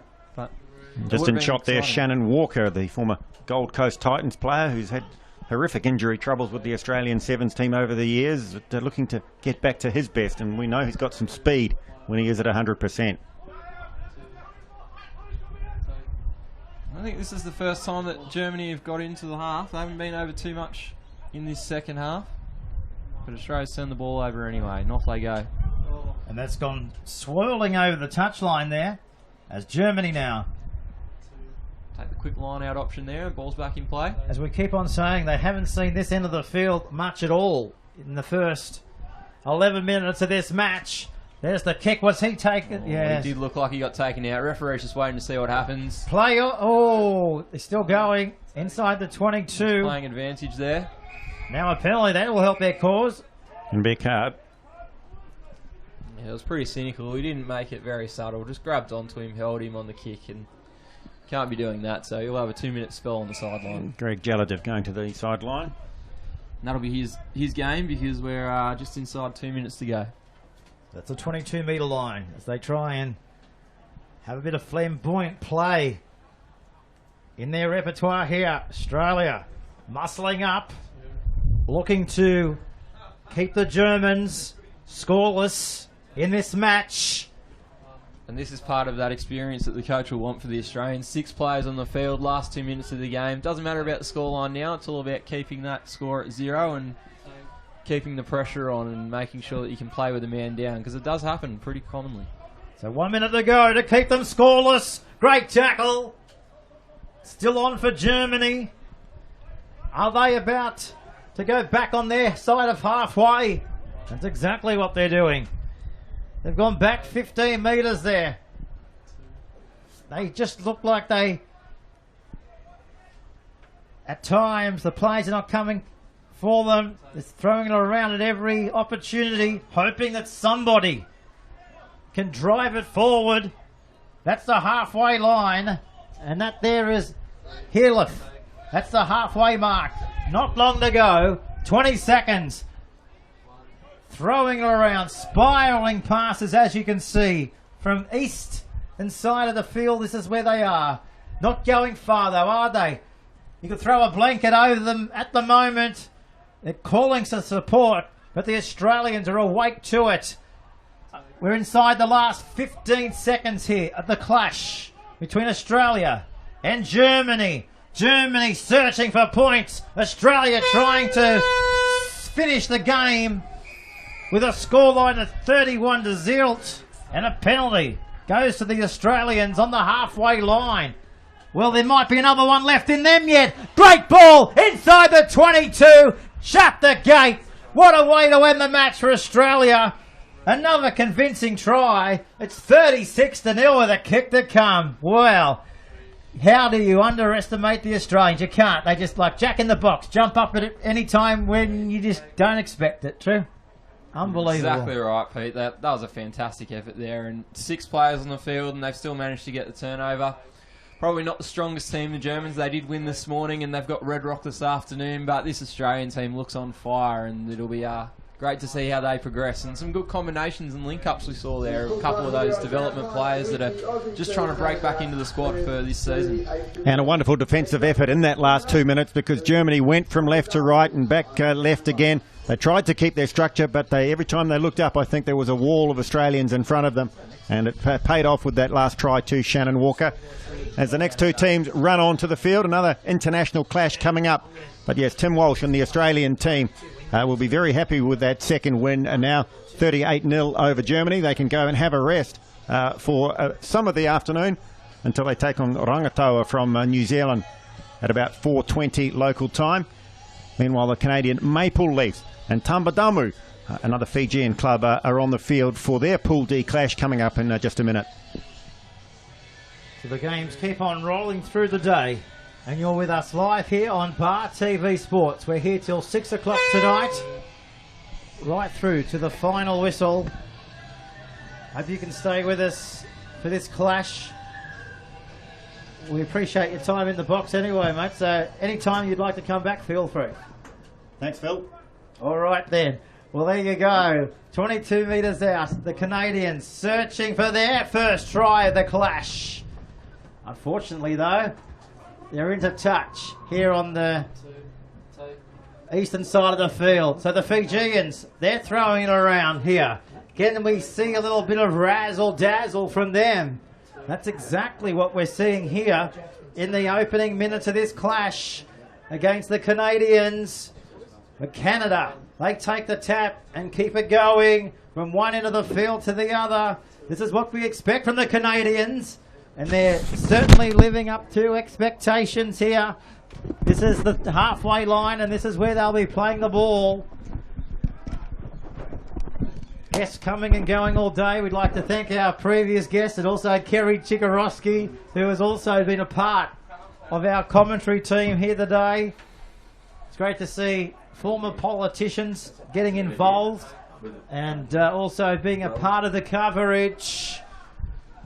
So Canada receiving a penalty here right on the halfway line as Gareth Wazick makes his way back into the commentary box for the second half of this clash. And Gareth Well, is back. He's had his pie. I'm puffed, Peter. Puffed the magic dragon, are you? Live beside something beneath the sea. He did. We're not too far away from the good old sea. Intercepted by the Fijians. What a try to start off the match. You're not going to stop a Fijian when he's into open pastures like that, are you, Gareth? Yeah, well, we saw in the first game the Canadian side very susceptible up the middle there, and the Fijians took advantage of that straight away. It's great to see. So here's the kick from right in front of the post. What an afternoon here on the coast. Fijians loving this. His yellow fluoro boots. They don't make a mess of that. Over it goes. Brilliant start for the Fijians. They're up by 7 points to 0 over Canada. I'll tell you what, Peter, I've missed you. Have you missed me? What a great carnival atmosphere this is. I was on the Lightning McQueen jumping castle out there and just kicking kids off. Did you see the sheep? They're over there too. Potty calves, mate. They're actually potty calves. They are, and the good old pass the ball competition as well down here at the other end of the field. Had a crack at that. Tarman's over there. He's not going too badly either. I'd say there's a bigger crowd here this year than last year. Certainly building year to year. I was just speaking with Craig, the tournament director, and he was saying definitely they've already broken day one numbers. Yeah, it's not surprising. Big lead up into this game. That's the thing about Craig, the tournament manager, very active on social media. Active everywhere. He's done 15Ks on his Fitbit already today. Yeah. And here comes the Fijian side. Little ball inside, and that's going to be another try. Great lead-up work, and another try to the Fijians. Well done there to the team in the multicolour purple and yellow. One of my favourite jerseys. It is actually my favourite jersey of the tournament. I'd like to see you in one of them. We might have the opportunity later today to get a few photos. And don't forget, if you are at the ground and you'd like to be a part of Twitter, hashtag your photos through and we'll put them up on the Facebook page, because that's what it's all about, you know. Getting engaged across the world. Here's the kick. Couldn't quite convert the try. So here on Bar TV, after 4 minutes of the first half, Canada struggling in this struggling big time, aren't they? Well, you've got to feel for them. It is a hot day. It's up around 30 degrees here. Now come middle of the day, and he's up for that one. Oh, Ooh, look he's at got that. high there. Yeah, nice work. It was Sean White getting up for that. Oh, Fiji coming up out of line, trying to stifle the play there by the Canadian Maple Leafs. Oh, well done, Fiji. Just committing a few numbers to the breakdown. We don't really see that in sevens. So they've forced the turnover, and now what can they do in attack as they swing it wide straight away, as is custom. And this is Luke and Navava. Kicking it ahead. Forward by the Maple Leafs. Have they got the pace? No. Well cleaned up there by Barley. Luckily, Barley was there. They've turned over, though, the Maple Leafs, so they can attack here. Let's see what they can do. Getting the ball, straightening the attack. Inside ball, and that's away. That's going to be a try. The K. Pat Kay set the ball up on the outside, followed up on the inside, and that's a good try. Any relation to Brett McKay? I don't think so, but I'm sure Brett He's listening, you know. Listening in at home. He's tweetering in. Tweeting us. Tragic as far as it comes to rugby union, and we love that. Here's the kick from right in front. It's a ripper. I saw yesterday, actually, he may well be commentating in the Matador Cup. Is he? Okay. So he's got a gig with the ABC. No doubt he would have sent the show reel from the NRC into the ABC. It always helps. Those he's been doing it for a couple of years, Pete. But he has. On the sideline. Why not? And here we go, the Maple Leafs. Looking to consolidate some more points here. They're behind 7-12.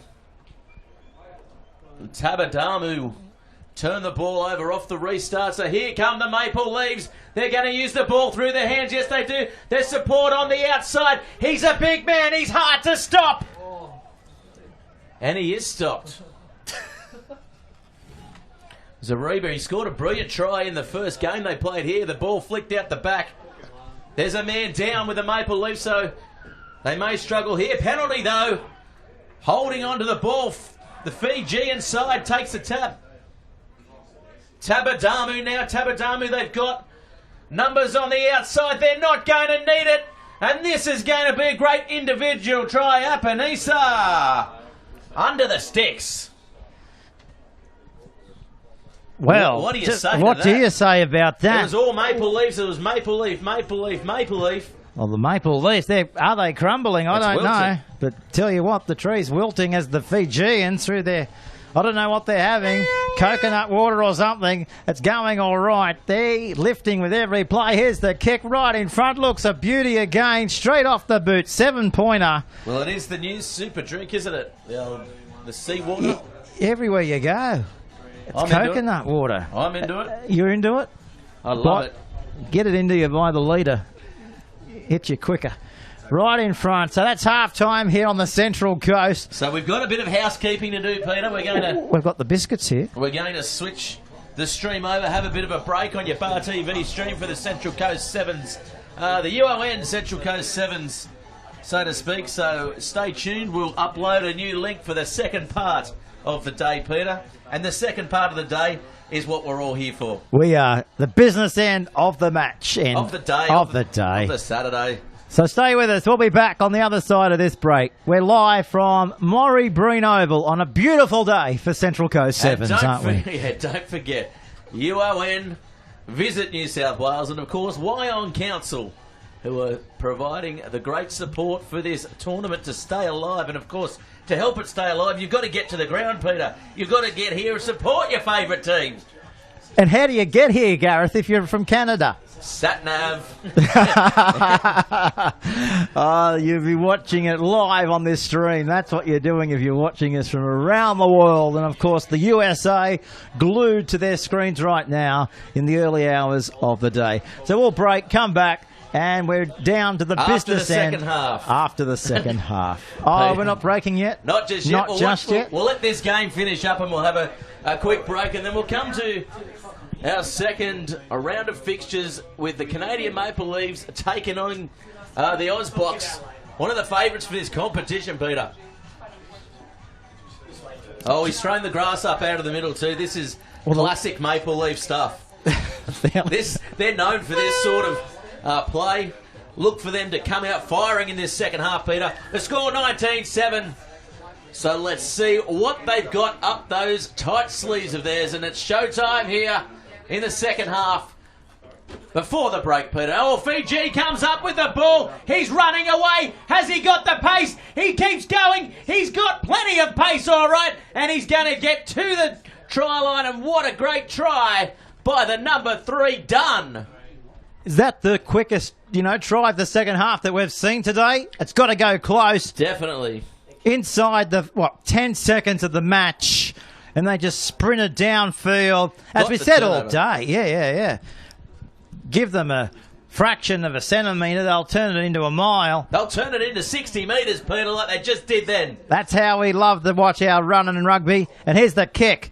The breeze is behind the kicker. Just a matter of angling it towards the right and let the breeze bring it back around. They're the kicking instructions. Let's see if we can bang this one over. Oh, it's an absolute shocker. Let's come off the knee. Oh, it's come off something. He drop-kneed it. He won't be happy with that. The old Tabadamu player didn't get the number on that.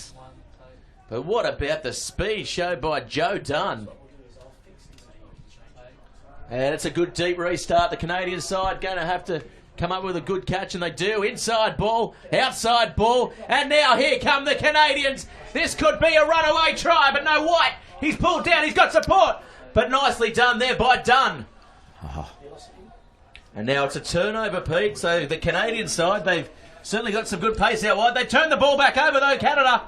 Here come the Maple Leafs, short side play, inside steps, keeps going over the top. And now they still go. They've got no support, though. Sujanovic. Oh, it's all happening here, as Bill Laurie would say. And actually, if you're a Bill Laurie... They've turned the ball over again, Peter. Oh, Gareth, get excited. I am excited, Peter. How excited are you? As much as I was when I got a toy bike for Christmas when I was 3 years old. I was Very so excited. Until I took the skin off my knee because my dad wouldn't let me use training wheels. Hard man. The Canadian Maple Leafs up against the Wasps. And ground 1 and on ground Still got the cut. Still got the scars, mate. Inside and outside. Tough as teak. Tough as teak. Tall timber. Double T. And here we go. What can the Maple Leafs do? They flick the ball out the back though. The Fijian side, a little chip over the top, but ooh, nicely regathered there by White. He gets a ball away. Trouble here if Pat Duke can get a ball back on the other side. He does. Oh, flick pass. It was ugly. And they stocker the ball on the inside. So now the Fijian side has the ball. And they're away, Gareth, over the halfway line. They're over the 40. They're over the 30. 22. They'll go all the way and score a fantastic try. Kake. Oh, what about that? Yes, whatever you want to call him. He'll be taking anything with that try. Give him anything, he'll take it. He'll take 5 points as well with a kick to come. Well, definitely he took the 5 points and the Canadian side couldn't capitalise with a mammoth amount of possession there inside the 22, and they'll make you pay, won't they? There's Tamadamu's side. Full fair too. Yeah. No pension card accepted. No concessions. So there's the kick is unsuccessful. Waved away, Gareth. 29-7 is the score. 4 minutes remaining. Oh, it's a carve up in this clash. Don't forget, we'll be changing the live stream after this one. And stay with us for the rest of the afternoon here on Bar TV. Inside the 22-metre line, switching it. Look at the fast pace, ferocious pace, ferocious skill, ferocious tackling there, Gareth Wozzick, 22 metres out. So they go the short side now. White, in with it, White tries to get through his man, he does. White. We've seen plenty of men on their knees today, crawling towards halfway. Maybe that's the new skill. Now they've put the foot down. The foot race is on. They're over the 20. Oh, what about this run? Oh, but McCloskey just didn't have the pace, did he? Still on, though. They're spinning it from left to right. It comes back. Oh, nearly a great shot. Away to Harmon. Still going. Duke has the ball now. Duke has been phenomenal for this Maple Leaf side in this tournament. This is Bradley. That's the 22-metre line before he's been spiralled into the ground here. Penalty coming up to Canada. Lifting tackle. Lucky to stay on the field there, Peter. That's the 22-metre line, Gareth. That is the 22-metre line, Pete. In all its glory. Quickly taken by White. Duke has it. Runs around, draws it in, goes back the other way. Bradley. What a shot. Taken nicely, well read there. By Kakan. Kakao it was. Oh, he's turned it over too. Just shot out the back. Netball passed. What can they do here? I'll tell you what they can do. They can step, they can jink, and they can get away. Kakubanu now is going all the way under the sticks, and this side has got to go to favouritism here, Peter. Oh, with a run like that, they'll go to the top of the class. That's for sure. How about that runaway? What about the footwork? Oh, brilliant That's stuff. like me at midnight on the dance floor, Peter. At the Singleton RSL. That's exactly right. 1998. Circa 1998. Around abouts. Here's the kick, though, Gareth. From right in front. Can they add the extras? Oh! Yes, they can. Who would have thought they would have got the kick from in front? They would have. Not long to go, under a minute remaining. The Maple Leafs with everything to do here to get some more points on their scoreboard. It's well out of their reach, the game, but they're doing it for Canada and they're doing it for some respect in this Central Coast Sevens tournament. That's what they're doing. Hope you're enjoying the coverage live around Australia. And the world. On Bar TV. In the early hours in the United States and Canada.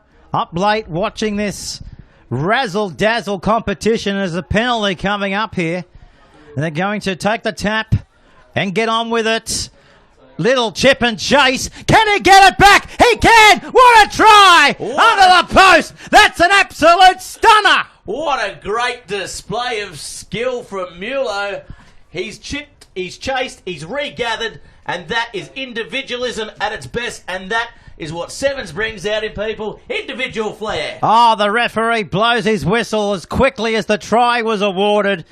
Speaking of the kicker, right in front. About to shove this one between the posts, and he does exactly that. Have a look at that. Over it goes, hits the fence, and it's a 7-pointer. We're going to take a quick break shortly, switch the stream, so join us again from 2 o'clock here for the Central Coast Sevens. What a great tournament it is. There'll be one more play here. Let's see what the Maple Leafs can do from their own end. Let's see what they can come away with. Big giant leap up there. That's as best as they can get. Now there's a penalty here, so they just put the boot to the ball, take the quick tap. Going to throw it around like they only know how. That's the halfway line here. All the Fijians sort of come through on it. It's on the ground. Tabadamu Penalty. now drawing the penalty, so what can they do with it? I'm suspecting a quick tap may be taken. Yes, it is.